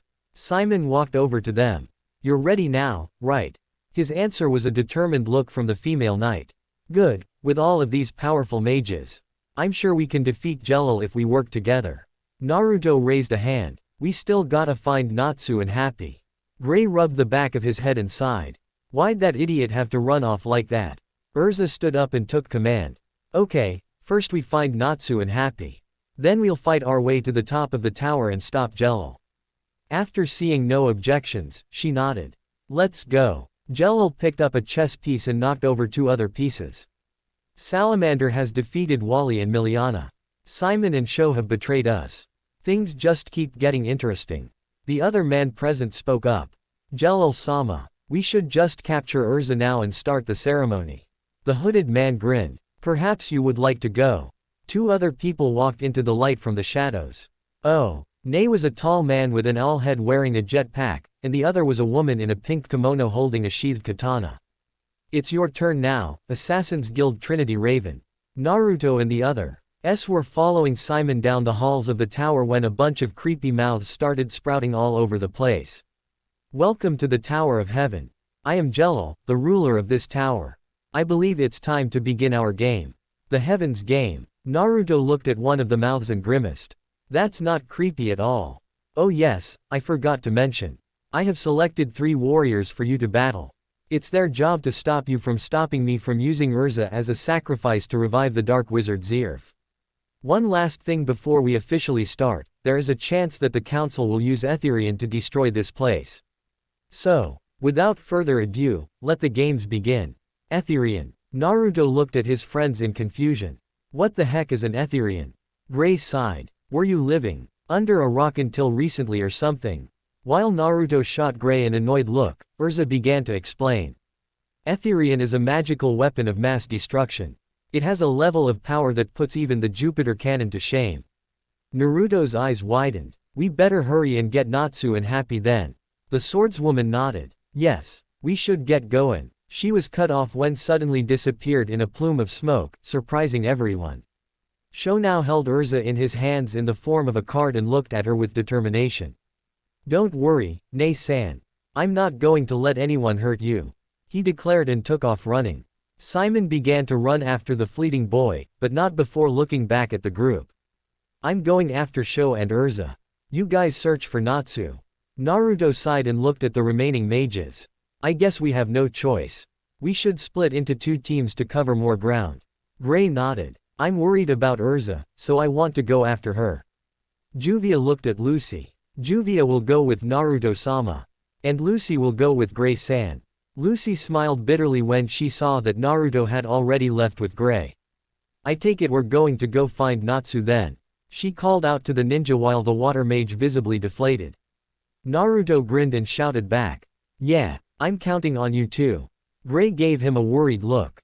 Are you sure it's okay to leave those 2 alone? Naruto raised an eyebrow. Sure, why not? The ice mage just sighed and continued running. You might just be as dumb as Natsu. Naruto fumed. Hey, are you picking a fight with me or something today? Sometime later. Natsu. Natsu-san. Lucy and Juvia were looking around for Natsu, but they were having little to no luck. The place was like a maze, and it was hard to tell if they were making any progress. Why? Oh, you would think that with his good hearing, he would have heard us by now. Lucy huffed as they turned around a corner. Her feet were starting to hurt, and her hair smelled like seawater. She couldn't wait to go home and take a bath. Just like Gajeel-kun. His nose as well. Gajeel-kun. Lucy remembered the scary-looking Iron Dragon Slayer. To think this girl referred to someone like that with such a carefree suffix. Why must Juvia look for Natsu-san with Lucy-san? Juvia bluntly complained, her shoulders slumping. Lucy shrugged. It couldn't be helped. Naruto and Gray left to find Urza. The water woman nodded in agreement. That's right, Naruto-sama is counting on Juvia. But to put Juvia with her rival in love, does Naruto-sama wish to start a fight? Lucy just looked at her dumbly. What are you talking about? Rival in love. Naruto and I are just teammates. We're partners, nothing more. Juvia stared at her with disbelieving eyes. Growing uncomfortable under the dubious stare, Lucy quickly spoke again. It's true. Who would like that slob? He's a ramen addict, he snores, and tries to act mature when he's just as childish as Natsu. Why are you writing all of that down? Juvia hid the notebook in a flash. Juvia must learn how to make ramen then. Lucy's eye twitched before she suddenly cringed and covered her ears when a terribly loud noise rang throughout the halls. What is that? She looked at Juvia and the girl didn't seem to be affected by it. You can hear this, can't you? Juvia retained a neutral expression. It's a nice tune. Both their attention was caught when they noticed a man walking towards them while twirling his long black hair. Heya, ladies. This is my concert of hell. How far did that guy get? Gray shouted in frustration. I don't know. But be on guard. There are people up ahead. Naruto replied as they entered an open room. Coming to a stop, the 2 noticed a strange-looking man standing in front of a smoking Happy and an injured Simon. What are you doing? I thought you were going after Urza. Gray shouted angrily. Sorry, I got a little preoccupied. Simon replied, struggling to stand up. Naruto ran over to the burnt cat. Happy. Are you okay? Naruto, that guy, he ate Natsu. Happy choked out. Naruto looked at the enemy and pointed at him in shock. That guy has a bird head. The bird-headed man looked at them in turn. More of them. Tastes the flames of justice. Huhu tilde. He spit a large flame at Naruto and Happy, and the blonde picked up the exhausted feline and jumped out of the way. Landing next to Simon, he gently put Happy down. Be careful, he is absorbing Salamander's magic. Simon warned. Don't forget about me. Gray shouted as he bumped a fist in his hand. Ice make. Lance. Large streams of ice flew at the assassin. The Birdman fired another shot of flames, desecrating Gray's attack and covered him in flames. Gah! Gray! Naruto was about to jump in when the flames became frozen solid. Compared to Natsu's flames, these are nothing. The ice mage taunted and tossed the ice aside. Sighing in relief, Naruto turned back to Simon. Which way did that Shogai go? The large man pointed in the direction he last saw his friend go. Please, save Urza. Naruto nodded and gave him a thumbs up. I'll bring her back, it's a promise. Turning over to Gray, he shouted. Hey Gray, you take care of things here, I'm going on ahead. Jumping out of the way from being gobbled up, Gray yelled back.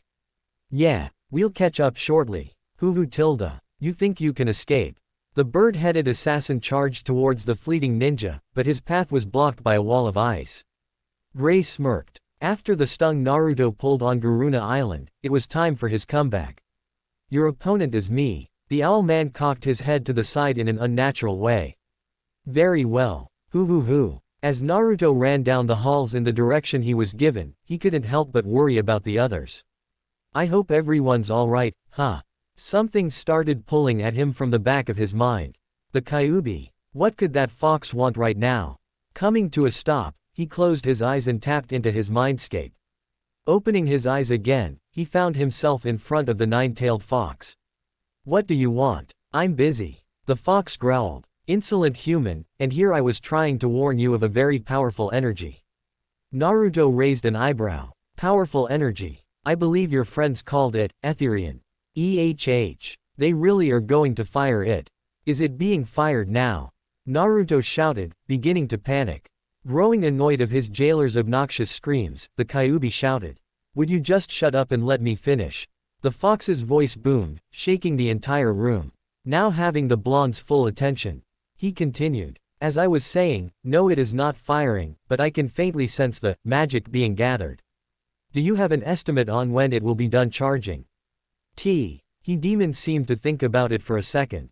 If I were to guess, I would say about 15 to 20 minutes or so. Naruto was about to thank the fox before looking at his prisoner in suspicion. Why are you suddenly being so helpful? Because it wouldn't be beneficial for me to have you be killed in another dimension. Naruto didn't really understand the cryptic response, so he opted to shrug and waved back. Well thanks, I guess. See ya. After hearing a loud grunt, he closed his eyes again and left his mindscape. Huh, I guess that fuzzball has a heart after all. Naruto mused to himself. With that done, Naruto stood up and took off running again. Well, now that I know that the council really is going to fire that thing, I gotta hurry and get everyone out. Nay-san. That's show. I better hurry. Picking up his pace, Naruto turned a corner and found Urza and Sho down the hall. There was a pink-haired woman lying on the floor talking to them, but he couldn't make out the words. Urza. The redhead turned her head in his direction. Naruto. Skidding to a stop in front of her, Naruto looked at the fallen assassin. Who's that? Wait, scratch that. The council is going to fire Etherian soon. We need to get out of here. Urza nodded curtly. Yes, that's why I want you and Sho to go look for Simon and the others and get everyone out of here. And what about you? Naruto asked with an even tone. Already knowing the answer, Urza looked down the hallway fiercely. Jello. Sighing, Naruto turned to Sho. Well, you heard the lady. The Tanteen was hesitant at first before he ran off. But the ninja didn't move a muscle. Seeing this, Urza looked at Naruto with a slightly irritated look. You don't plan on going, do you? Laughing, Naruto crossed his arms and nodded. Sorry, but I promised everyone that I'd find you and make sure you got out in one piece. He pointed to his headband. I don't go back on my promises, ya know. Urza turned and nodded, a slight smile on her lips. Very well, but I'll be the one to take down Jello, he's my responsibility. Naruto rolled his eyes but nodded. Yeah, let's go, we don't have that much time. How disappointing, the game is already over. Jello crooned while knocking down some chess piece. At the same time, Urza stepped into the room. Is it really that fun playing with people's lives? The hooded man grinned and turned to face his guests. Hello, Urza. It has been a while. He then turned to the teen standing next to her. Welcome to you too, Naruto Uzumaki. Naruto frowned. How do you know my name? I don't think we've met. Though I could have sworn I've heard your voice somewhere. Seeing the looks he was getting from the other two in the room, he fumed. I'm not talking about the mouth speaker things. Oh, you really are an interesting person. Jelal said while taking off his hood, revealing his face. Naruto pointed at him in surprise. Ah, you're that guy from the council. Urza held her hand out. I had the same reaction, Naruto. But no, that man you met in the council is Jalal's older brother. Seagrain. The blue-haired man expanded his arms. Well then, shall we begin, Urza? Naruto looked at Urza worriedly. She was covered in scratches, and only a couple bruises, but mostly looked okay. But what worried him the most was that she looked exhausted. Her magic power must be low. Hey, are you sure you can still fight? Urza nodded, not taking her eyes off her enemy for a second. This is my fight. I will see it through. Still frowning, Naruto reluctantly stood back. Gripping her sword firmly, Urza yelled and she dashed towards her former comrade. Jelal. Dark magic swerved around Jalal's arms. Come, Urza. He shot his arm forward and fired a beam of magic at the swordswoman. She jumped out of the way just in time, but couldn't dodge the second blast that came after. Goo! It hit her directly in the stomach, knocking her through the wall and out of the tower. Urza. Naruto ran over to help. Thinking fast, Urza pushed off of the debris falling next to her and back into the tower.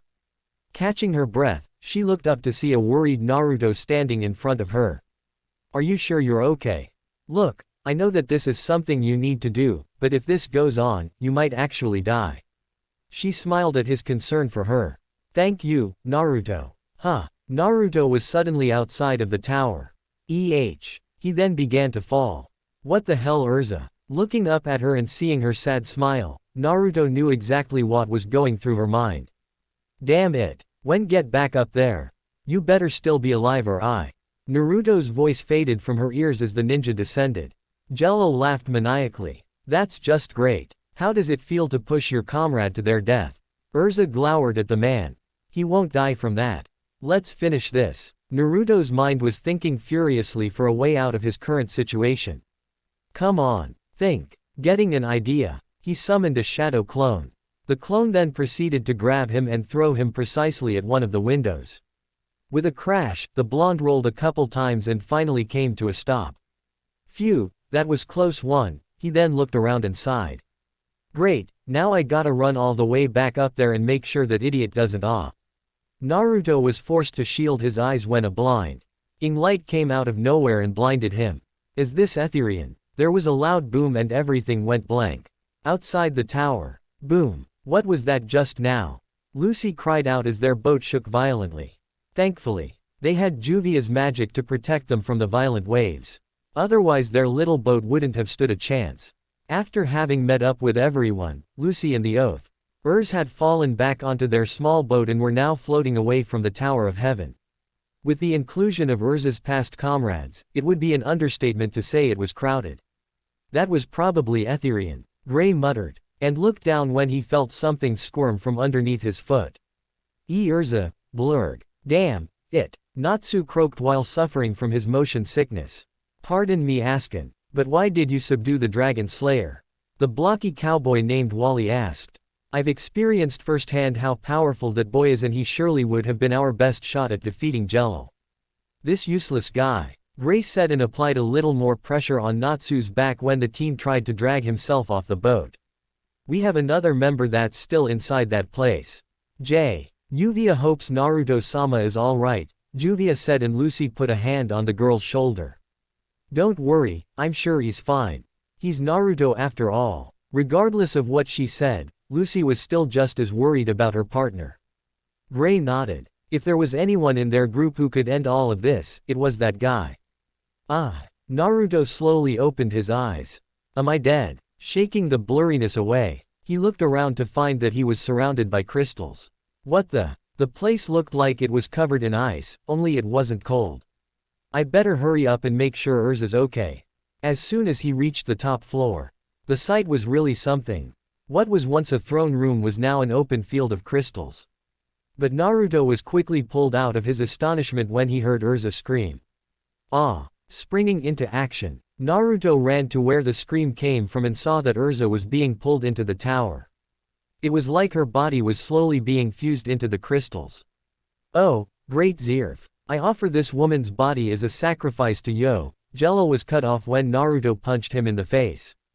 Gah. What? Naruto cracked his knuckles. Just you wait, there's a lot more where that came from. Urza looked at the shinobi in disbelief before growling. What are you doing here? I thought I told you to let me.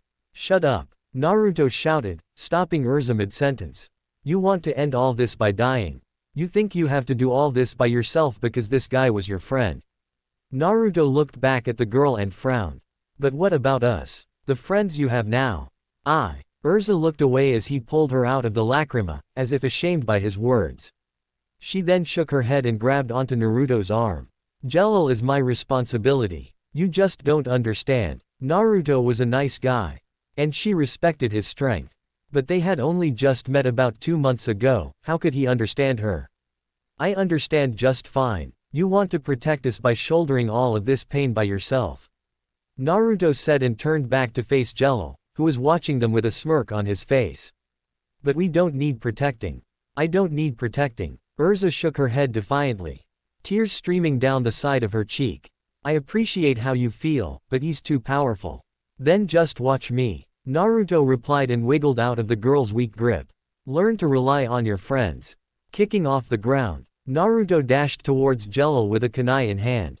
You can't win. You don't understand him. Urza yelled and tried to get up to stop him, but found that she just didn't have any strength left. All Urza could do now was watch as her comrades, old and new, fought what would likely be to the death. Jello grinned excitedly. The mysterious Naruto Uzumaki, show me what you can do.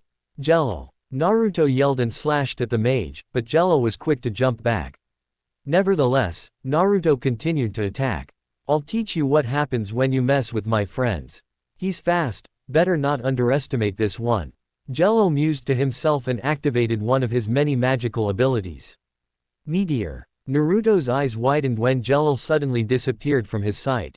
He got faster. He searched for his opponent and quickly spotted the man running around the crystallized room at an almost blinding speed.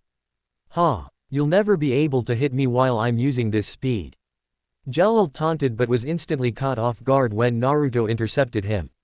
The shinobi landed a spinning kick to Jalal's side and sent the mage straight into a lacrima wall. Goo, but how? I'll admit you're fast, but I've fought faster. Naruto taunted back. Urza was dumbfounded by how fast the two were, wondering if she'd even be able to keep up them. Her eyes could barely keep up. Jello ground his teeth in anger. He had been running as fast as he could.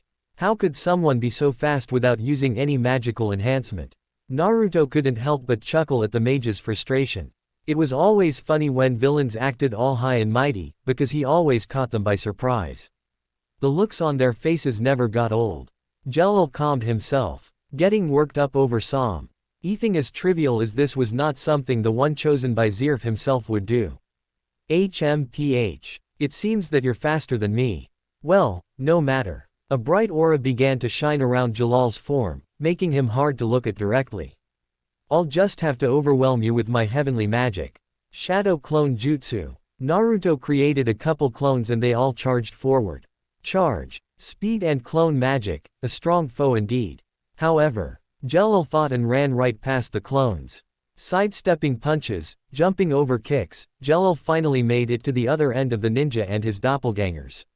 What? You just gonna dodge all day? Naruto asked, his clones shouting out childish insults. A chuckle slipped past the blue-haired mage's lips. Naruto, look down. Urza warned. Huh, Nar. Yuto and his clones looked down just in time to see a series of lights in a constellation-like pattern. Jello put his hands in front of him and activated his spell. Grand Chariot. Naruto. Urza Skur. Aimed as the whiskered teen and his clones were consumed by the explosive spell. She wanted to take care of Jello by herself, but that was clearly no longer an option, and Naruto needed her help. With a new resolve, Urza mustered the strength to stand. But when the smoke cleared, she gasped. Naruto was nowhere to be seen. Ahaha, all that talk and he gets incinerated. What a fool, Jello said between laughs. Urza growled and turned to face the man. But upon noticing something, she smirked. I wouldn't be so sure. Jello frowned. What are you? Man tilde. That would have hurt if it weren't for Sage Mode. Jello whirled around and there stood Naruto, the now aching thorn inside. But there was something different about him. His eyes were now orange with slit pupils, reminiscent of a toad. How did you survive that attack? I get one heck of a boost in endurance when I'm in this mode. Naruto simply replied before folding his arms. Though I'm glad I left a couple shadow clones behind to gather nature energy. Otherwise that attack could have been the end. He may be able to enter Sage Mode faster in this world, but it never hurt to be too careful. Losing control of his anger, Jello lashed out with a burst of magic. But his eyes widened when Naruto simply swatted the magical attack out of the air as if it were a bug. Naruto folded his arms again. You're lucky I'm holding back. Otherwise I might knock you off the tower. It's kinda hard to hold back while in Sage Mode, but I'm tired of all this pointless bloodshed, so let's just stop. Pointless, holding back. A tick mark formed on Jalal's forehead. I decided to see how powerful you were because you interested me, but now I think I'll just destroy you here and now. He screamed and flung himself at the sage. Naruto waited for Jello to close the distance between them before striking him into the air with an uppercut. Gah! Jello gasped in pain as he saw stars, and not the kind that could be seen in the open sky. Naruto created two shadow clones. They formed a Rasengan in each of his hands. He then jumped into the air above the stunned man. He was about to make contact when Jello caught himself on the ground and slid away. The twin Rasengans drilling right through the lacrima floor. Oh, you dodged. Stop, you fool. You're damaging the R system. Jello demanded when he noticed the damage the blue spheres had done to the tower. Naruto raised an eyebrow before a light bulb went off in his head. What, you mean like this? Smash. Jello quivered with anger when Naruto began to destroy more parts of the tower. You little. Naruto crossed his fingers, intent on finishing the job with a couple clones. Now for the finishing touch. What the? Naruto noticed his arm was beginning to grow, and Toa-D-like warts were popping up all over his body. What the hell? Jello noticed the teen's changes and barked with laughter. It seems that power of yours is overtaking your body. Naruto was too bus. Why trying to figure out why he was turning into a toad to listen to anything else? Why is this happening? I drew in the surrounding natural energy just like I always do, so why? Could something be interfering? Even if there was, he didn't have time to figure out what it could be right now. I finally have enough strength back. Urza thought as she stumbled her way over to the blonde. Naruto. What's wrong? Noticing the redhead walking towards him, Naruto dropped into a meditative position. I don't know why this is happening, but it's going to take me a second to fix my arms. He frowned. I know I said that I'd take care of everything, but I need you to buy me some time.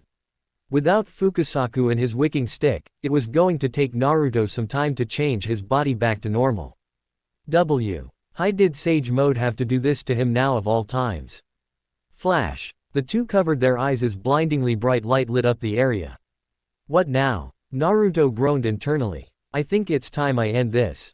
Jello declared and crossed his arms upwards. That stance. Urza thought with wide eyes. Do you plan to destroy the whole tower?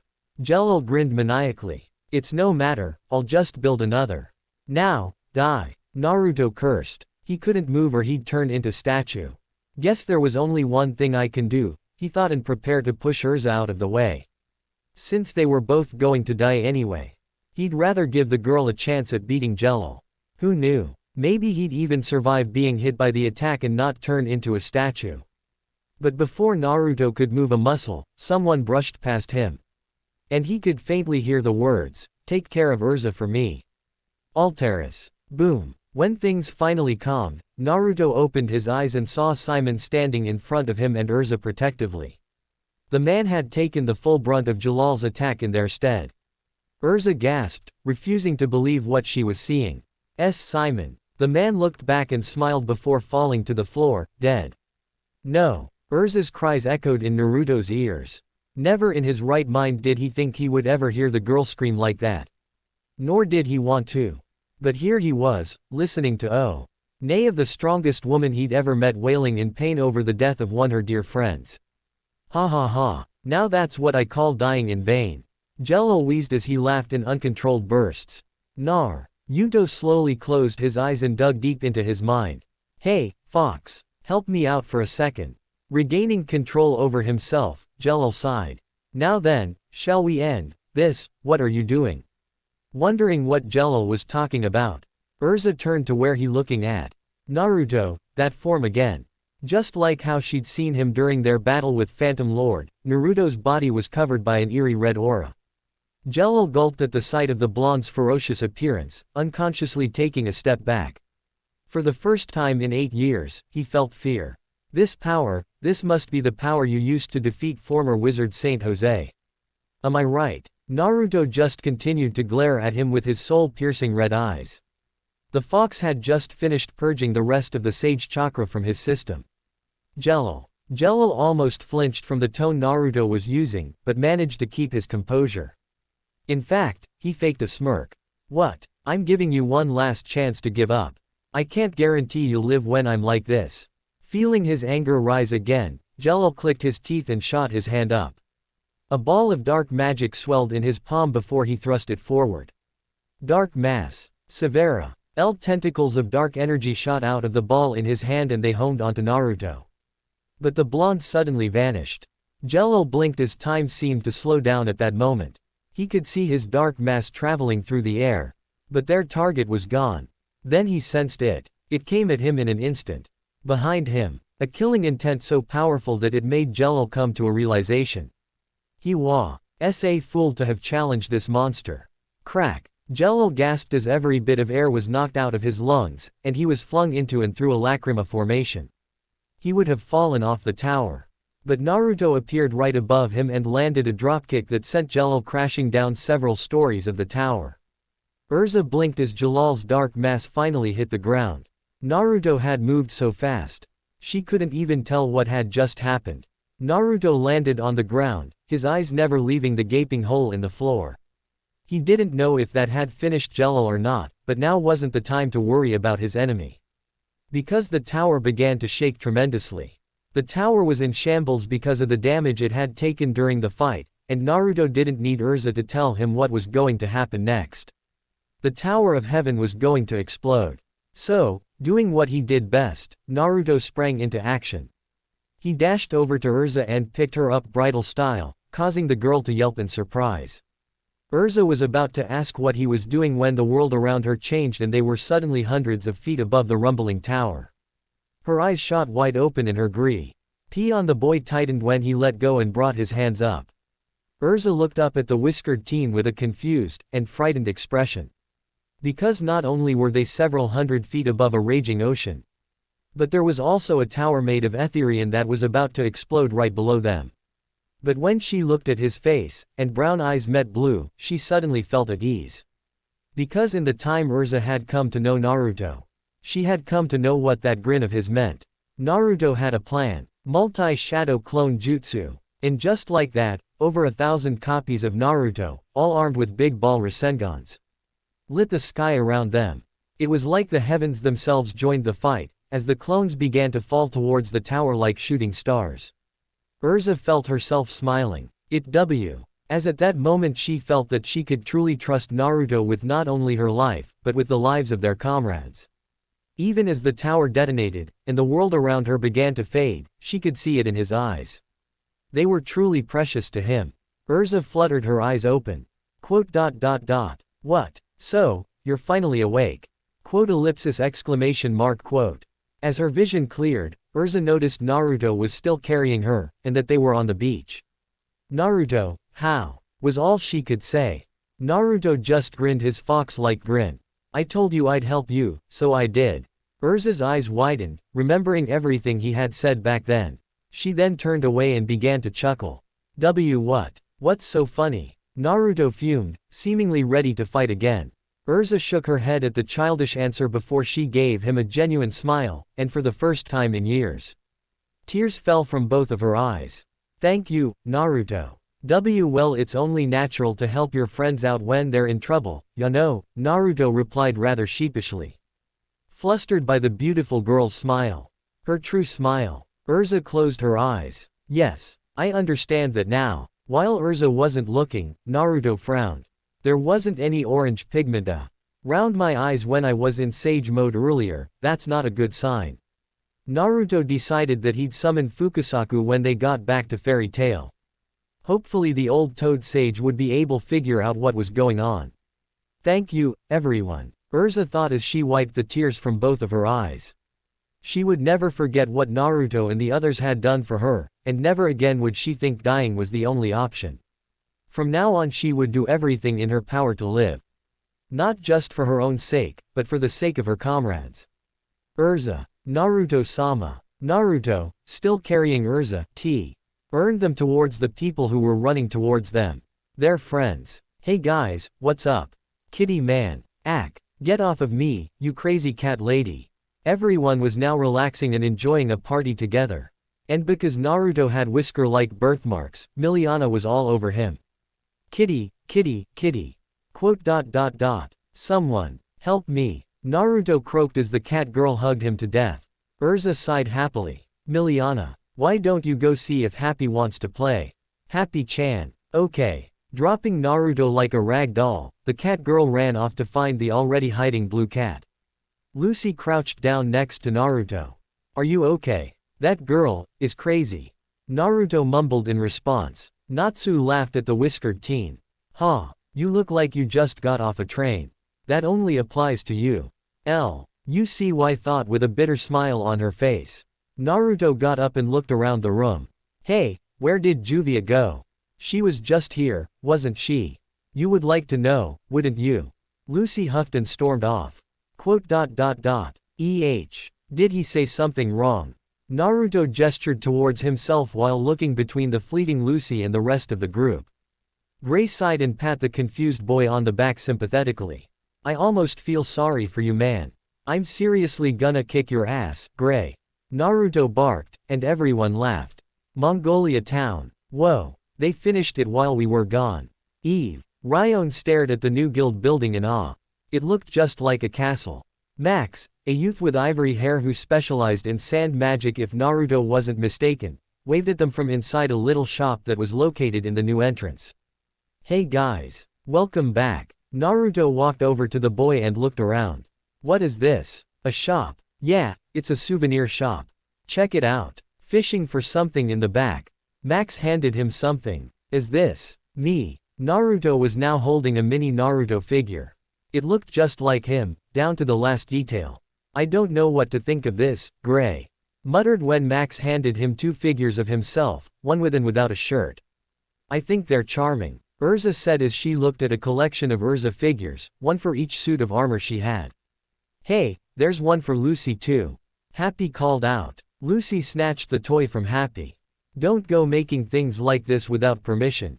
It's embarrassing. Naruto laughed. I don't see why not, these things are awesome. He poked the Lucy figure in the face and all the clothes popped off, minus the underwear. The ninja held his nose as Lucy turned scarlet and scrambled to put the clothes back on the figurine. Kana, who was standing by the entrance to the building, noticed them and waved. Hey guys. Welcome back. You've gotta come inside. They followed her inside the guild. The bar was a lot bigger than before, with waitresses walking around in flashy fairy tale style outfits. Laughing at their surprised faces, Kana pointed to the back. That's not all, follow me. Walking to the back of the bar, they went through a pair of doors to find an indoor swimming pool. No way. A pool. Natsu balked, and the others had to keep the boy from jumping into the water. Their tour was far from over. Kana continued to show them around the interior until finally making it back to the bar. The new guild looks amazing, Naruto commented when someone suddenly jumped onto his back. Naruto-sama. Juvia. Hearing a cough, everyone turned around and looked down to see Makarov. Welcome back you guys. I'd like you to meet our newest member, Juvia. Though it seems you already know her. Getting off Naruto's back, Juvia stood in front of the group and bowed. Thank you all. Juvia will work hard, she chirped before staring at Lucy. Rival in love. I'm not, Lucy mumbled while smiling bitterly. Naruto grinned. See, I told you the old man would let you join. Juvia stopped staring at Lucy and smiled at Ninja brightly. Coughing again to get their attention, the master pointed to one of the tables. There is also another new member you should meet. Hey, come introduce yourself. Oh, another new member. Naruto asked before snarling at who it was. Gajeel, the Iron Dragon Slayer, got up from a table and turned around to look at them. What's he doing here? Naruto demanded, with Gray and Urza holding him back from attacking. Makarov sighed. Calm down, Naruto. He was only acting on Jose's orders. Besides, yesterday's enemies are tomorrow's allies. Naruto settled down but continued to glare at the ex-Phantom Mage. I don't like this. Gajeel walked past him and grunted. I don't like it either. But work is work, even if I have to be in a pathetic guild like this one. Natsu got up in the guy's face. What did you say about Fairy Tail? You wanna fight? You. Don't waste my time, Salamander. Gajeel remarked with a grunt before looking at Naruto again.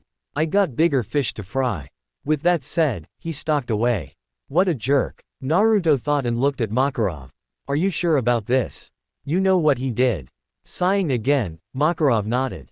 It's an old man's job to guide young men like that back onto the right path. Naruto looked at Urza, and she nodded as well. Sighing in defeat, Naruto sat down at a table.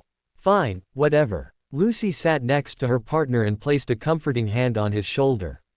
Don't let it worry you, the master knows what he's doing. Suddenly, all the lights in the guild went black. Why did it get so dark all of a sudden? Kana shushed him. Shish, the main event is about to start. Grumbling something about demanding women. Naruto noticed the curtains in the back of the bar open, revealing a stage. Mira-chan. Everyone in the guild started cheering. Mira-chan. This is what we've been waiting for. Mirajan was sitting in the spotlight, holding a guitar with a microphone standing in front of her face. Strumming it once, she began to play a tune and started singing. Naruto stared at the girl with wide eyes. Whoa, was she always this good at singing? Elfman leaned over. Nei-chan's songs are the best. They listened to her sing for a little longer until they heard a crash. Oof, what's the big idea? Natsu was on the floor next to the table Gajeel was sitting at. Huh, what do you want? You tricked me on purpose. The Fire Dragon Slayer fumed. They butted heads and growled at each other, until people started throwing their mugs at them. Shut up, we want to listen to Mira-chan.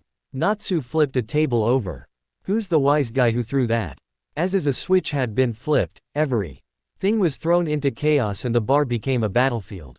Naruto and Lucy ducked behind a table for cover. How did it turn out like this? Lucy whined while covering her head. Her fellow blonde just laughed.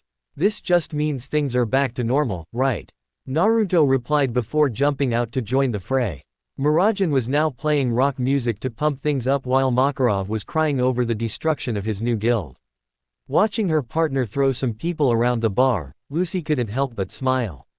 Yup, this is Fairy Tail. Lucy was doing various poses in front of a mirror. Didn't you hear? Someone from the Weekly Sorcerer magazine is coming to Fairy Tail today. She turned to him and winked. I know, I am just too cute today. Naruto snorted and rolled his eyes. What's the big deal? It's just a magazine, right, and didn't you already pose as a model for them? Lucy gave him a flat look. Yeah, and I remember you and the others destroying the shooting site.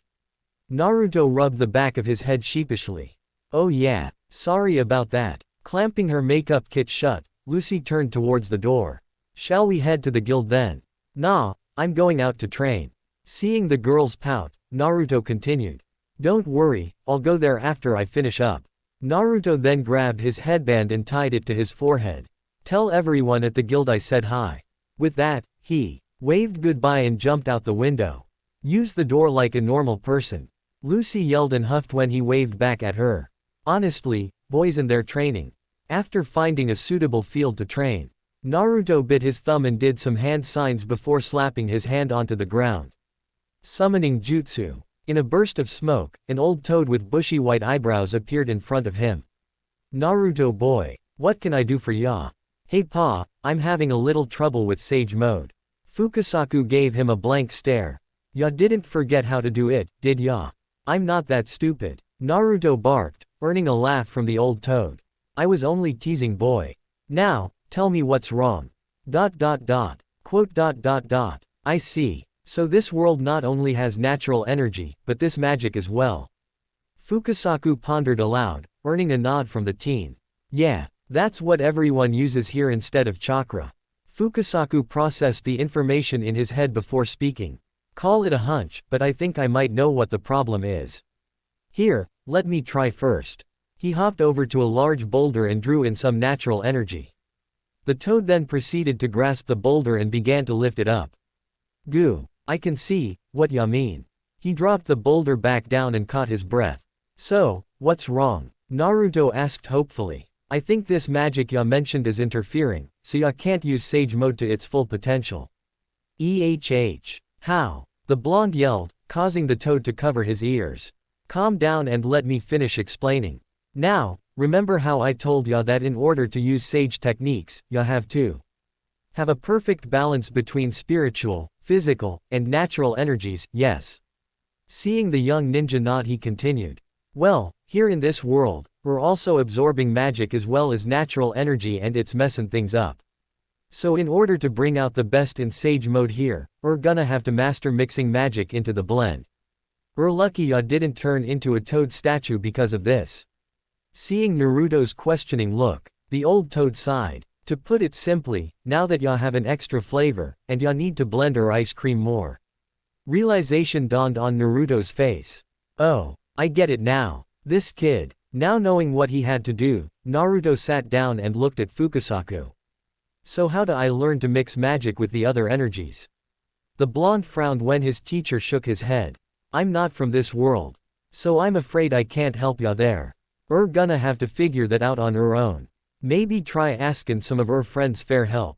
Jumping back up on his feet, Naruto thanked Fukasaku and ran off. Good luck, child of prophecy. Fairy tale. Cool. Ah crap, this guy again. Naruto cringed when a certain reporter ran up to him the moment he entered the guild. Naruto Uzumaki from Fairy Tail. We meet again. Mind if I ask you some questions? Jason asked with a steam pumping out of nostrils. The blonde began to sweat. No, What are some names you go by, other than your actual name of course? Quote. Naruto sighed and thought about it for a second. Well, my friends back home used to call me unpredictable. Or a one-man army. Cool. One-man army, is this because of your rumored clone magic? How many clones can you spawn at a time? I don't really know for sure, but easily over 1,000. Cool. Backing up from the overly excited man, the ninja looked around. You know. I gotta go look for my friend Lucy. The reporter stopped at the unfamiliar name. Lucy. Naruto. Lucy noticed her partner and walked over to him. You're back earlier than I thought you'd be. How was your wa? She didn't get to finish her sentence because Naruto snatched her up, bridal style, and made a mad dash for the exit. Hey Lucy, I need your help with something. Naruto said as she was scrambling in his arms. Okay, I get it. Just put me down. The embarrassed woman pleaded. Jason watched the scene with a gleam in his eye. Is there an upcoming couple in the makes? Cool. Now in the training field, Lucy put her hands on her hips. So, what did you need me for so badly that you had to carry me all the way here? She shivered. And who travels like that? Jumping from building to building. That was scary. Naruto rubbed the back of his head sheepishly. Hee, sorry about that. So, you remember my ability Sage Mode, right? Lucy nodded. That's when your eyes turn frog-like and you get stronger, right? A toad, but yeah.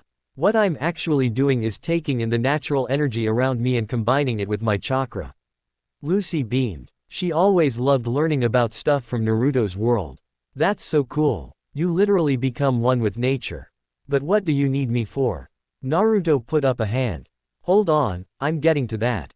When I enter Sage Mode, I get stronger, faster, and things don't hurt me as much. There are other things too, but I can't really explain it all too well. Lucy seemed to be in thought. So, you absorb the natural energies from around you and turn it into power, so that must mean you're also absorbing magic too. Seeing Naruto's surprised face, she laughed. What? Did I say something funny? Naruto shook his head. How did you know I was absorbing magic? The celestial spirit mage puffed out her chest with pride. It just so happens that I know a lot about magic. I used to read books about it all the time as a kid. The magic in the air is actually called ethernano and is all around us because it's a part of nature. I figured since you were absorbing natural energies you must have been absorbing magic as well. Albeit unintentionally it seems. We mages do something similar to your sage mode, except the ethernano is drawn into us naturally when our magic power is low. Naruto was completely baffled. Wow, I didn't know you were so smart. Lucy fumed. Hey, what's that supposed to mean? Laughing at her irked state, Naruto apologized and continued. But yeah, I'm absorbing magic. Too, and since I don't know how to tell the difference between the energies, it's messing with my sage mode and making it weaker.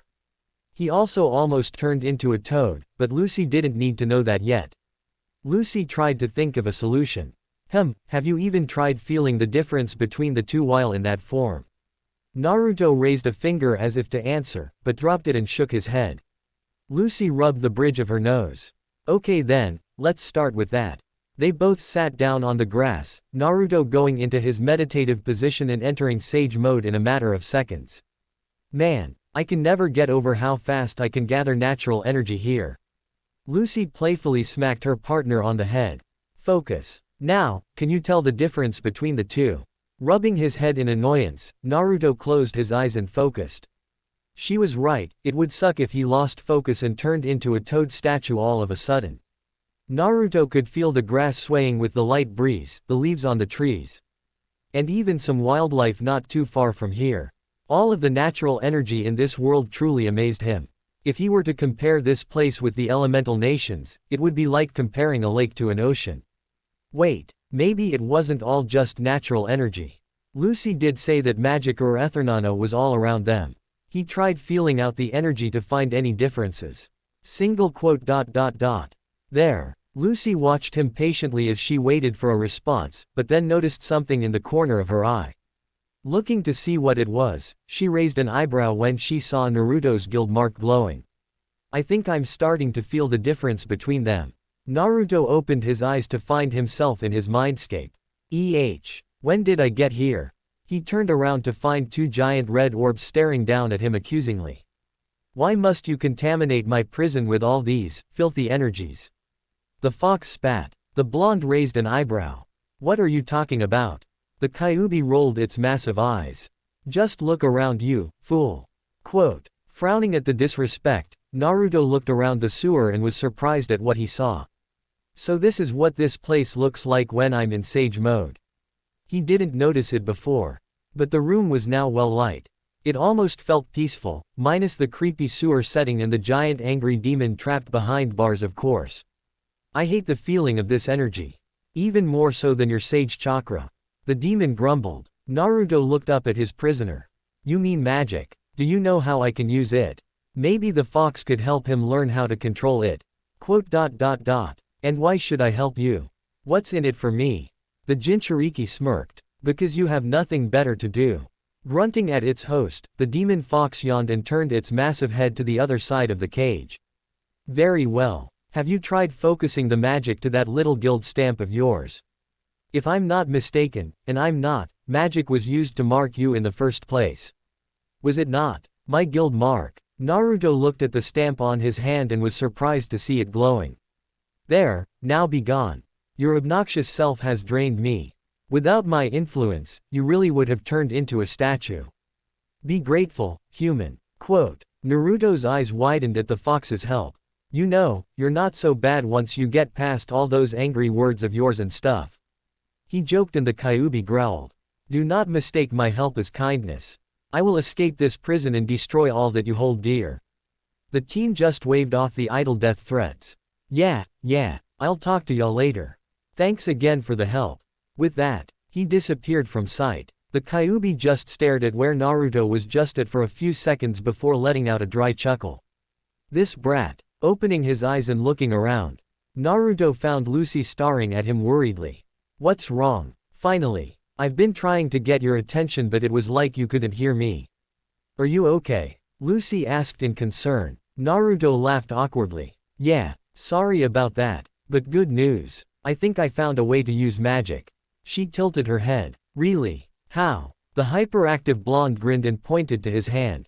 Lucy looked at it and realized what he was thinking. Your guild mark. It was glowing earlier now that I think about it. Nodding his head, Naruto bit his thumb and did a few hand seals.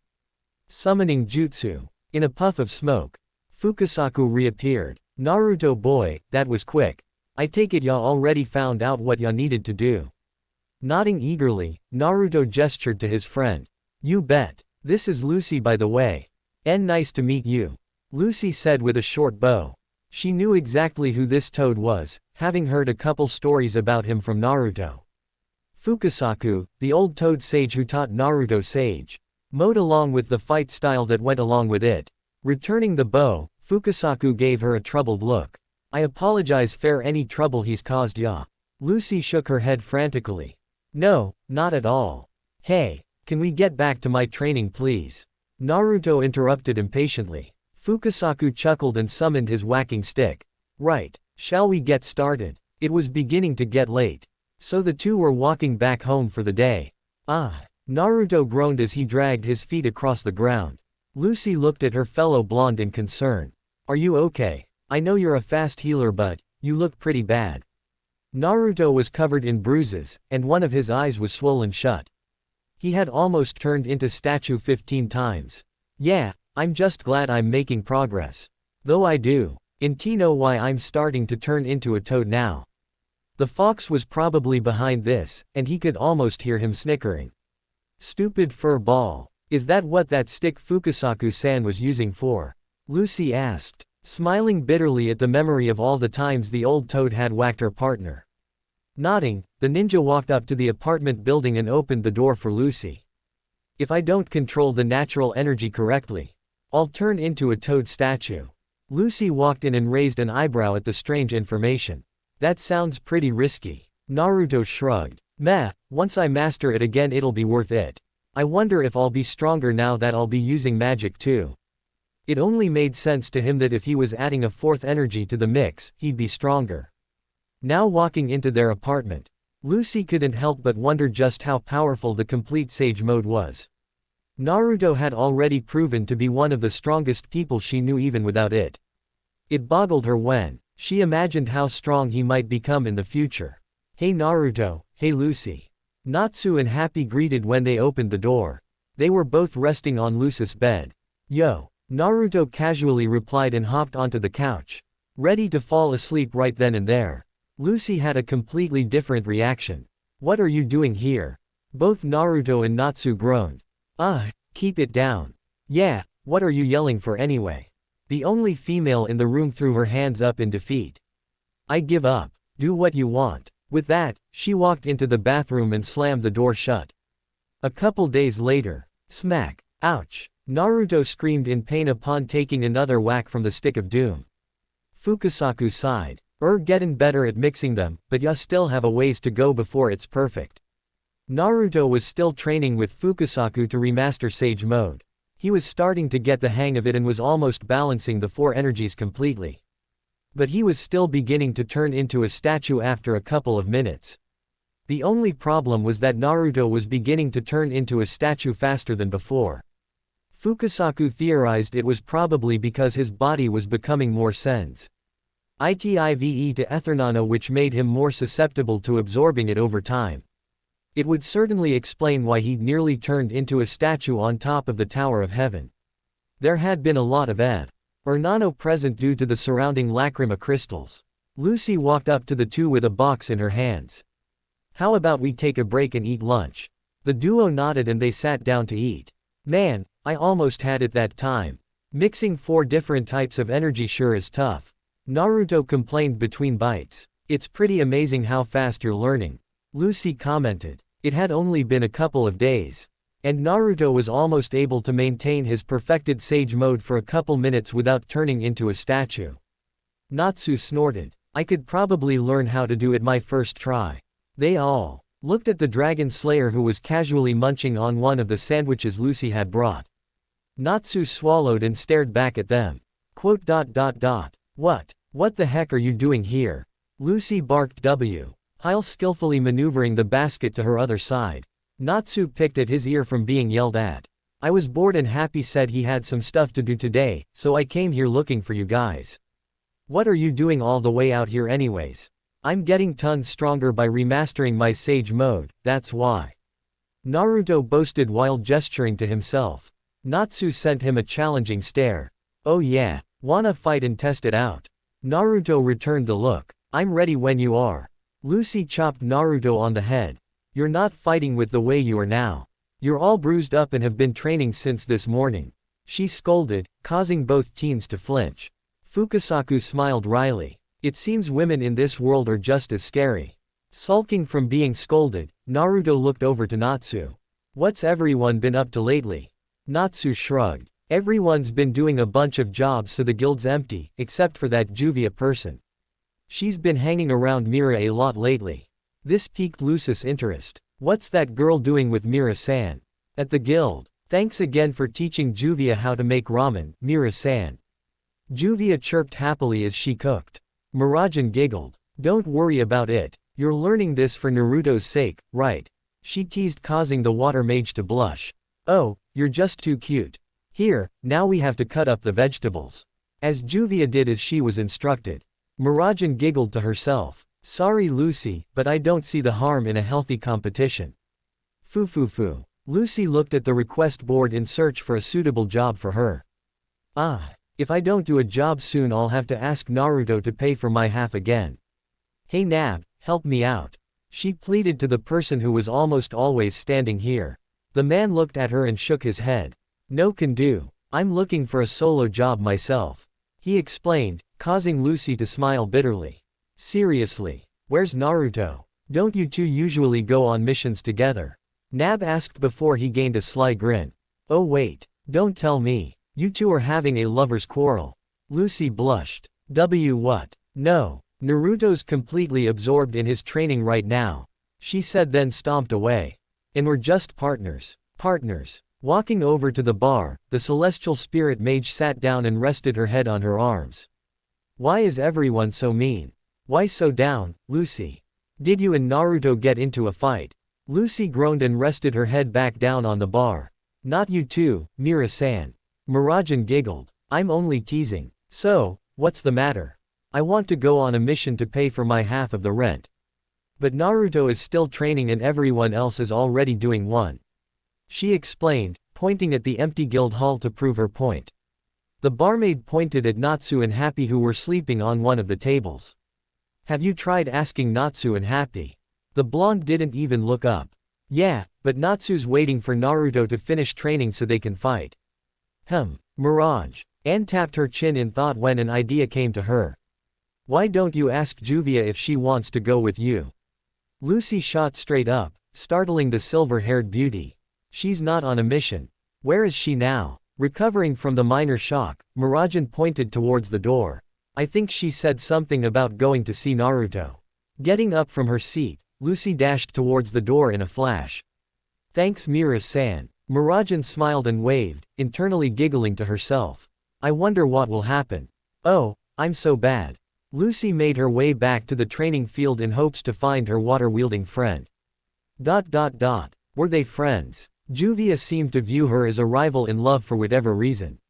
But I can't keep asking Naruto for help, I can get the red money by myself. With a little help from someone other than Naruto. Of course. As she got closer to her destination, Naruto and Juvia came into view. What the? The two were sitting on a checkered mat in the middle of the field having a picnic. Lucy quickly hid behind a tree.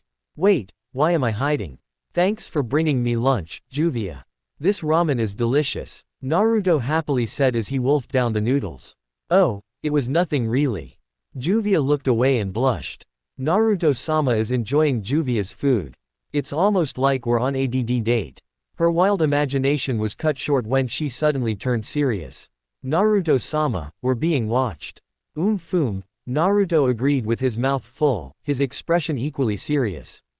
Lucy panicked. Crap, they noticed me. Thunk. Eek. She yelped when a shuriken embedded itself in the tree in front of her. Naruto slurped an excessively long noodle. Come on out. We know you're there. Juvia almost squealed. Naruto-sama is so cool. Wait, it's just me. Lucy yelled. Eden jumped out with her hands in the air. Naruto raised an eyebrow. Lucy, what are you doing sneaking around like that for? Lucy pointed an accusing finger at him. What about you? Throwing sharp pointy objects at a harmless maiden. He sent her a deadpanned expression. I'm a ninja, we throw sharp pointy objects for a living. Lucy nearly tripped on her own 2 feet from the boy's response. Naruto walked over to the tree and pulled the shuriken from the bark. So, what's up? Shaking her head, Lucy turned over to Juvia, who was still fawning over Naruto's last statement. Actually, I'm here to talk to Juvia. At hearing her name, Juvia stopped fawning over Naruto and turned serious again. Is this a declaration of war? A love war? Her arm morphed into a very sharp-looking water blade. Lucy shook her hands in a panic. No, I just wanted to ask you something. Her arm reverting back to normal, Juvia nodded. Seeing as this had nothing to do with him, not really, Naruto started walking away. Well, I'm going back to my training. Thanks again for the ramen, Juvia. The water mage waved at him cheerfully and then walked over to her rival in love. So, what do you need from Juvia? Lucy sighed. This girl couldn't be more curt. Long story short, I need money for rent and I wanted to ask if you could help me with a job. Juvia stared at her for a moment, her face ever neutral. What is in it for Juvia? Lucy had to take a moment to think. What would a powerful mage like Juvia want? Surely she didn't have a money problem, then what? Smiling sweetly as an idea formed, Lucy spoke. If you help me, I'll let you cook lunch for Naruto when he's training. No complaints. Juvia's eyes widened at the thought, knowing full well how much Naruto trained. Juvia agrees to these terms. Sweet. Lucy chirped and cheered internally. Yes, this saves me a ton on our food budget as well. What mission shall we be taking? Juvia asked as the 2 girls stood in front of the request board. Lucy looked over the posts and rubbed her chin in thought. How about this one? Taking the paper off of the wall, she handed it to Juvia. The blue-haired mage read the job description aloud. Help wanted. Please help build a moat around property. Water mage not required but preferred. Reward: 150,000 jewels. Juvia nodded in approval. Yes, this rather suits Juvia. Lucy pulled out Virgo's key. And with Virgo's help, this should be no problem at all. The location of the client wasn't all that far from Magnolia Town, only a couple hours by train. The client lived in a small town in what seemed to be the middle of nowhere. The 2 mages walked up to the house with the address that was in the job description. It was an old wooden cot that sat across a second seemingly identical house. Lucy knocked on the door. Hello, we're mages from Fairy Tale. We came for the job about the moat. They heard a series of footsteps before the door finally opened, revealing an old man. He was short, not as short as Makarov, but short nonetheless. He was wearing blue overalls with a red striped undershirt. The old man lifted his old hat to get a better look at the girls. You the mages I sent for. They nodded, but cringed when he yelled all of a sudden. Then what are you waiting for? Build my moat. Lucy strained a smile, but nodded her head. Oh boy. Sir, if Juvia May is it you want a moat around your house? Juvia asked, seemingly unaffected by the man's tone. The old man looked at her like she'd grown a second head. Because I need to protect this here establishment from my brother. He pointed behind them and they turned around to find a nearly identical house with a similar looking old man sitting in the front porch. What did you say, Abraham? The now named Abraham pulled out a rifle. I ain't said nothin', Ethan, ya crazy nut. Ethan pulled out a rifle of his own. Don't make me shoot. I'll do it. Lucy and Juvia, being in the middle of the arguing brothers, had long since ducked for cover behind a couple of barrels. Hey, Juvia, the blonde asked, getting the water woman's attention. Yes, this is going to be a long day, isn't it? Yes, Juvia believes so. Phew. Lucy wiped the sweat off her forehead. After the siblings' argument, they had begun working on the moat and were just finishing things up. Thanks Virgo, we couldn't have done it without you. The maid bowed. Of course, princess. Is it punishment time now? I was thanking you. Lucy barked from her spirit's nonsensical response. Then I'll take my leave. With that, Virgo disappeared in a flash of golden light. Juvia turned to her rival. Juvia wonders, why is it that the brothers hate each other so? Lucy had been wondering same thing, but she was just too scared to ask. Hey, mages. The girls turned to see the client's brother gesturing for them to go over to him. Walking over to the strange old man, they saw that he was holding a package. What's the package for? His response surprised them. I'll pay you double to build me a moat like my brothers. I can't let him one-up me like that. Lucy looked at the package and saw dollar signs. Double? She asked happily but stopped when Juvia put an arm in front of her. Juvia, I'm sorry sir, but if you want help from Fairy Tail, then you'll have to submit your request through our system.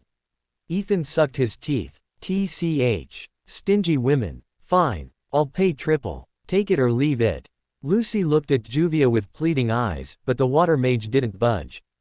Good day, sir, she said and walked away with Lucy in tow. Tears streamed down the celestial spirit mage's face. He was offering triple too. Hey, are you done with my moat yet? They both stiffened at the loud voice of their client.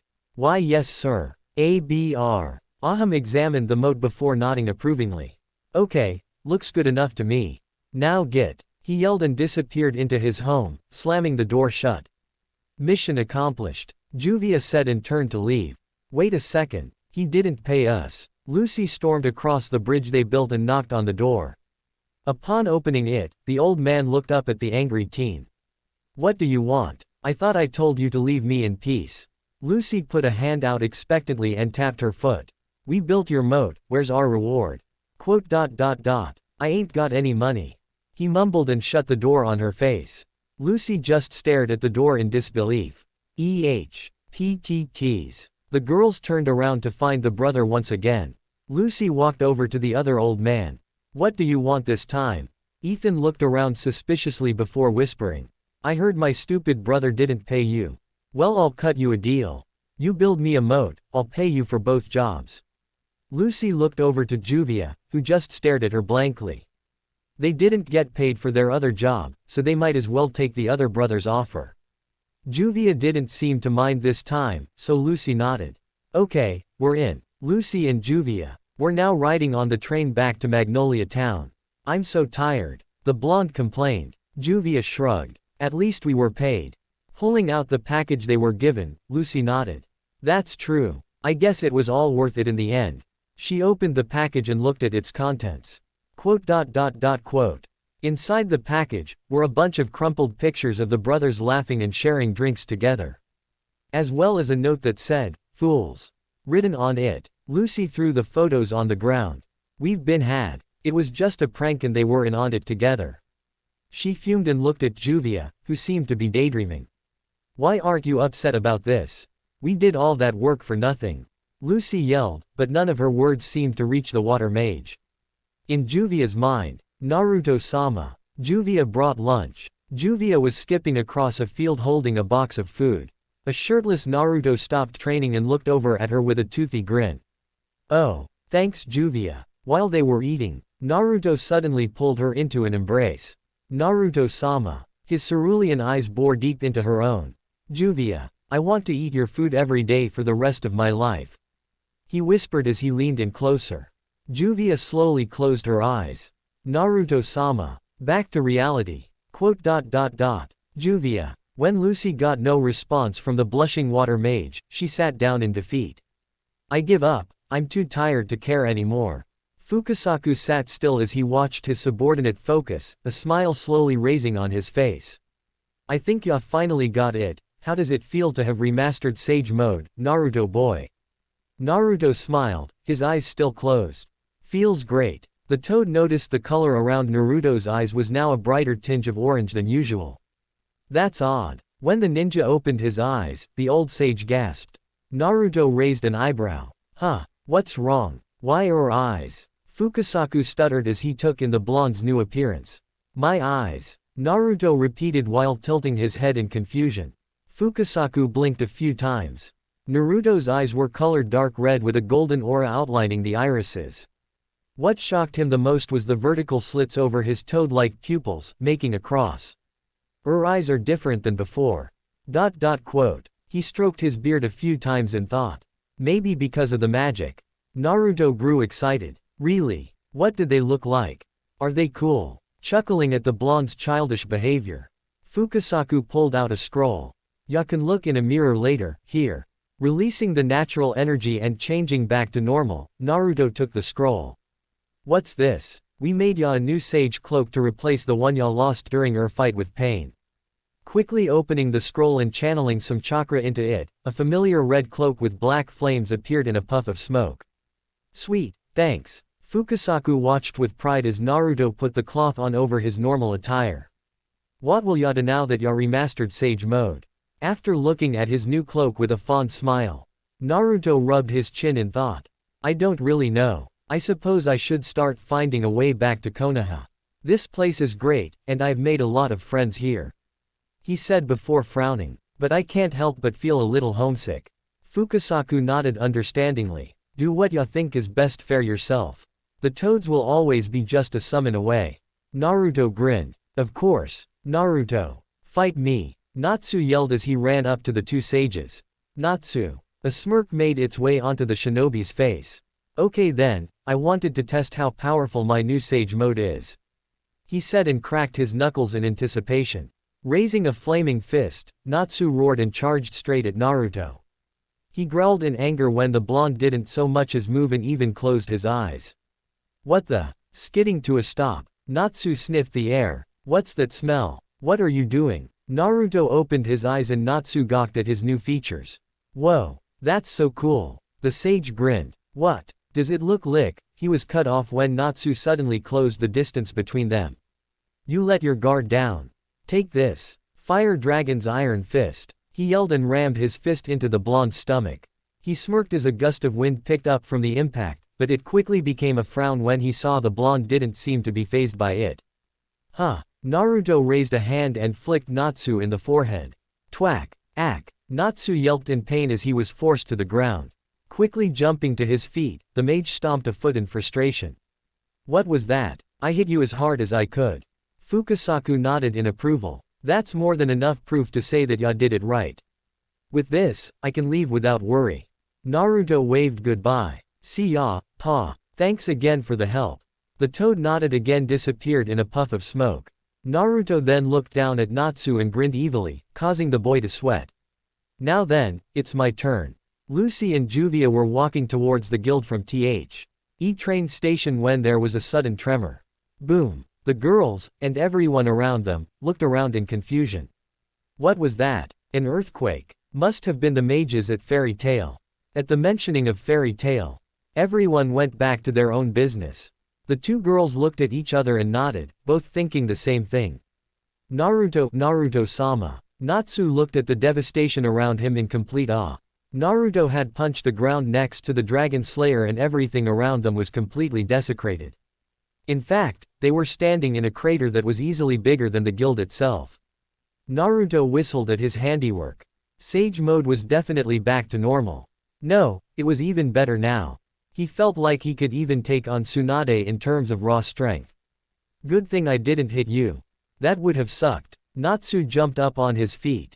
Naruto, were you always this strong? He asked excitedly, his desire to fight Naruto for real only growing stronger. Of course, the ninja said with a playful smirk. He then took another look at the destruction around them and scratched at his whisker marks. Though, not this powerful. I really need to learn how to control this soon. Naruto. The boys turned to see Lucy and Juvia running up to them. What happened here, and what's with your eyes? Lucy balked when she got a better look at her partner. Naruto struck his late master's sage pose. Pretty cool, huh? This is the power of Sage Mode. Naruto-sama is so cool. Juvia squealed as she all but danced around the shinobi. Natsu looked at the ninja's new red attire, as if noticing it for the first time. Hey, where'd you get that cloak? He took a whiff and his face scrunched up. It smells like toads. Oh, this. Pa gave it to me right before you showed up. Naruto replied and turned around to show off the sage symbol on the back. Isn't it cool? This shows that I'm an official sage of Mount Myoboku. He noticed Lucy was staring at him. What? Lucy blinked and blushed when she realized she had been staring. No, it's nothing. Seeing the strange look from Naruto, the cold glare from Juvia, and the amused look from Natsu, she reddened even further. Okay, fine. I just thought you looked kinda cool wearing that. Naruto scratched his cheek. Hey, you really think so? Juvia pouted and raised her hand, jealous that her rival managed to get such a reaction out of the boy. Juvia thinks so too. Naruto put his arms behind his head and grinned. Then I guess I should wear this more often if you guys think so. Unknowing to them, a man in a coat watched in the distance with a smirk on his face. Naruto Uzumaki. You might actually be worth something after all. Lucy walked out of the bathroom with her hair in a towel, having just finished taking a bath. Ah, nothing beats a hot bath after a long day. Naruto burst out laughing, gaining her attention. He was sitting on the couch in his pajamas reading a magazine. Lucy blinked. For as long as she'd known the ninja, he just didn't seem to be the reading type. Wow, you're actually reading. I'm surprised. Naruto lowered the magazine just enough to show his eyes, giving her dull look. Sitting down on the couch next to her roommate, Lucy took a closer look at what he was reading. Sorcerer magazine. Let me see, am I in it? She asked excitedly and leaned over to get a better look. And into the boy's personal bubble. Naruto pushed her away. Hey, you're too close. Lucy ignored his complaints and pushed on. Come on, let me see. Leaning a little too far in, her hand slipped off the couch. Wah! She fell and grabbed onto Naruto in an attempt to catch herself, but only caused him to fall on top of her. The door opened and Natsu with Happy on his shoulder walked in. Hey guys, what's? They slapped their hands to their mouths when they saw Lucy laying on the ground, with Naruto on top of her. The blondes both looked up and blushed furiously. Sorry to have bothered you. Slam. There was an awkward silence in the room, the only thing that could be heard was fading laughter. Naruto jumped off of Lucy and spun around. Sorry. Lucy slowly sat up, a hand to her thumping chest. It's fine. But why was her heart beating so fast? Naruto picked up the magazine, sat back on the couch. There was an article about me in here. They're calling me, Fairy Tail's one-man army. Pretty weird, huh? If you want to know what I was laughing at earlier, I was reading the article about Natsu. There's some pretty funny stuff in here. Finally calming herself, Lucy sat next to the boy again. This time at a reasonable distance, really. Like what? Moving the magazine over to show her, Naruto pointed to the page he was referring to. See, Natsu punched that Jason guy in the face. Isn't that hilarious? He burst out laughing again, dropping the magazine onto the ground. Picking it back up, Lucy flipped through the pages in hopes of finding something about her. Come on, there should be at least one thing about me in here. Finally finding something, she became petrified. There was a picture of when Naruto had picked her up bridal style and ran out of the guild. Underneath it was a short paragraph titled, Fairy Tail's newest couple. She gulped and began to read the article, a growing blush making its way onto her face. Hello viewers. Jason here again to spread the latest gossip regarding Fiore's greatest guild, Fairy Tail. As you can see in the picture above, that is Fairy Tail's Naruto Uzumaki affectionately carrying another member out of the guild. Could there be love in the air? Stay tuned as I find out more of the details. Lucy shrieked and nearly tore the magazine in half. Naruto stopped laughing and wiped a stray tear out of his eye. What? Did you find anything about yourself? Lucy hid the magazine behind her back. Nope. Nothing at all. She laughed nervously as the ninja stared at her. Naruto narrowed his eyes suspiciously. Is that so? Smiling weakly, Lucy nodded meekly. To her relief, Naruto shrugged and began to stretch. If you say so. I think I'm gonna go to sleep, I'm starting to really feel the effects of today's training. Lucy stretched and yawned as well. Yeah, me too. Good night, she said as she crawled into her bed and turned off the light. Good night. Lucy's eyes shot open. How can I sleep after reading that? The next day, Naruto yawned as he made his way towards the guild, occasionally waving to passing townsfolk. People were really starting to recognize him recently. I never did finish that magazine, I guess Lucy really liked it. Naruto. Hearing his name, the blonde turned to find Murajan and Makarov carrying grocery bags. Oh, hey Mira-chan. Hey Gramps. Makarov faltered in his steps. Why can't you all just call me by my title?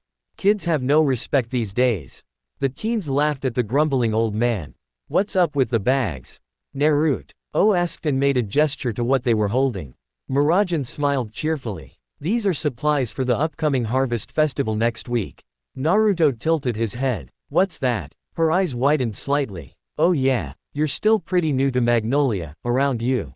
The Harvest Festival is an annual event here in Magnolia Town that is hosted by our guild. There is also the Miss Fairy Tale contest, and to finish it off, there's the Fantasia Parade. The blonde raised an eyebrow. Miss Fairy Tale. It's a beauty contest among the females of Fairy Tale.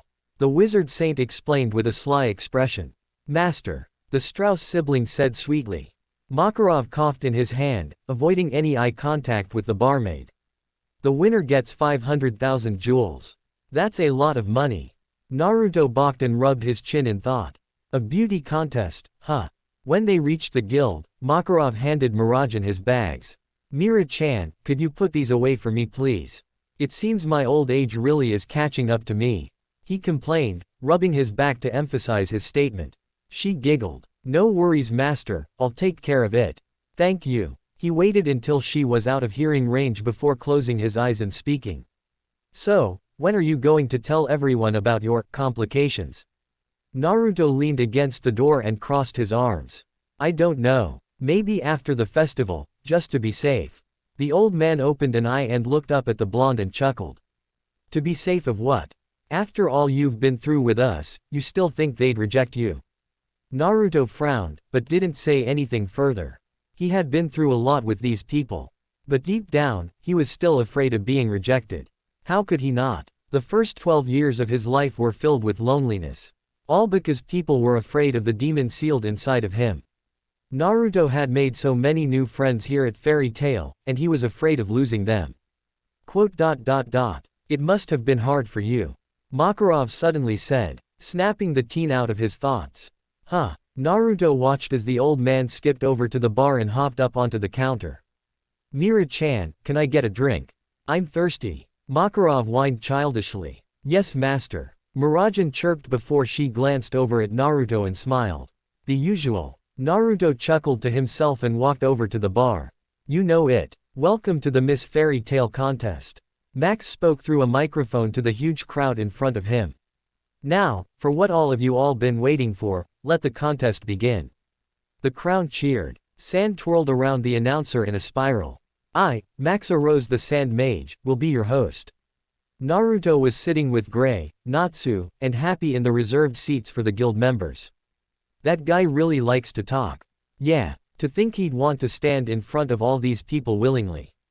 Gray agreed before looking at Naruto slyly. So, who are you going to vote for? Naruto raised an eyebrow. What do you mean? I thought everyone gets to vote. Why are you asking me? Besides, the contest hasn't even started yet. Gray sent the blonde a flat look. Dude, seriously, what's the point of this contest? They're not even going to fight, Natsu mumbled to himself. A real Miss Fairy Tale contest should be a tournament, where the girls would duke it out to find out who the strongest is. Quote, wouldn't Urza just win that every time then? Gray asked, and Natsu opened his mouth to argue with his rival, but closed it when he couldn't think of anything. Urza was Urza. Naruto laughed. It's because men are perverts. And I have little reason to doubt they're all here to see the girls who will most likely be wearing revealing outfits. What are you talking about? There are girls in the crowd too, Natsu argued and looked back. And a bead of sweat trailed down his face when he saw that the crowd was in fact dominated by men who were shouting and screaming for the contest to start. In fact, he could hardly see any girls in the crowd. Huh. Naruto nodded his head sagely. See what I mean? So he says, but he's just as clueless in another way. Happy commented while shaking his head, and Naruto bristled with anger when the three started laughing at him. Their attention was brought back to the stage when Max announced the first woman. May I introduce you to our first contestant, Miss Kana Alberona. The crowd roared as the brunette walked onto the stage and posed. She took out a deck of cards and they started floating around the stage. Everyone watched as the cards covered her form. They then came off to reveal Kana now wearing a swimsuit. Naruto nodded his head approvingly. That was a nice use of her card magic. The second contestant, Miss Juvia Loxer. Max announced as Juvia walked onto the stage. Watch me, Naruto-sama. She said as her body turned into water. The liquid went up to her neck and came back down to reveal her wearing a blue polka-dotted swimsuit. Naruto gave her a thumbs up. The water goes well with your swimsuit, nice Juvia. he said, and the girl blushed, which caused some of the men in the crowd to glare at him with jealousy. Gray smiled wryly at the ninja's commentary remarks. What are you, an expert? And now for our third contestant, the one and only, Murajan. Elfman, who was sitting in the seat behind Naruto, nudged the blonde's seat. Nei-chan's got this in the bag. Murajan waved to the crowd cheerfully as she made her way onto the stage. Hello everyone. Today I'm going to be showing you my transformation magic. First, I'll perform. Her face transformed into a familiar cat. The face of Happy. Naruto and Happy both fell onto the floor laughing their heads off. Oh man, that's great, Mira-chan. Their sides began to hurt when her face proceeded to morph into Gajil's. Nei-chan. Elfman mustered, mortified by his sister's unexpected performance. Max quickly recovered and spoke. Now, for our fourth contestant. Fairy Tail's strongest female mage. Urza Scarlet. The audience roared as Urza marched onto the stage. There she is. It's Urza. After finishing his laughter, Naruto sat back onto his seat and raised an eyebrow.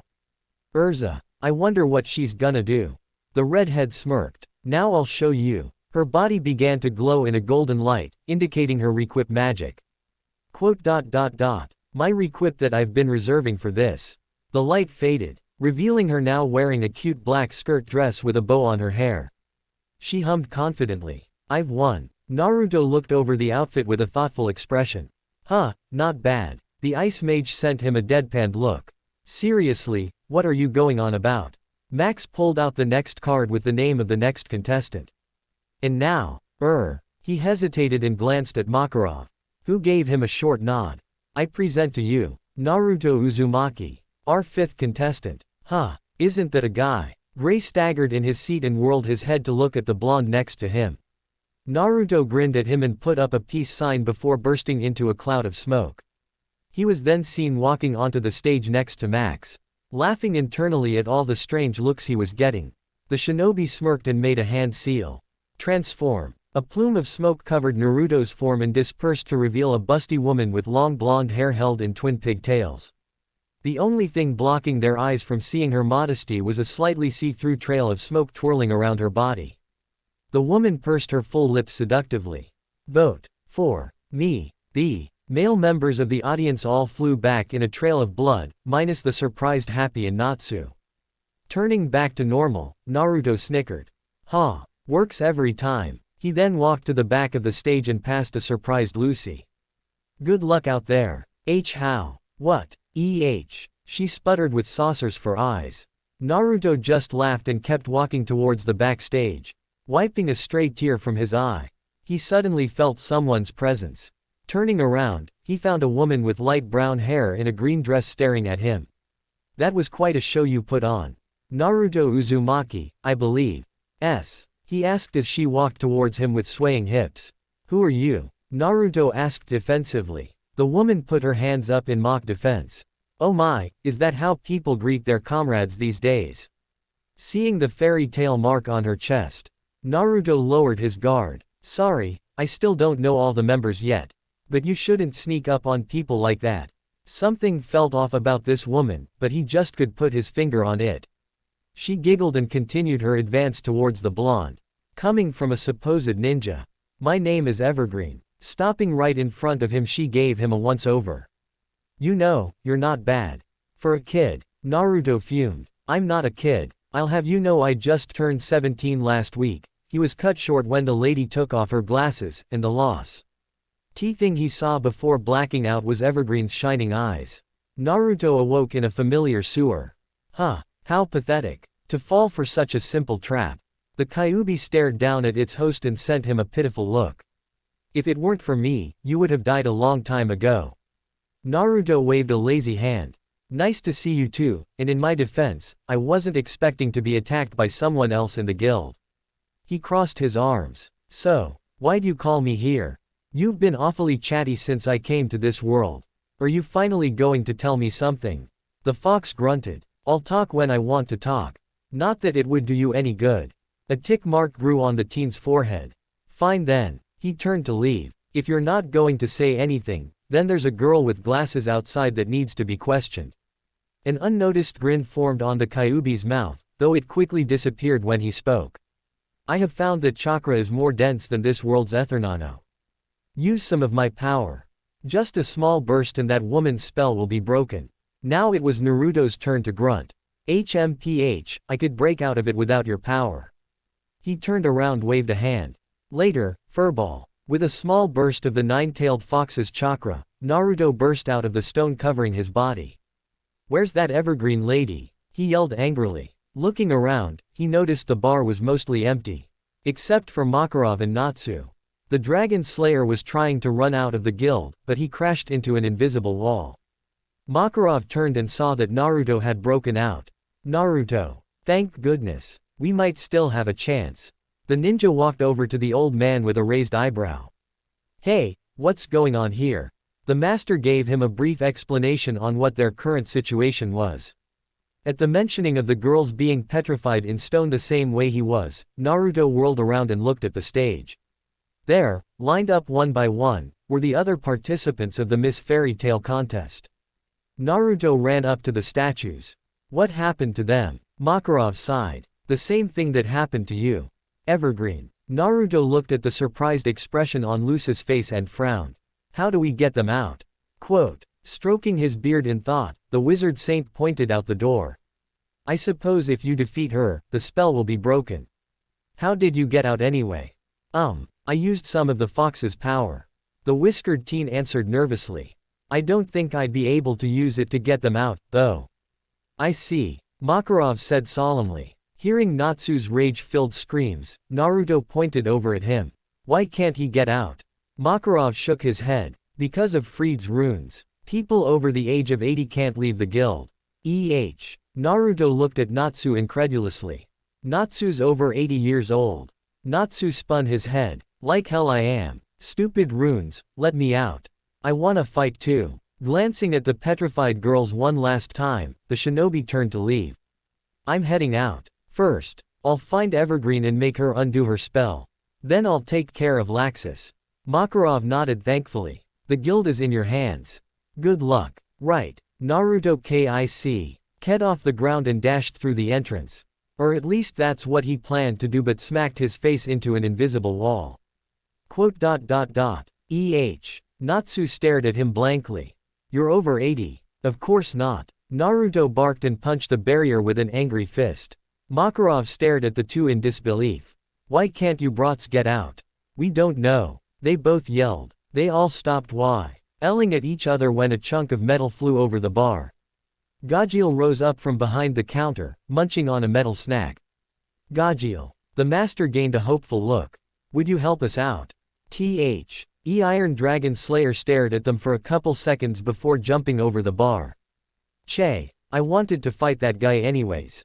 Gajeel made his way to the door to leave, but was also stopped by the barrier, causing the group's jaws to drop to the floor. Letters formed in the air in front of them, causing Makarov to gasp. Only 3 members remain. Damn it. Why can't I get out? Naruto yelled, led and punched the invisible wall again. Wait, can't I just break through? If I hit it hard enough with ninjutsu, then maybe it'll. The power required to break quality runes is tremendous. Considering these are runes made by Freed, a mage who excels in rune magic. You would likely destroy the guild in the process. Makarov explained and Naruto sucked his teeth. Natsu growled and stormed towards the back of the bar. I guess there's no other option than to revive Urza. Wait, how do you plan to do that? Naruto and Makarov asked fearfully, and the fire wielder glanced back and shrugged. If I burn it, the stone will come off, right? No. Naruto shouted and pounced on Natsu. Makarov watched in horror as the boys fought over the burning statue that was Urza. But they both stopped dead when the petrified woman dropped to the floor, her face cracking upon impact. Natsu lost all the color in his face. It cracked. I'm sorry Urza. Gajeel snickered. Well that sucks. You fools. The master yelled. The statue cracked a little more and Naruto cringed. This can't be good. When they all thought Urza would shatter, the stone broke off of her like a shell. The redhead looked around the room, then narrowed her gaze upon Natsu. I feel hot, was that you Natsu? The teen didn't have a chance to defend himself when she sent the Dragon Slayer flying into a table. Naruto sighed in relief as Natsu sailed above him. Glad to see you're okay, Urza. Makarov had a confused look, most likely trying to figure out how Urza broke free. What happened? Urza brought a hand to her face. Maybe because of my right eye.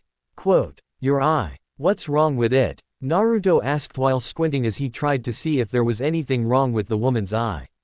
I lost my right eye during a battle at the Tower of Heaven when I was little. This is an artificial. Urza explained while placing a hand over her artificial orb. Oh, I see. Naruto didn't want to ask anything more about her past, as it was a touchy subject. Though, he had to wonder. Since illusions didn't work on that eye, did that mean it would be immune to visual genjutsu as well? So, do you know what's going on? Makarov asked. Urza nodded. Yes, I could hear everything. She then turned to Naruto.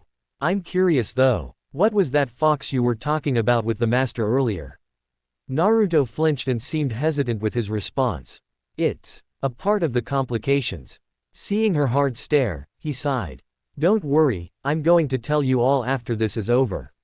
Nodding in acceptance, Urza noticed some new words that appeared on the barrier at the entrance. It seems there are now 4 members remaining. The number then changed to 5, causing further confusion. Urza smirked in realization. It seems that man has joined as well. Naruto raised an eyebrow. Wait, who? She didn't answer and took off running. Naruto fumed. Hey, wait a second. Makarov smiled and cheered internally. With Urza revived and Mistogen back, we now have a chance. He looked over at the raging ninja and the 2 dragon slayers. If only these 3 could get out there. Some time later, Naruto sat at one of the tables.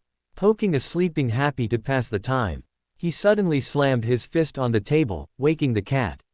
I can't believe the only thing we can do is wait. Makarov sighed. We're just going to have to believe in Urza and Mistogen. Crack. They all turned to see the stone crumbling off the girls. Huh, what was Juvia doing again? Naruto ran up to the girls and beamed. Guys, you're okay. Lucy blinked. Naruto. What's going on? The Battle of Fairy Tail. After the shinobi explained the situation, Lucy and the others gasped while voicing their disapproval. Naruto nodded. Now that you're all free. The game is over. He turned over to Makarov. Laxus isn't getting out of this scot-free, I hope. The old man shook his head. He will be getting a severe punishment, don't you worry. A bunch of screens showing a skull with a lightning bolt across its eye socket started popping up all around the guild. Do you hear me, Gramps? And everyone else from the guild. Naruto clenched his fists. Laxus. In order to keep the game going, since we lost one of the rules, I decided to make up a new one. I've activated the Thunder Palace. Makarov's eyes widened. The Thunder Palace. You have only 1 hour to defeat us, or will you retire, Master? Ha ha ha ha. The screens disappeared. Veins bulged on the old man's head as his anger grew. What are you thinking, Laxus? Do you plan to hurt innocent people? NGHH. He held his chest in pain. Old man. Naruto ran to his side. Murajan ran up the stairs. This is bad, he needs his medicine. A few moments later she came back with a troubled face. Everyone, look outside. While everyone ran outside, Naruto picked up Makarov and followed the barmaid to the clinic room. Placing him down onto one of the beds, Murajan treated the elderly man. Is he going to be okay? Naruto asked with a concerned expression. Murajan shook her head, tears forming in her eyes. I don't know, he was still recovering from the battle with Phantom. There was a sudden sound of thunder that was followed by screams. I better see if they're okay. Naruto said and turned to leave, but was stopped when Murajan pulled on his sleeve. He turned back to look at her. Please, stop Laxus, she pleaded with tears streaming down her face. The shinobi nodded and left, leaving the weeping barmaid alone with Makarov. Once Naruto arrived at the balcony, he noticed a woman with long green hair wearing Western-themed clothing lying on the floor and ran over to her. If he recalled correctly, the woman's name was Biska. What happened? She shot down the lighting lacrima. Then was struck by lightning. They must have a magic life link on them. Kana explained, her expression grim. Looking up into the sky, Naruto was baffled to say. Dozens upon dozens of crystals floating around the town. So, this is the Palace of Thunder. What's gonna happen if the time runs out? Levi had a grim expression on her face. The entire city would suffer countless lightning strikes. Naruto sucked his teeth. And if we try to attack them, we'll only hurt ourselves. What the hell are you thinking, Laxus? In the meantime, we have to go out there and stop them. Kana said and started making her way towards the stairs. Juvia will help. I'll try and get the citizens to evacuate. Lucy offered as she followed the other two girls. Be careful, you guys. Naruto called out after them. Ah. Naruto-sama is worried about Juvia. The water mage sighed dreamily. Lucy smiled wryly. Is that all you think about? Happy flew right next to the celestial spirit mage. She likes him. Are you jealous? Shut it, cat. Lucy growled and took a swing at the giggling feline. Naruto pounded his fist on a wall in frustration. Why can't I get out of here? Naruto. The blonde turned to see Levi smiling at him. I think I can help. Levi offered, earning a questioning look from the shinobi. You guys are all trapped in here because of an enchantment, right? I might be able to get you out. She explained while brandishing a magical pen. A bright smile etched across Naruto's face. Sweet. Then let's not waste any more time. Lucy, watch out. Happy yelled as he tackled the surprised mage out of the way from an explosion. Kaya, what was that? Lucy screamed as the cat flew her to safety.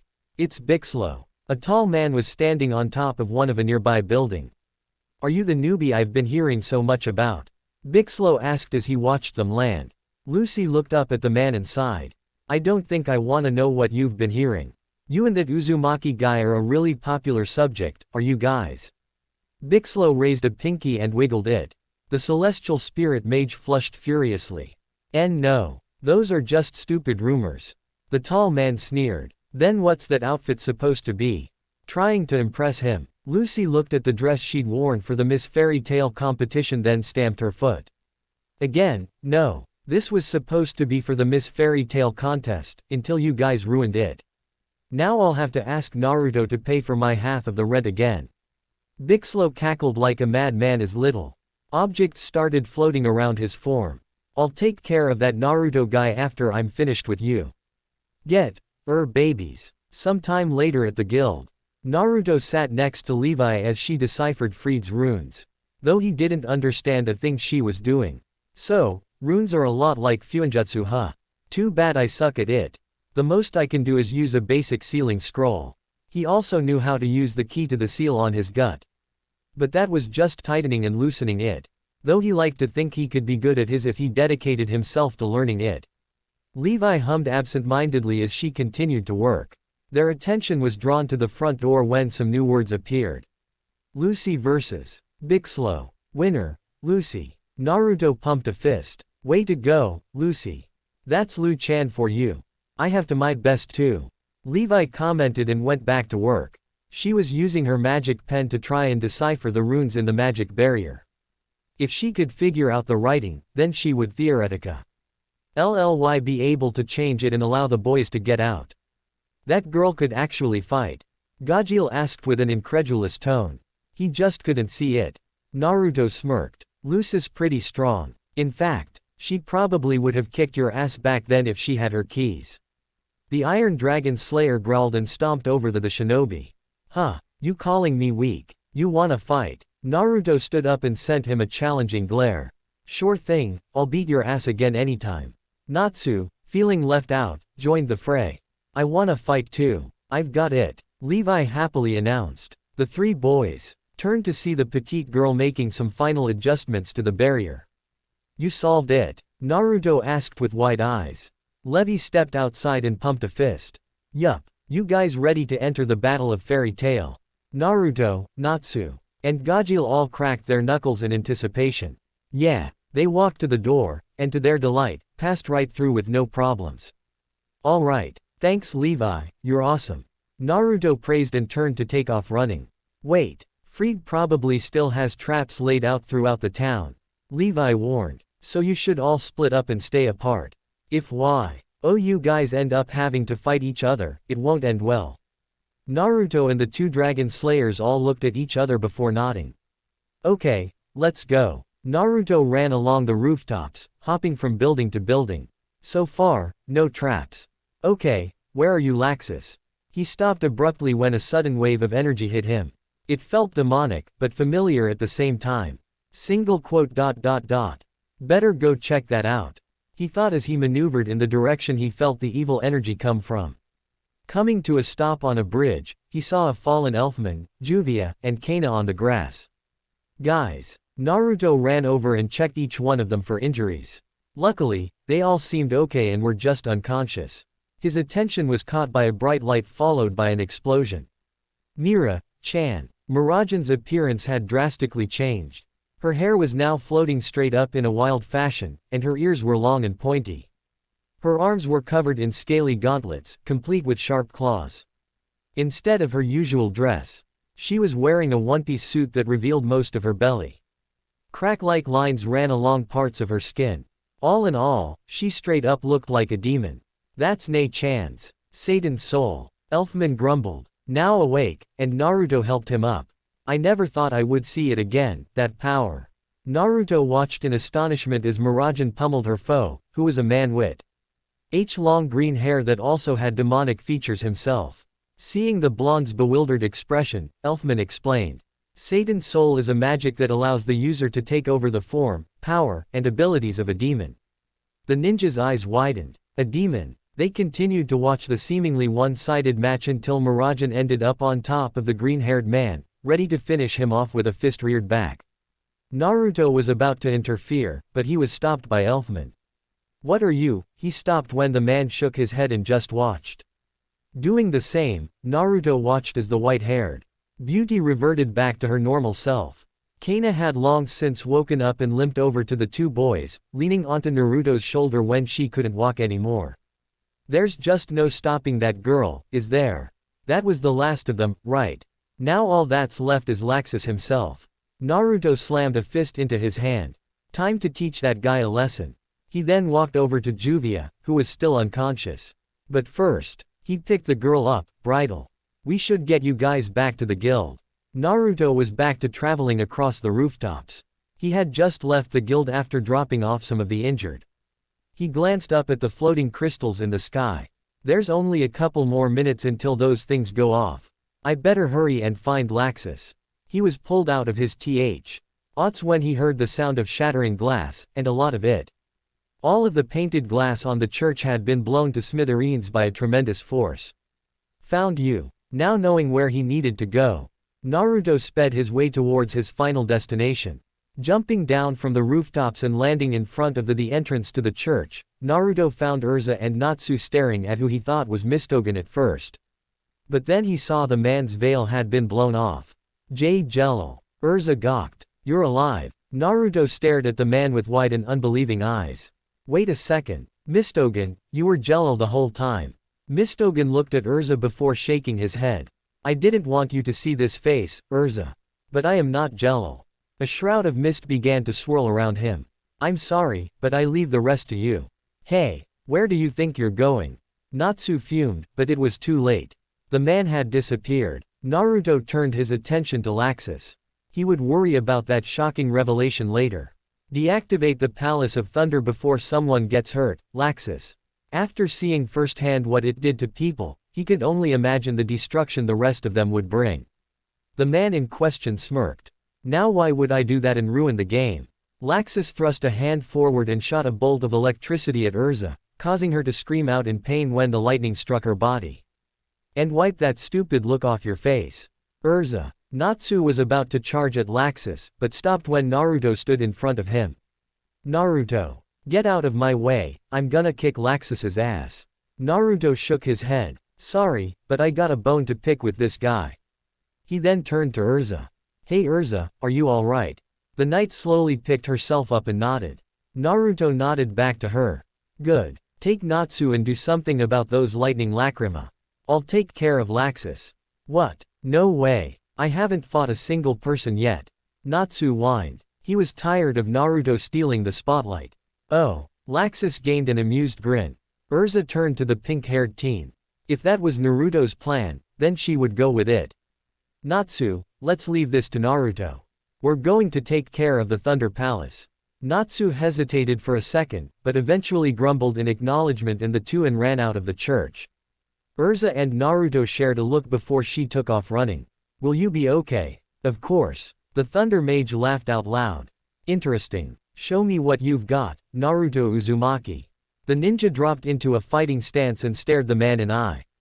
You still think all of this is just a game, don't you? What is so important to make you put the lives of innocent people at risk? Laxus frowned. You just don't see it, do you? This guild is in such a sorry state, but I'm going to change it. My fairy tale will be the strongest. The two powerhouses charged towards each other, their fists collided and a shockwave kicked up a gust of wind around them. Nah. Ruto clenched his teeth as he felt electricity flow into him through their .0C contact. Jumping back, he created a dozen clones and together they circled their target. Too easy. Laxus scoffed. ND released a burst of electricity through the air, destroying all of the clones in the process. He then looked up to see his opponent staring down at him from the ceiling. Naruto threw a shuriken and put his hands in a seal. Shuriken Shadow Clone. What was once a single throwing star was now 1,000 deadly pointy objects hurtling down at the mage. Not bad, but still not enough. Laxus's bod. White turned into lighting and he charged right at the metal hellstorm. Every single metal object was deflected off of his body. Shoot. Not expecting his opponent to plow right through his attack, Naruto jumped out of the way of the lightning user. But he was caught off guard again when Laxus almost instantly changed directions and slammed right into him, sending the ninja hurtling into the ground. Goo. The shinobi grunted in pain as he made an indent on the church floor. You're holding back. Do you take me for a fool, Uzumaki? Laxus roared angrily as Naruto pulled himself out of the ground. Show me that power you used against Natsu the other day. Or that vile red energy I've been hearing about. Show me your true power. Naruto frowned. You want to see me at full power? Fine. He lost his eyes and drew in the surrounding energies. I didn't want to use Sage Mode since I still can't completely control it, but it looks like I have no choice. Laxus watched with curiosity as He felt the surrounding magic swarm around his adversary. He's absorbing the Ethernano around him into his body. His eyes now outlined by a bright orange, Naruto opened them, now in his new form of Sage Mode. The lightning-scarred man raised an eyebrow. Those are some interesting looking eyes. You haven't seen anything yet. Naruto replied and blurred out of existence. Laxus didn't even have time to react when the sage appeared right in front of him and punched him into the air. He's faster, he thought as he caught himself mid-air. Surrounding himself in his lightning cloak, Laxus zoomed around the teen with blinding speed. You may have gotten faster, but can you keep up with this? Naruto just stood there motionless as the lightning man approached from behind. He raised a single hand and caught a lightning-charged fist without even looking, surprising its owner. Laxus pulled his fist back and threw a barrage of punches and kicks, but Naruto blocked them all without even looking. How are you doing that? Naruto turned to face his fellow blonde with his cross-shaped eyes. I can sense everything you do. He explained as he blocked another series of attacks. I can also do this. Naruto grabbed onto one of Laxus' arms, not even flinching when the mage channeled lightning into his limb. With the enhanced durability his form gave him, the electricity simply tickled. Hen proceeded to punch the man in the gut repeatedly and then threw him to the ground. Is this even the same person? Laxus thought as he coughed up a wad of blood. Those punches were on a whole other level. It was like he was fighting a completely different person. Naruto crossed his arms. Let's stop this, Laxus. Urza and Natsu are going to stop your little crystals. There's no point in fighting against your comrades like this. A beeping noise caught their attention and they turned to see a magic screen display that the Palace of Thunder had malfunctioned. Naruto chuckled as the names of everyone in the guild popped up. Hey, you see what I mean? Everyone here helps each other out, they all care for each other. Why would you want to change that? Laxus stood up, electricity sparking around his body. Shut up. Naruto smiled. Why can't you just be a part of the group? This place is great, everyone is treated like family here. I said shut up. Naruto had to shield his eyes as magical power exploded from Laxus. The man's shirt was incinerated by the power that erupted from his form. I should have just used my power to take over the guild by force, not any of these silly games. The shinobi widened his eyes in shock as the man's appearance began to change. This feeling, it's just like Natsu and Gajeel. Is he Laxus's eyes glowed white and his teeth sharpened at the edges. The upper parts of his arms now covered in scale. I will destroy anyone who gets in my way. Taking a deep breath, Laxus roared. Lightning Dragon's roar. Naruto sprang into action as the concentrated lightning left the man's mouth. He barreled out of the way and created 2 clones.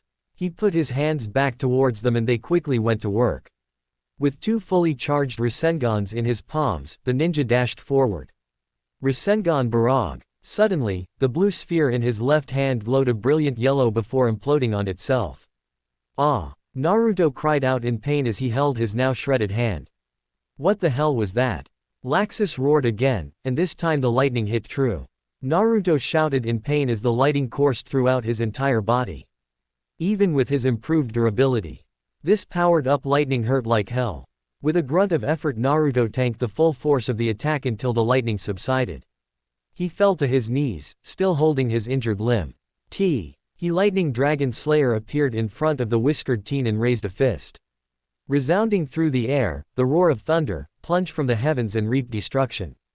Upon bringing his fist down, he shouted, "Raging Bolt! Gra!" Impact aside, all Naruto felt was pain as the powerful spell shocked him to his core. Watching his enemy fall with glee, Laxus laughed maniacally. I guess that was it for you. Now I shall eliminate everyone in this entire town. The shinobi struggled to get up with his good arm, he couldn't even feel his left hand anymore. What had gone wrong with his technique? How do you plan to do that? The lightning mage sent his fellow blonde an uncaring glance before grinning madly. Like this. He raised his hands up and a blinding light came into existence. This is one of the 3 great spells of Fairy Tail. Fairy Law. With this power, I'm going to exterminate all of you weaklings. Naruto tried to stand, but found he was no longer in sage mode and couldn't get up. The exhaustion from using the technique was hitting him like a train.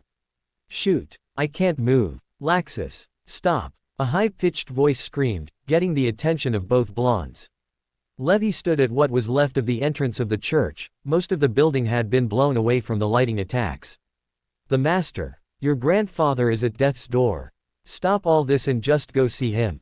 Naruto widened his eyes. The old man is. This news seemed to cause Laxus to stop for a moment, before he grinned wickedly. Well, how convenient for me, looks like my chances of becoming the next master just went up. Levi brought a hand to her mouth, tears falling freely from her eyes. How cruel. Naruto growled viciously. Bastard. Activate. Fairy Law. The light in his hands expanded, reaching past the building and engulfed the entire town in its glory. When the spell died down, Laxus hunched over to catch his breath. I've done it. His musing was cut short when he heard a couple of coughs throughout the dust. What? How are you all not dead? Levi, are you all right? Naruto choked out. Why yeah, she replied. Laxus began to tremble. No, my fairy law was flawless, it was perfect. How? It's your heart, Laxus. He looked over to see Fried leaning against one of the church's walls. Fried, you've inherited the master's caring heart for his comrades. That's why your fairy law failed. Deep down, you truly see us as your comrades. The green-haired man explained with a smile on his face. No, I'm not his grandson. I'm my own person, I'm Laxus. Laxus. Laxus screamed out in defiance. Are you kidding me? That's what this was all about. Naruto muttered and stood up, back in sage mode. You mean to tell me that you did all of this just because you were sick of people looking at you as the old man's grandson? You don't understand. How could you? Laxus spat, his fist sparking with electricity. If you want to be acknowledged for who you are, then start by caring for your comrades. We don't care if you're the old man's grandson. I certainly don't. Naruto shouted and started walking towards the raging man. Shut up. Zus was fed up with this annoying brat lecturing him. He charged a lightning strike and threw it with all his might. Naruto punched through the lightning, scattering it on impact.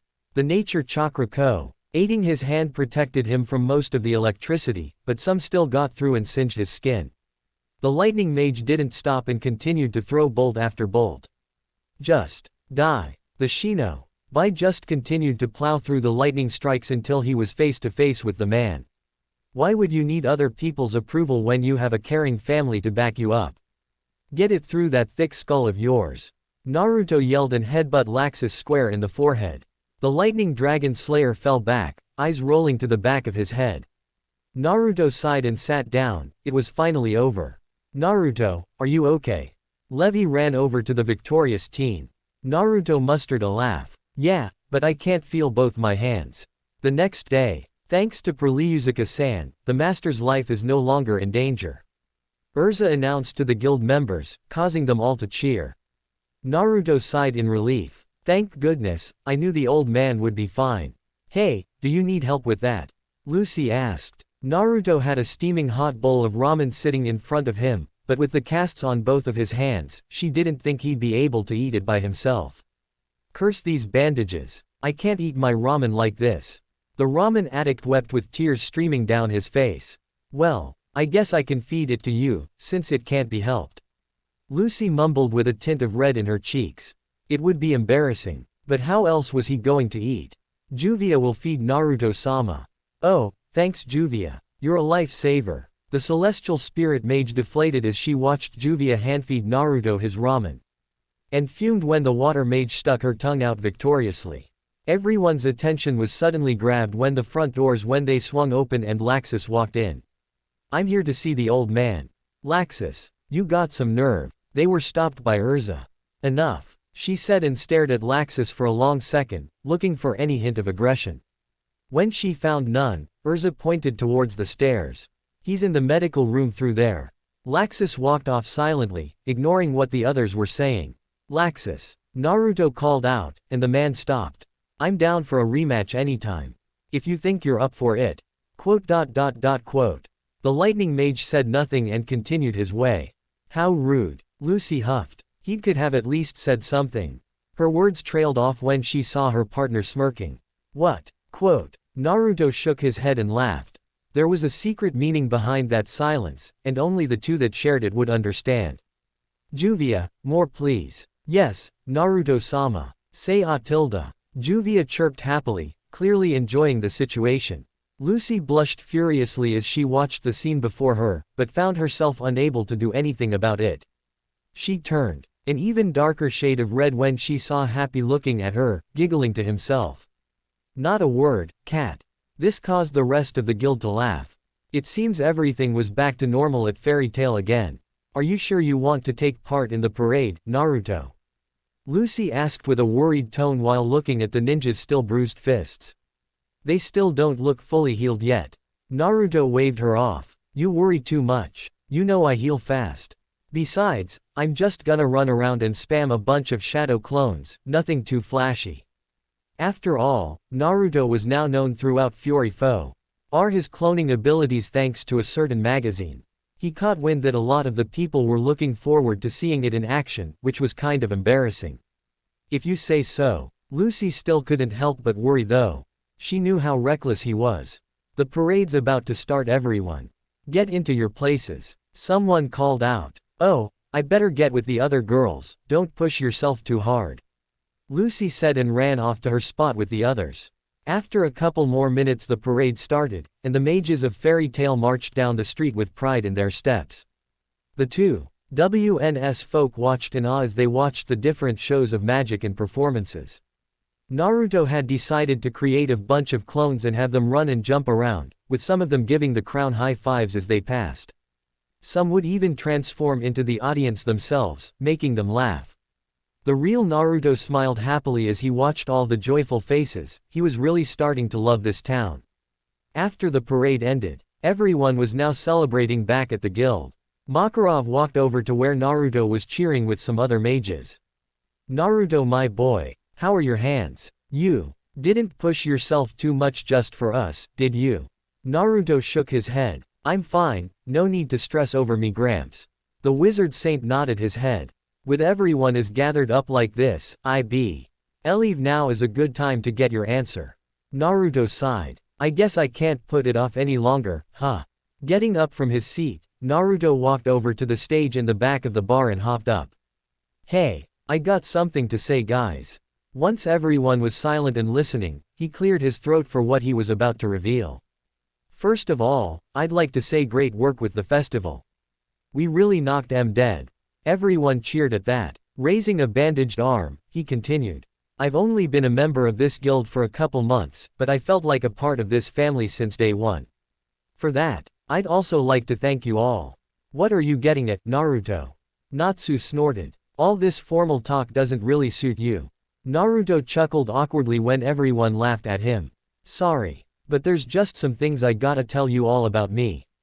Some things that I've been keeping a secret that needs to told. Urza listened intently to his words. Was he finally going to share his complications with them? Well, first and foremost, you know how I said that I wasn't from around here. That I was from somewhere really far. He braced himself for came next, still unsure if they were going to believe him or not. I'm actually from a place called the Elemental Nations, a different dimension. The whole guild gasped at the revelation. Lucy smiled. Now he would see that no one cared if he came from another dimension. Because that was how the people here in Fairy Tail were. Before anyone could speak, Naruto continued again. Wait, before you say anything, there's one more thing I haven't told anyone yet. There was something else. The celestial spirit mage frowned. This was news to her. What had he not told her? Naruto steeled himself before finally speaking.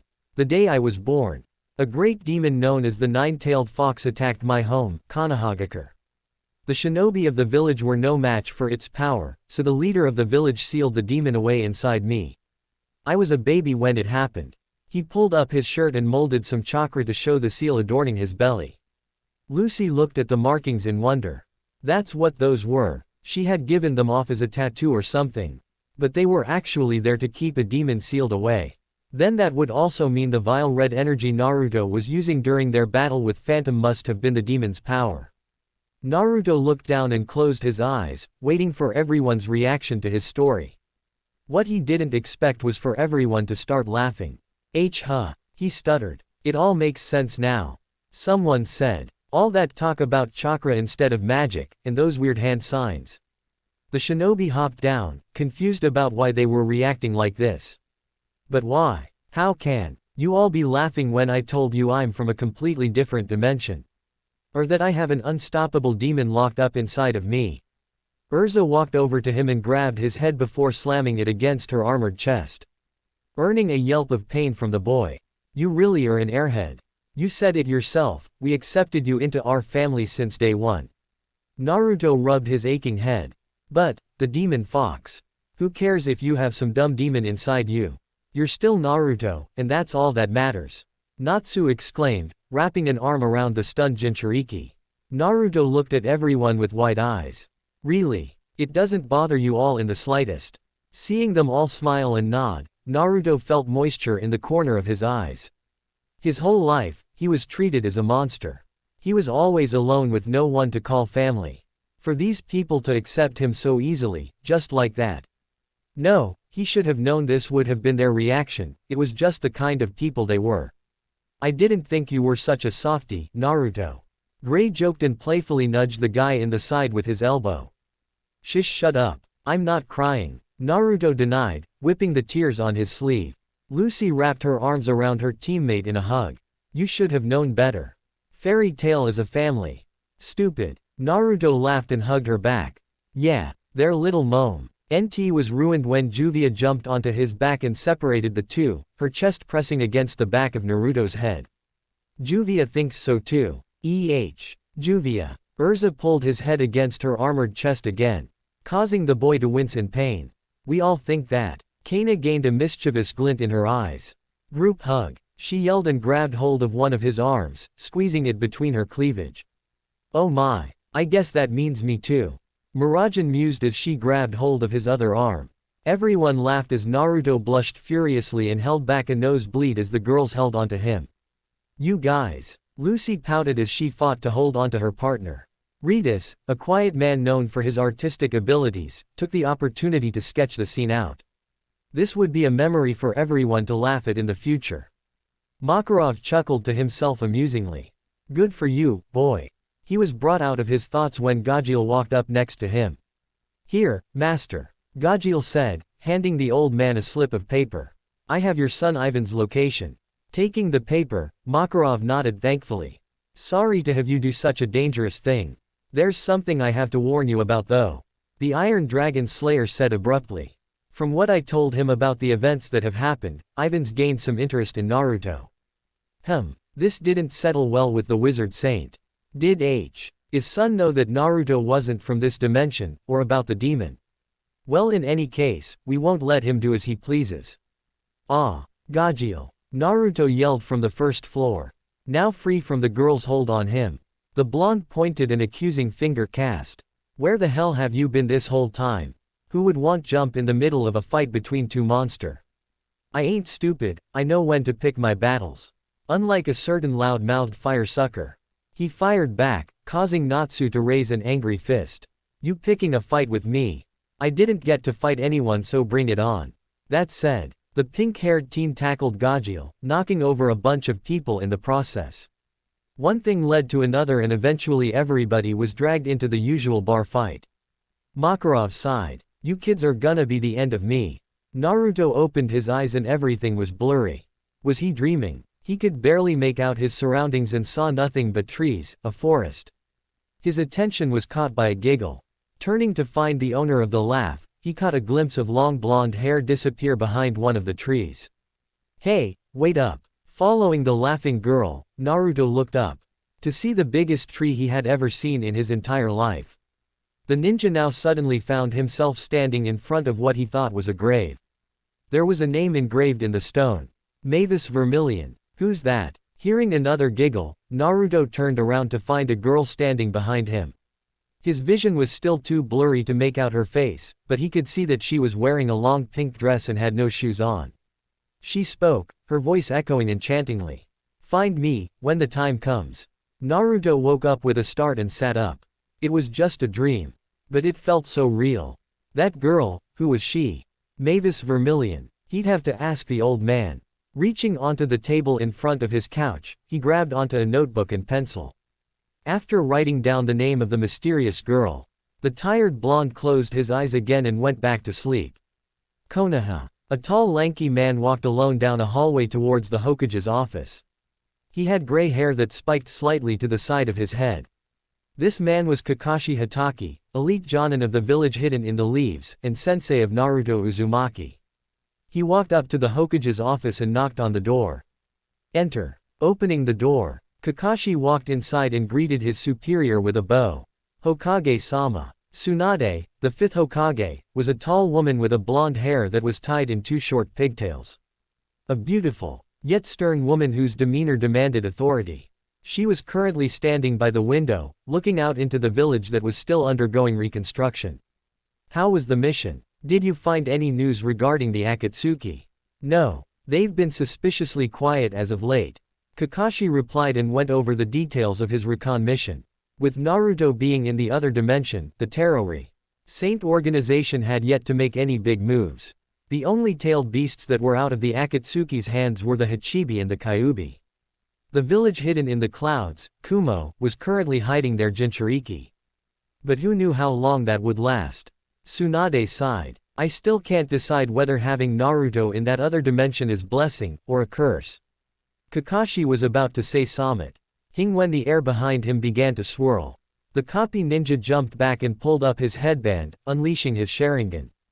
How was the barrier breached without us knowing? The swirling stopped reveal a man wearing a black cloak with red clouds plastered on it, a swirling orange mask covering his face. Greetings, Madara. Tsunade yelled as her chakra flared, the pressure spreading throughout the room like a weighted ton. The Akatsuki member chuckled, seemingly unfazed by the intimidating action. That won't be necessary, I already know the Kyuubi is no longer in our realm. Kakashi's eyes narrowed. Why are you here? The man in front of him obviously knew about the other dimension, so there was no point trying to hide it. I came to tell you that we've found a way to get into this other dimension. The leaf ninjas widened their eyes in shock. What? The space around the masked man's face began to swerve, his body slowly diapering. One more thing, the Kyuubi is all that's left until infinite Tsukuyomi takes place. He stated darkly before fading away completely. As if to confirm what the man just said, Shizune burst through the door. Tsunade-sama. We just got word F. Rom Kumo that their Jinchuriki is missing. Tsunade shouted in rage and threw her desk through the window, causing the other two to flinch. How did the Akatsuki find a way to the other dimension? No, before that, they needed to warn Naruto. Shizune, send a message to the Toads to warn Naruto that the Akatsuki may have found a way to get to him. Shizune gasped, but nodded and left. Kakashi, need you to put together a 5-man squad, we're finding a way into that dimension. He got first place. Naruto cackled loudly as he counted his winnings. I wonder how much ramen I can buy with this. The results for the Miss Fairy Tail contest came in and were posted all over the guild. Naruto had won first place by a landslide with Urza coming in second and Lucy in third. Lucy was bawling her eyes out internally. First he beats me in a feminine contest, now he's going to spend all that red money on noodles. Seeing his partner's depressed state, Naruto held out the prize money and grinned. Here. This took Lucy by surprise. Wait, what? Why? Naruto shrugged. I was planning on giving you the prize money if I won in the first place. I don't really need it anyways. Lucy was taken aback by the sudden turn of events. Now she didn't have to ask him to pay for her half of the rent. No wait, if she accepted the money, then Naruto would still technically be paying the entire rent. Thanks Naruto. But I think you should spend it on something you want.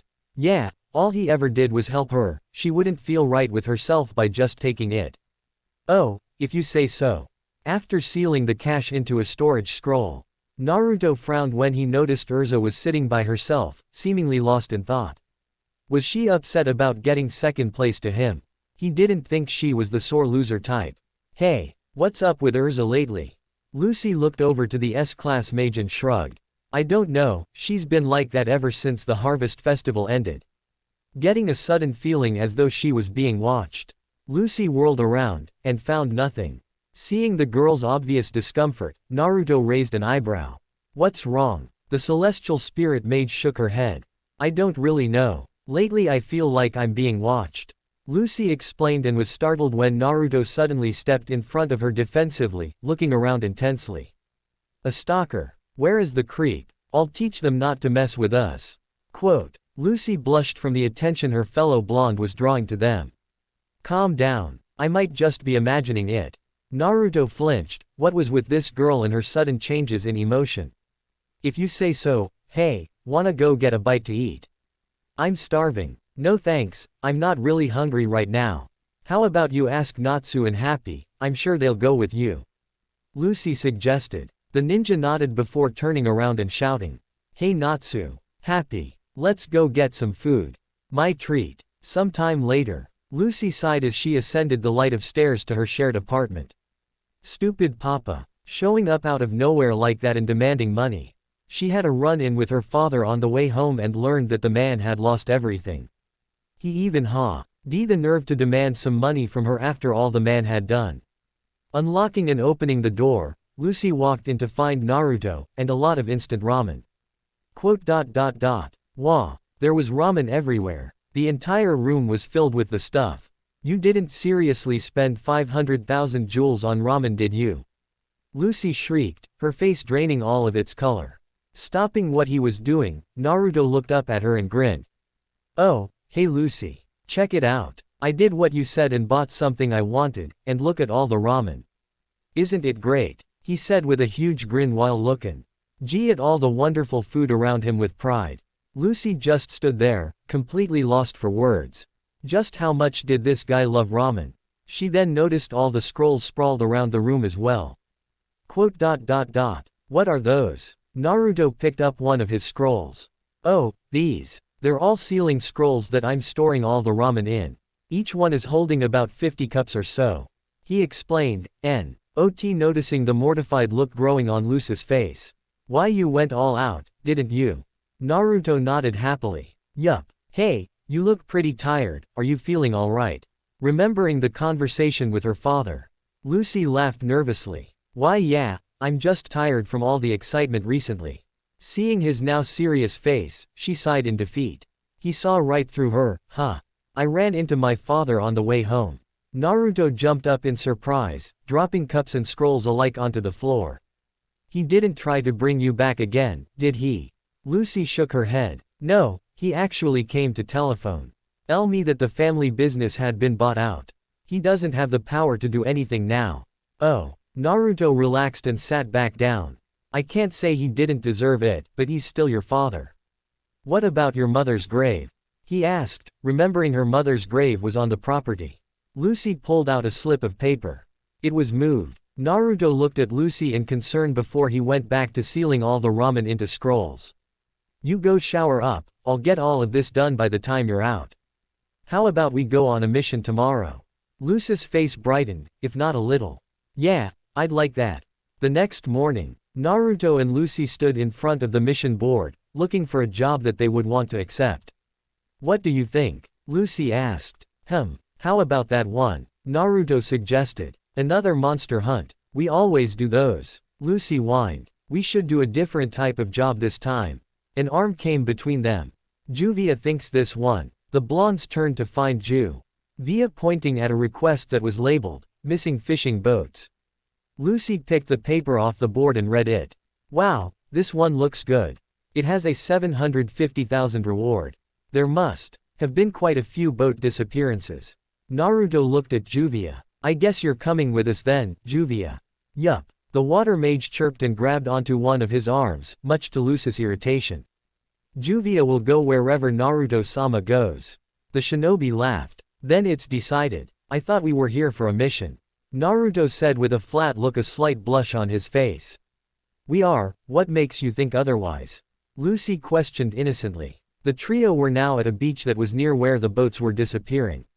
Their job was to investigate the reason behind it all and take care of it. But what the shinobi didn't understand was why they needed to be in swimsuits. Naruto was wearing orange swim trunks with black flames at the bottom.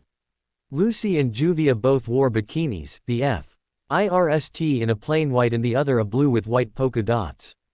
We should all be battle ready, not in our swimsuits. Who knows what we'll find out there? Naruto said while nodding his head sagely. Sorry. Do we look so good in our bikinis that it's distracting to you? Lucy teased, and snickered when the ninja turned a few shades redder. I'm gonna go see if I can sense anything weird. Naruto grumbled and walked towards the water. Juvia will help. Juvia said and merrily followed. Lucy walked along the beach and noticed 3 large trails in the sand that lead into the ocean. I wonder who these belong to. Hey, Lucy. Naruto called out. The celestial spirit mage turned to see Naruto and Juvia coming back to the shore. Walking over to them, she pointed over at the trails she found. There's a big trail going into the ocean, looks like you'll be getting your monster hunt after all. Naruto nodded. I think you might be right, Juvia found where all the missing boats are underwater. Let's go check it out. With the help of Juvia's water bubbles, the group swam to where the boats were. Juvia pointed to the entrance of a large underwater cavern and upon entering, the blondes gasped. There were ships all over the place, or at least what was left of them. The boats were thrashed to say the least, metal and wood scattered throughout the ocean floor. Swimming closer to one of the larger ships, Naruto noticed it was covered in what he thought looked like teeth marks. This was definitely the work of a monster, he thought. At the touch of his shoulder, the ninja turned to find Juvia, who was pointing up. Lucy was swimming towards the roof of the cavern. Making their way towards the girl, Naruto began to see why she was going up. There was another opening going up to an air-filled cave.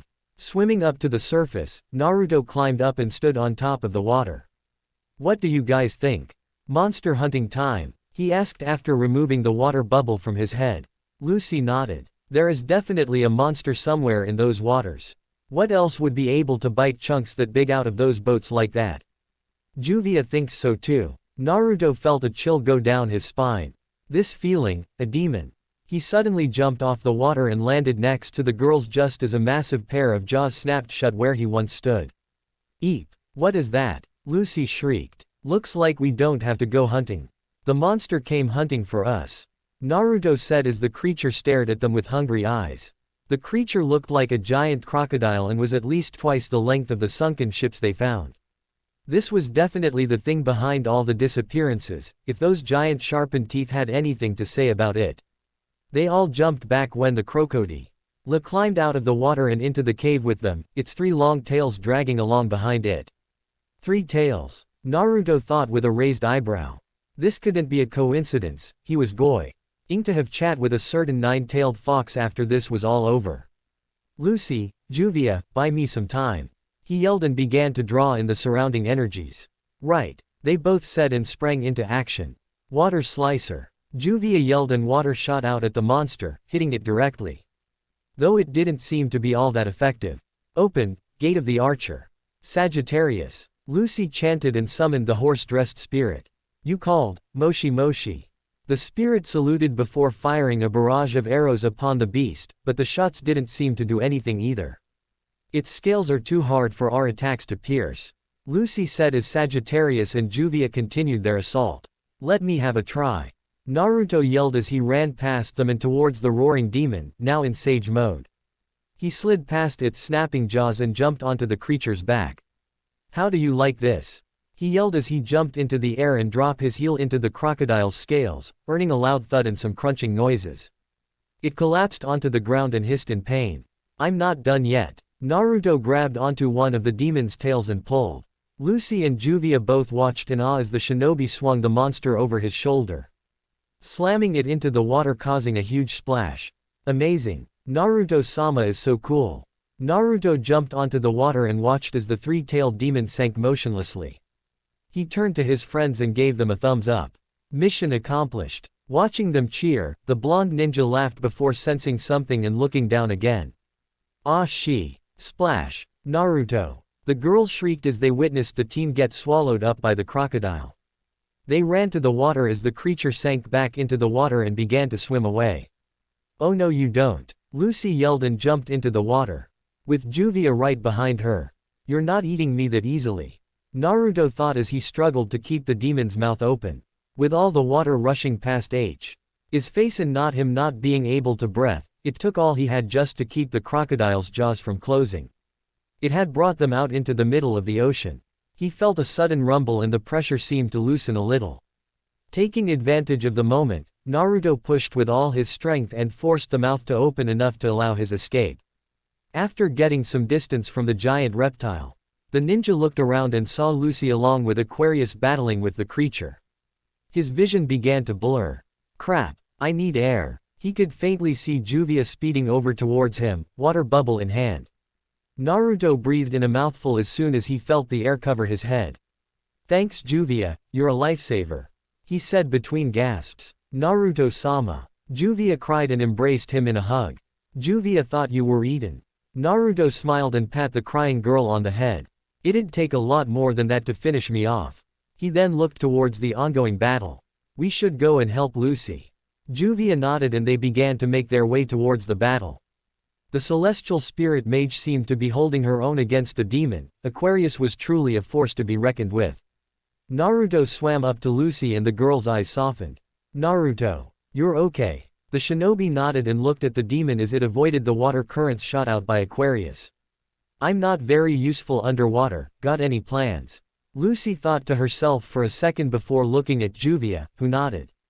Yeah, but we're gonna need time. Naruto grinned. I guess it's my turn to buy you guys some time then. Okay, here we go. As Lucy and Juvia joined hands and began to charge their spell, the shinobi swam full speed towards the giant crocodile. He summoned a single clone and together they charged a single Rasengan. Gotten its attention, the beast began to swim towards him with its jaws open to swallow the shinobi whole. The Rasengan began to cause the water around Naruto to swirl until a miniature vortex was formed. Still not big enough, Naruto thought as he pumped more chakra into the technique, making the whirlpool increase in size.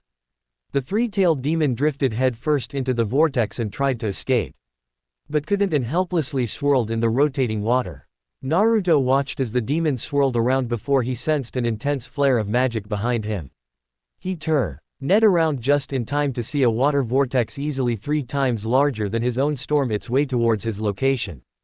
Immediately canceling his technique, Naruto rushed out of the way just as the magical water crashed into and through the whirlpool he had created and proceeded to carry the demon up towards the ocean's surface. Naruto stared at the display of magic with wide eyes before looking over to the cheering girls.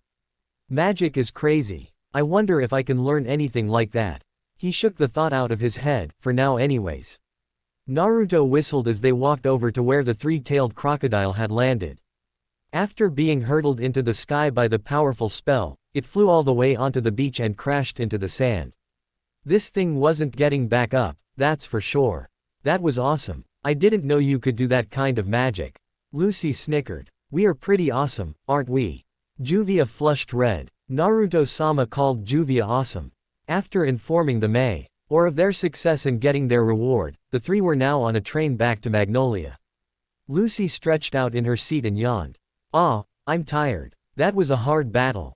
But it was worth it. Now she didn't have to keep asking Naruto to pay for her half of the rent.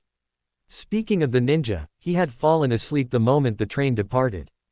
Naruto-sama is so cute when he's asleep, Juvia said and placed her head on his lap. Lucy's eyebrow twitched. Hey, you're going to wake him up. She growled in anger when the water mage stuck her tongue out and pulled down one of her eyelids. Fine, do what you want. Lucy huffed and crossed her arms. Why should she care anyways? It's not like she had any feelings for that obnoxious, loudmouthed ramen addict. Did she? I really need to get my feelings in order. Lucy thought with a sweat drop. Glancing over at Juvia who was now fast asleep on Naruto's lap, Lucy blushed slightly. Was it really that comfortable? Getting up from her seat, Lucy snuck over to the side opposite of Juvia and sat down next to her fellow blonde. Looking around to make sure no one was watching, she rested her head on the shinobi's shoulder. I'm just checking to see what the fuss is all about. That's all. Lucy reassured herself as her eyes slowly closed. So warm. In Naruto's mindscape. Hey, Fox. Naruto called out. There was a slight rumbling noise coming from the darkened cage. What do you want, brat? Naruto crossed his arms. You know why I'm here. I want answers. Just what are all these demons I keep running into like the one I fought today? Don't bother trying to hide it, I know you know something. The fox chuckled in mild amusement. HMPH, very well. I will grant you with some of the knowledge I possess. However, you must give me some knowledge in return. Naruto raised an eyebrow at that. What would he know that the demon fox didn't? Sure. What do you want to know? I was wondering if you've been having any strange dreams as of late. Dreams? Naruto tilted his head in confusion. Yes, about a little human girl in a forest, to be specific. The ninja's eyes widened slightly. How did he know about that dream? Yeah, do you know what it means? The nine-tailed fox shook his head. No, but I have been having similar visions and was curious. Now, you want to know more about those lesser demons. Naruto Fr. owned at not getting a straight answer about the weird dream, but nodded nonetheless. As you already know, there are demons in this world that were created by the one called Zirf, the black mage Zirf. Seeing his host nod, the fox continued. Those demons you have encountered were his creations as well. How do you know all of this? Have you been in this dimension before? Naruto had a feeling. The demon fox wasn't telling him the whole story. There is more than I am letting on. The Kyuubi yawned and flipped around to go back to sleep. But it seems you have reached your destination. We shall speak another time, leave me. Hey, I'm not done asking questions. Oi, Naruto growled in frustration. Why did the fox have to be so troublesome? Whatever, he'll just come back and get more information later. Naruto opened his eyes and moved to stretch, but found one of his arms were asleep. He turned his head to see a sleeping Lucy snuggled up on his right while Juvia was resting peacefully on his lap. Fighting back a severe nosebleed, the blonde tapped Lucy on her shoulder with his free arm. Lucy. The train stopped, he said meekly and started to grow slightly anxious when the girl started to stir awake. Why was Lucy sleeping on his shoulder? Juvia he could understand, the blue-haired girl seemed to be strangely attached to him, which he figured was because he was the first people she had met from the guild. Juvia was very shy around new people. But what about Lucy? Maybe she had fallen asleep and accidentally fell onto his shoulder. But wasn't she originally sitting on the other side? Naruto was pulled out of his thoughts when Lucy's eyes fluttered open. She looked at him drowsily for a brief second before realization struck. Her face turned red and she gained a shocked expression, her mouth agape. I. Lucy sputtered before jumping off the seat. I was getting cold. Yeah, it was cold. Naruto laughed nervously. Is that so? Why yes. And Juvia, how long do you plan on sleeping there? Lucy stuttered and pointed at the water wielder accusingly. Juvia opened her eyes and casually sat up. Darn, the train ride is over. Juvia wanted to sleep on Naru. To Sama's lap a little longer, she then pointed back at Lucy with a challenging look. What was Lucy doing on Naruto-sama's shoulder? The celestial spirit mage blushed before grabbing her baggage and walking towards the exit of the train. I said it was cold, and Naruto was warm, she shivered when Juvia leaked out her killer intent. Naruto sighed as he watched the two argue. With his arm now awake, he got up and grabbed his stuff as well. We should head to the guild and get something to eat, he said, his stomach growling loudly. I haven't eaten anything since this morning. Juvia's eyes shined at the opportunity. Juvia will cook something for Naruto-sama, the blue-haired mage declared and ran out of the train in the blink of an eye. Lucy's sweat dropped. Was she expecting me to race her? Hey, Lucy. She blinked at her partner's sudden seriousness. Why yes. You've been acting kinda strange lately, are you okay? Naruto asked with slight concern in his voice. Lucy usually had Th's random mood swings from time to time, but recently they were happening more often. Maybe it was because of her meeting with her father. Lucy looked at him blankly before smiling. Yes, of course. Why wouldn't I be? Naruto studied her for a long second before walking towards the exit of the train, stopping right at the steps. If anything's bothering you, just let me know, he said before looking back at her and grinning a toothy grin. We're partners after all. Lucy nodded and followed him off the train. Yeah, partners. Fairy tale. Hey guys. We're back, Naruto yelled as he kicked the doors open. He always liked doing that nowadays. Welcome back you two, I was just showing everyone a chart of the Balam Alliance. Murajan greeted and gestured to the board behind her.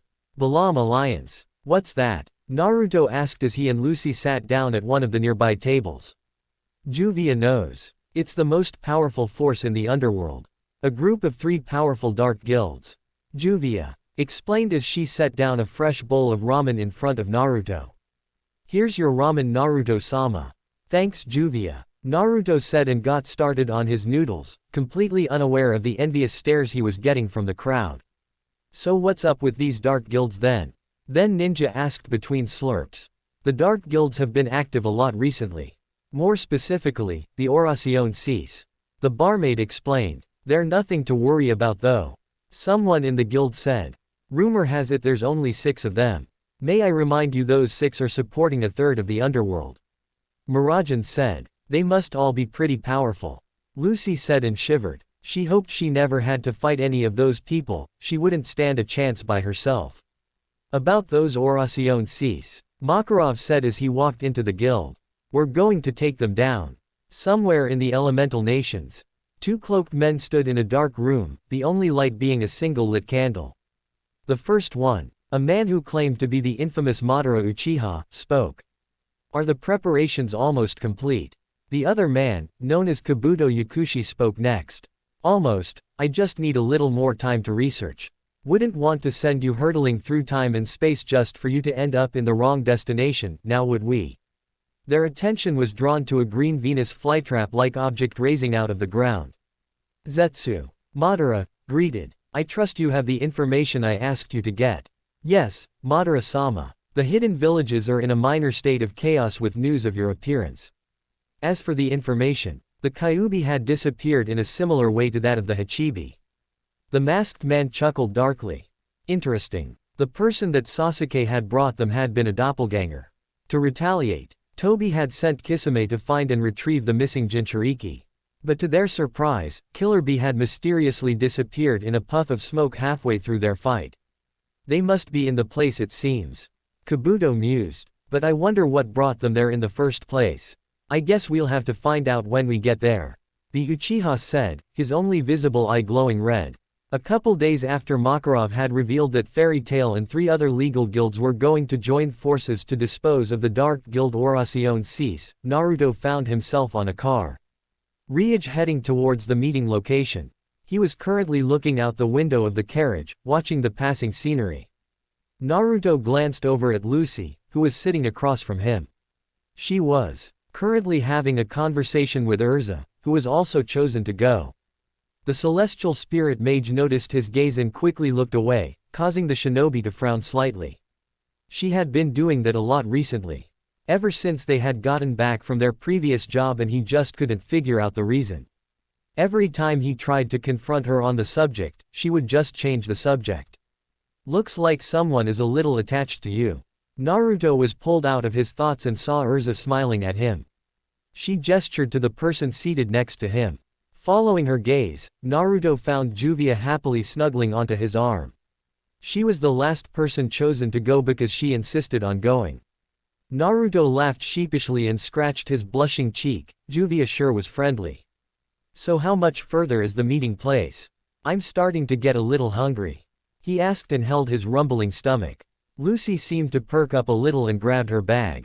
Oh, I brought some snacks if you want so. Juvia brought some lunch. Juvia chirped and handed the ninja a bento box, who happily accepted it. She's fast. Lucy thought as her eye twitched in annoyance.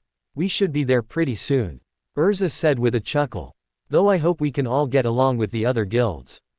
The Oración Cease are no laughing matter, 6 members are not.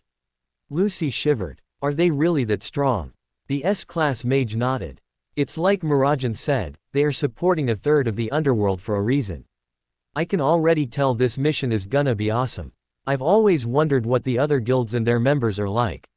Naruto said excitedly before the cart came to a stop. It seems we have arrived. Urza said and climbed out. Ladies and gentlemen of Fairy Tail. It is a pleasure to finally meet you.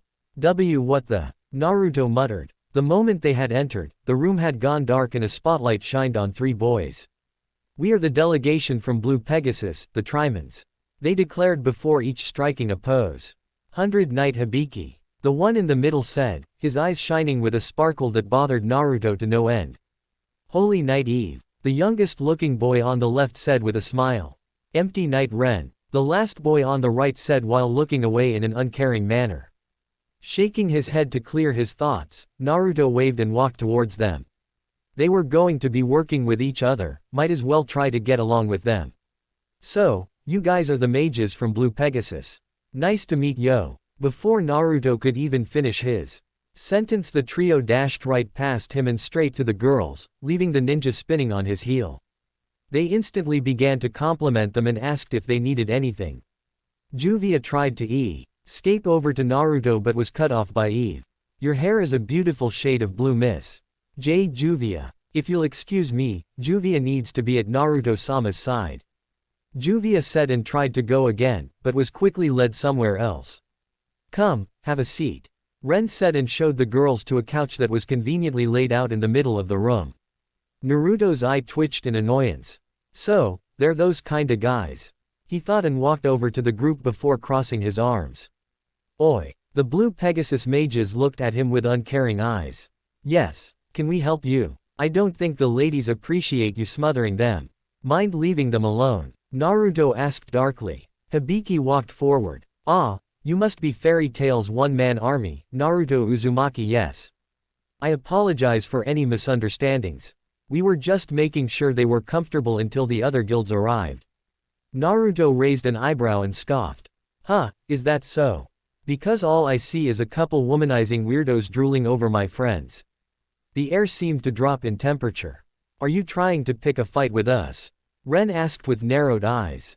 Just to give you a fair warning, we are powerful mages.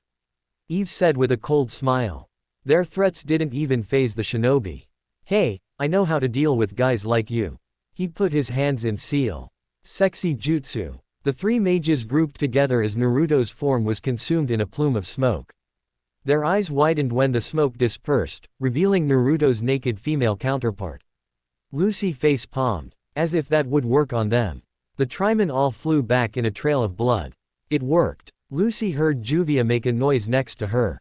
The girl was covering a nosebleed of her own. You too. Even as a girl, Naruto-sama is the best. Juvia said as her imagination went wild. And Lucy scooted a few inches away from the crazy girl. Urza hummed in thought as she witnessed Naruto's infamous jutsu for a second time. Does that technique work on all men? Maybe I should ask Naruto to teach me later.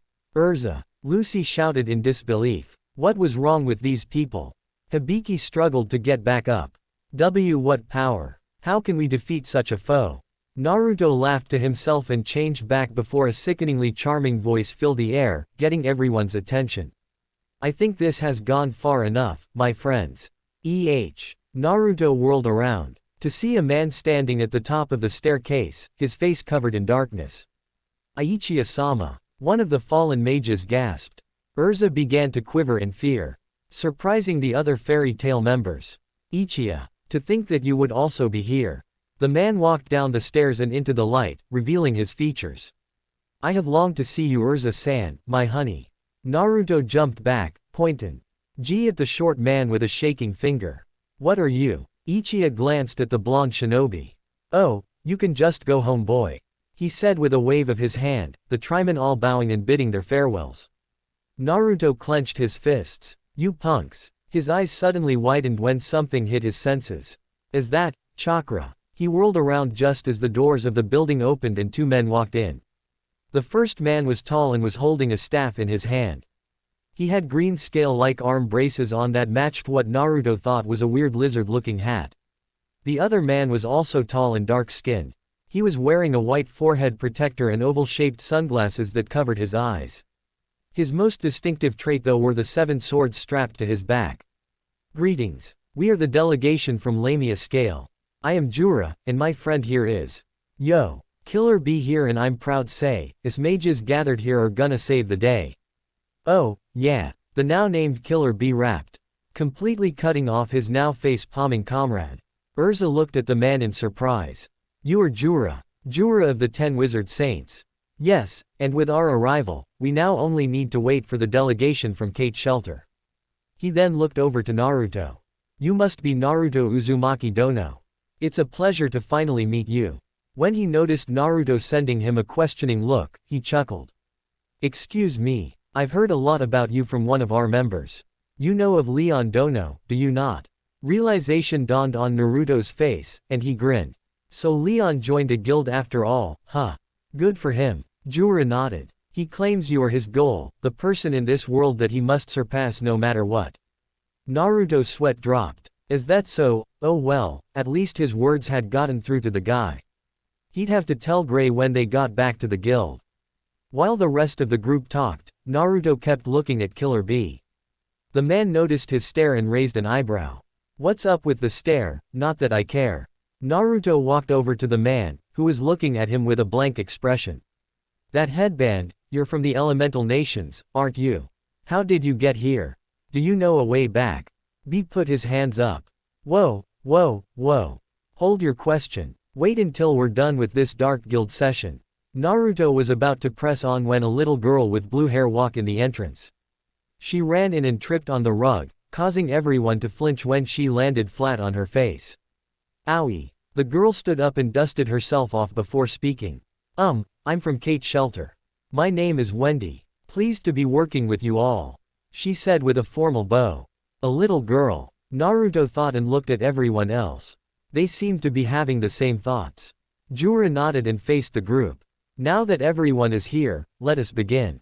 Naruto's sweat dropped. He just gonna continue. Shaking his head, the ninja walked over to Wendy and knelt to her eye level.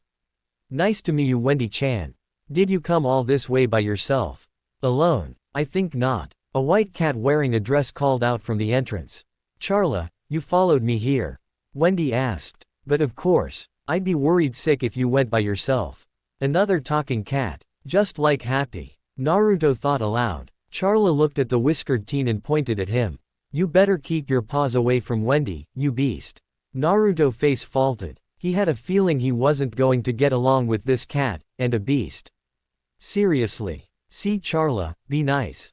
That's Naruto Uzumaki from Fairy Tail. Wendy stammered. The feline just huffed and looked away. Naruto scratched the back of his head. You know me. Wendy's face reddened a little. Why yes, I like to read the weekly Sorcerer's magazine at M.Y. Guild and it talked about how you beat the mighty Laxus. Her face turned even more red when she looked at Lucy and Juvia. It also talks about MMPH. Faster than anyone thought possible, Lucy C. Meant to appear out of thin air and covered Wendy's mouth. Shish, he doesn't know and doesn't need to know.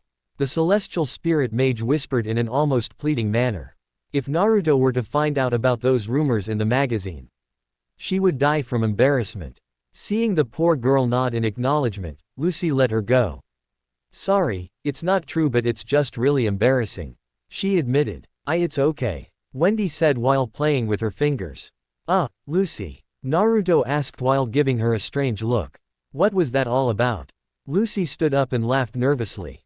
Nothing. Everything's fine. She began to sweat when he began to give her a suspicious look. Ichiya took the opportunity to get everyone's attention. If I may, I shall explain our strategy. But first I must visit the perfume of the laboratory. He said then scurried off, causing everyone to sweat drop. Once Ichiya returned from the restroom, he proceeded to explain the plan to everyone.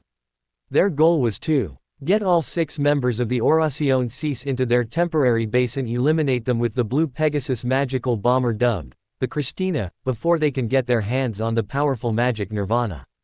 But wouldn't that kill them? Naruto said with a frown, remembering fairy tale's no-kill policy.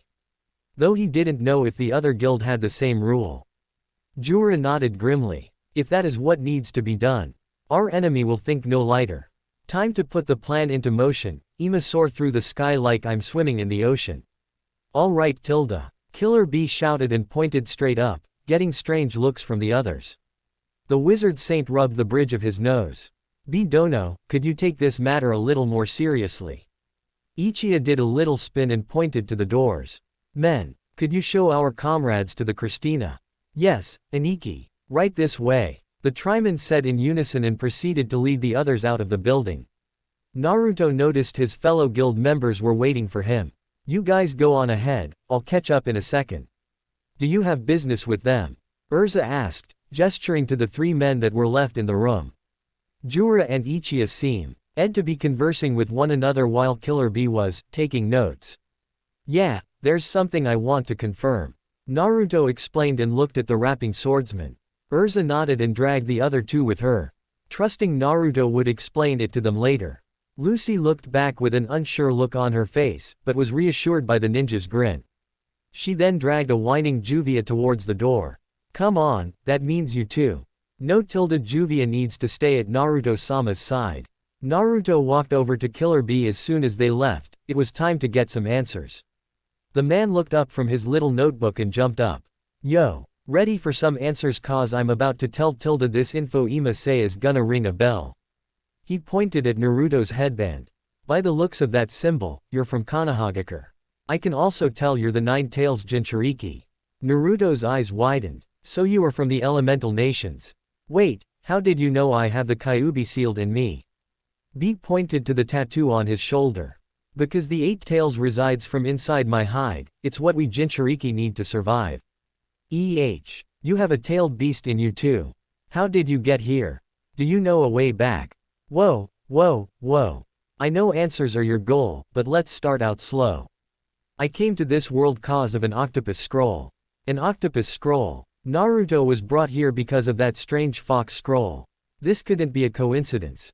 We're the same then, I take it you're also stuck here then. When his fellow ninja nodded, Naruto frowned, he was really hoping this guy knew something. Killer Bee put a hand on Naruto's shoulder. Don't be sad, don't be gloom. We have to take care of that dude with the perfume. Naruto narrowed his eyes on Ichiya. So, you noticed too? Yeah Tilda. Ra and Ichiya noticed the ninja looking at them. We should catch up to the others, they must be waiting, shall we? Jura said and began walking towards the exit. Ichiya was about to follow but was cut off by Naruto. Sorry Mr. Phony. But you're not going anywhere. Naruto said and punched the orange-haired man in the face, implanting him into one of the walls. Naruto Dono, what is the meaning of this? Jura yelled out but stopped when B put an arm in front of him. B Dono. Ouchie. It looks like we were found out. Ichiya burst into a cloud of smoke and turned into 2 little BL creatures that looked like floating dolls. Oh, you saw through my spirit's disguise. That's too bad, I was going to take out the wizard saint but you 2 never left. A feminine voice said from the other side of the room. It was a woman with short white hair wearing a revealing white feathery dress. If you're wondering about that filthy old man, my little spirit here copied him. Now I know all about your little plan. That's Angel, one of the members of Oracion Cease. Jura explained to his 2 comrades. A celestial spirit mage, that's just like Lucy. Naruto thought and pointed at the woman. So, what are you gonna do now? It's 1-on-3, if you give up now you won't get hurt. Angel laughed sweetly. Silly boy, who said I came alone? As if to go along with her question, an explosion shook the building. Boom. What was that? The dark mage giggled as her features darkened. It seems our groups are having a little fun. Naruto's eyes widened. Crap, the others. He ran towards the front doors. You guys take care of her, I'm gonna go see if they're alright. The Lamia scale members both nodded and faced their enemy. Let's finish this quickly, Bidono. Jura said and flared his magical power. Alright, it's time for Killer Bee-sama to face some action. Everything around Lucy was in chaos, she could hardly even tell what was going on. One moment they were watching the magical bomber flying in the air, and then it exploded and crashed into the ground. Before anyone could even digest what had happened, 5 members of the Oración Cis appeared out of nowhere and were picking them off one by one. Gah! Lucy gasped as she watched Urza fall after being bitten by a giant purple snake. Urza, Kaya, Juvia was also taken down by a wave of green magic. Juvia, Racer, the Oración Cis member with crazy speed, zoomed past the celestial spirit mage and knocked her down onto the ground. Struggling to get up, Lucy shivered as the atmosphere around her began to waver. She looked around and noticed they had all been defeated. They're too powerful. Brain, the leader of the Oración Cis, looked down on all the fallen mages. Be gone, scum, I have no need for you. The man raised his skull staff and green magic began to swirl around it. The group closed their eyes as the man was about to fire his attack, but nothing happened and the air shifted back to normal. Wendy, Brain said with a shocked face while looking at the little girl. She was hiding behind a boulder with Charla and was shivering in fear. What's wrong, Brain? Why'd you stop the spell? One the other dark mages questioned. The man smirked. That is Wendy, the sky sorceress. Looks like I stumbled on someone valuable. Brain raised a hand and a wave of green mist grappled onto Wendy and pulled her towards him. Wendy! Charla shrieked and tried to grab a hold of the girl, but their hands just couldn't reach. The Oración Cis member named Hotai said something about money. Before using his magic to shift the ground from underneath them, causing everyone to tumble around. The green fog-like magic returned to Brain's staff as soon as Wendy was in his possession.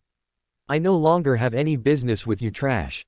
Be gone, he yelled, and the spell was shot into the air and was hurtling towards them. Get down. Lucy held her head down as the ground began to shake from the intensity of the attack. Naruto. A loud screeching noise was heard and a white and blue shuriken-shaped object flew straight into Brain's technique. Upon contact, the Rasenshuriken exploded, the explosion began to grow and continued to do so. Lucy watched in awe as the two attacks fought for domination until she felt a pair of arms grab her. She saw everyone being picked up by red and orange blurs before her vision blurred. When it returned, she was relieved to see Naruto looking at her with a worried expression. Are you okay? He asked. I think so. Her relief was short-lived when Beard, one of their comrades, had been kidnapped. Naruto, they got Wendy. Naruto looked at all the people he and his shadow clones had brought. The moment he arrived, Naruto had seen that Yon had been defeated and were about to be finished off by an attack from that guy with the markings on his face. But after counting faces, Wendy was indeed nowhere to be found. Quickly running back, Naruto clenched his fists when he found that the Oración Cis were long gone. Damn it! After walking back to the group, he saw that everyone was beginning to get up. They got away. Juvia is sorry, Naruto-sama. Juvia couldn't do a thing. The blue-haired girl said sadly. Naruto shook his head. No, I'm sorry, I should have been with you guys from start. Urza. Everyone's attention to RNED to Lucy trying to help Urza, who was holding her arm in pain. What's wrong with Urza? Naruto asked and knelt next to his partner, looking over the redhead in concern. She was bitten by the enemy's snake. Poison, huh? He thought with a frown. Is anyone here a healer? Wendy can help her, Charla said and flew over to Naruto. The shinobi raised an eyebrow. You have wings. Just like Happy. The cat huffed. I don't know who this Happy is, but this magic is called Era. We'll need to get Wendy back if you want to save Urza. It seems we were too late. The group looked to see Jura and Killer Bee walking towards them. Men, I have arrived. Bathe in my perfume of pain relief. Ichiya appeared and swooped in while opening a capsule. Upon smelling the magical fumes, those that were injured felt the pain wash away. So, we have a new plan then? Jura asked. Naruto nodded. Yeah, Urza's down and Wendy is the only one that can help her. Did you guys defeat that angel lady? The wizard saint lowered his head in shame. I apologize, she escaped. Someone zoomed in at the speed of sound, picked up the girl and then split like a startled hound. Killer Bee explained with a rap. Truth be told, he was ashamed of this failure as well. The orange ninja felt someone grab his leg. I am still gonna fight, Urza said and tried to get back up but was gently pushed back down by Naruto. No, you're not. Just rest up while we go and get Wendy-chan back. He said, gave her a thumbs up. Don't worry, we'll get her to heal you in no time. Urza reluctantly lay back down, shivering from the pain. If Naruto said he would get Wendy back, then she would trust him. After all, she trusted the boy with her life. Standing back up, Naruto put his fist out. Okay, so our goal is to find the enemy's base and get Wendy-chan back and save Urza. Everyone in the group met his fist with their own and cheered. Yeah. Having worked out a new strategy, the guilds split up to look for the Oracion Cease base of operations. Jura and Killer Bee were one group while Ichiya, Ren, and Eve were another. Naruto, Juvia, and Charla were the last group while Lucy and Hibiki had stayed behind to look after Urza. So Wendy-chan is a sky dragon slayer, huh? If Natsu eats fire, and Gajeel eats iron, does that mean she eats air? Naruto asked Charla as they ran through the forest. Yes. The cat answered. Naruto shivered at the thought of eating an element to regain power. Dragon slayers really were weird. Juvia wonders if there are any water dragon slayers, and if they eat water. Juvia said and giggled. The blonde laughed. That'd be pretty weird, I wonder if we'll ever meet someone like that. Charla shook her head. Honestly, you fairy tale mages are so carefree. Whoa, what's up with those trees?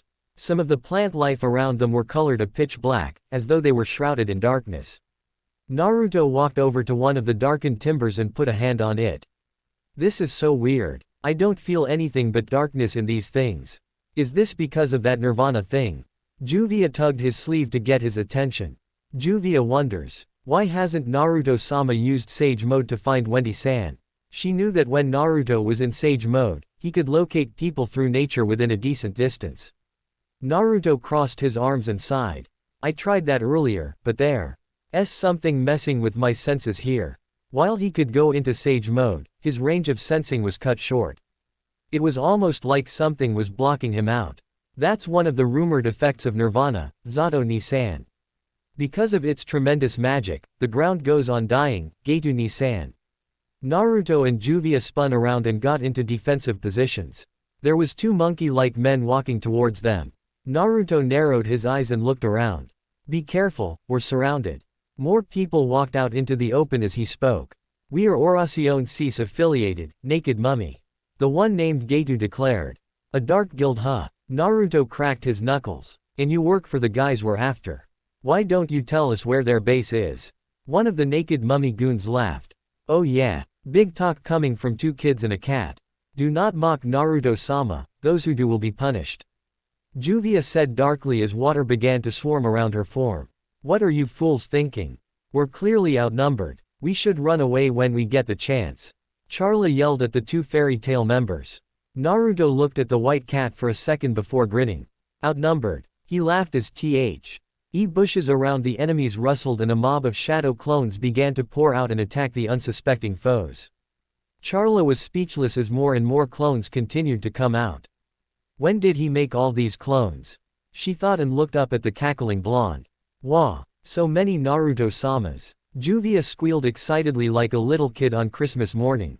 Ha, who's outnumbered now? Naru. To laughed and turned to the stunned little cat.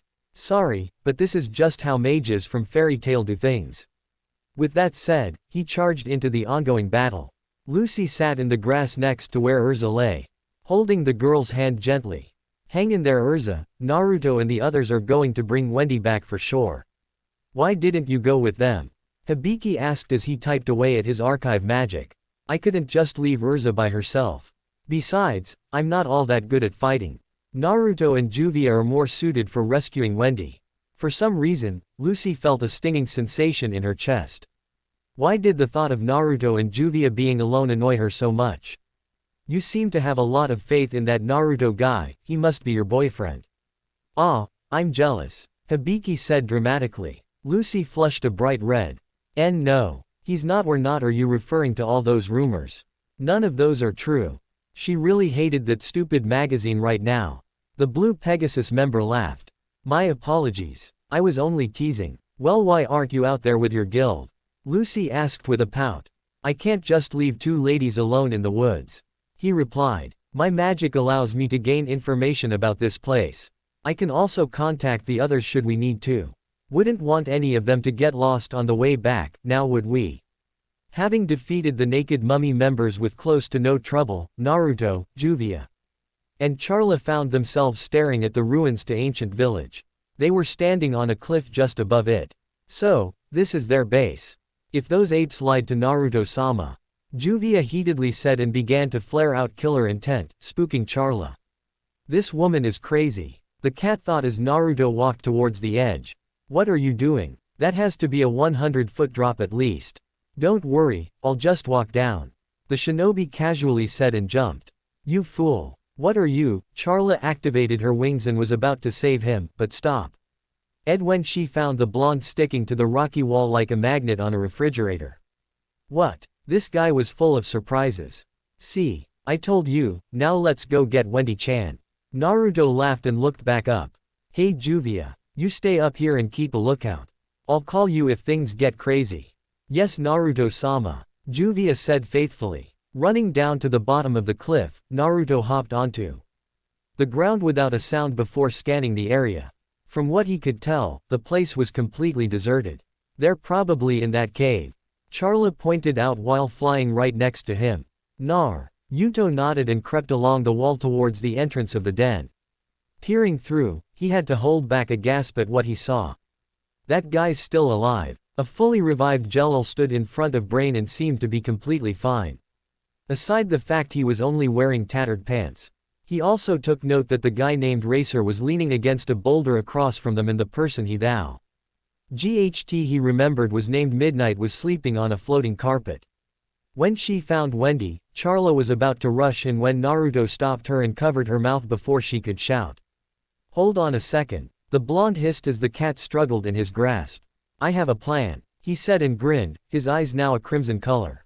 Wendy sniffled to herself as the leader of the Oración Cease spoke to Jelil. Though he didn't seem to be very responsive. Was it a mistake to revive Jelil? I remember the rumors of all the bad things people say he did. She was pulled out of her thoughts when someone shouted from the entrance. Hey! Everyone looked to the entrance and found Naruto pointing at them with a grin etched across his face. I'm here to bring back Wendy-chan. He yelled and threw a shuriken at Brain, who just stepped out of the way. The throwing star embedded itself in the wall near Wendy, causing the girl to flinch. Ah, sorry, my bad Wendy-chan.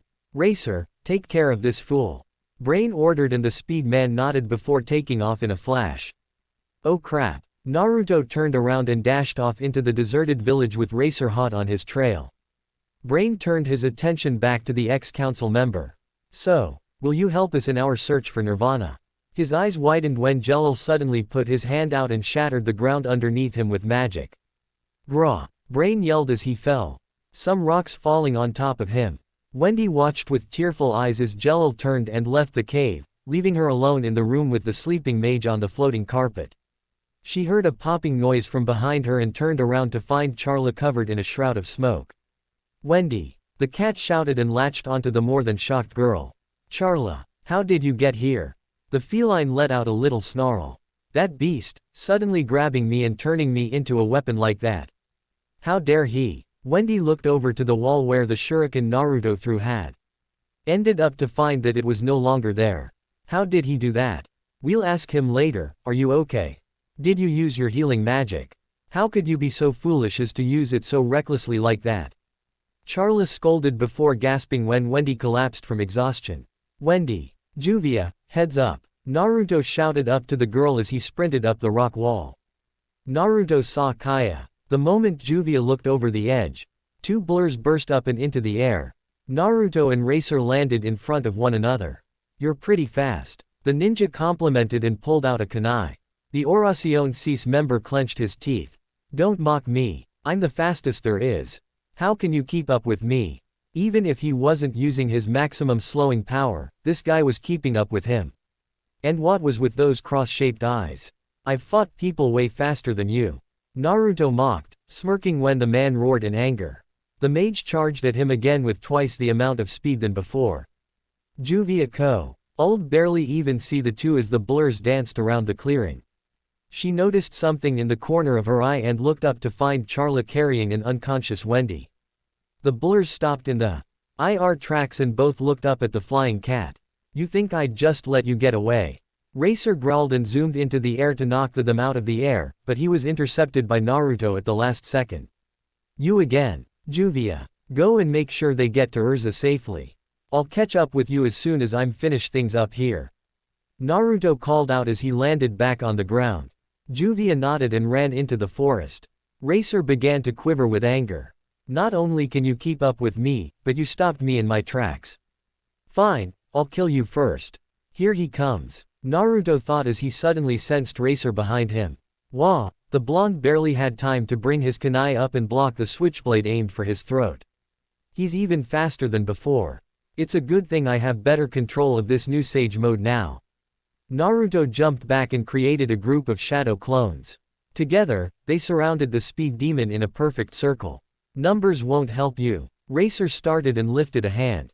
Dead Grand Prix. Begin. The Narutos looked at the guy in confusion as they started to hear a deep rumbling. The noise kept getting louder and louder until a bunch of motorcycles burst out of the forest. Racer mounted a passing bike as the others crashed into the mass of clones, dispelling them the moment they were hit. How do you like my motor show from hell? Naruto avoided Ike after bike to keep himself from being run over. These things are getting annoying. The enraged shinobi plowed a sage chakra-infused punch into the ground, causing a large explosion of rocks and grass. All of the bikes around the blonde were destroyed in process and forced Racer to jump off his own motorcycle because of the wide-range blast. As the dust settled, the two fighters had a standoff. It seems you're not as pathetic as the rest of those mages. I'll show you the true meaning of speed. Racer declared, and the two became a pair of blurs once more. This guy is really starting to get on my nerves. Naruto thought as their fight went into the forest. This was starting to take too long. He really needed to find out this guy's weakness. Racer eventually found an opening and smirked as his knife finally met flesh. I told you I was the fastest. Poof. What? Just as he thought he stabbed his opponent, Naruto suddenly exploded into smoke and a log took his place. He looked around furiously, trying to find his sneaky opponent. Come out and let me kill you. Up here, stupid. Racer looked up and his sunglasses almost fell off when he saw a horde of blondes falling from the sky. Each one holding a glowing blue sphere in their hands. My prayer, he thought as the clones descended upon him, his body flinging around like a rag doll from each little blue explosion. Racer's flight was stopped abruptly when he crashed into a tree and slid down to ground. Why didn't he use his speed to get away? Naruto thought as he walked over to the defeated Oracion Cease and began tie him up to the tree with ninja wire. He was just going to use those clones as a distraction and then sneak up on the guy. I guess this works too. He shrugged and ran off to catch up with the others. That's it for today. I will stop here. I hope you all enjoyed this video. If you please consider subscribe and make sure to hit that like button, share with your friends, and don't forget to check out author of this story. Details in description.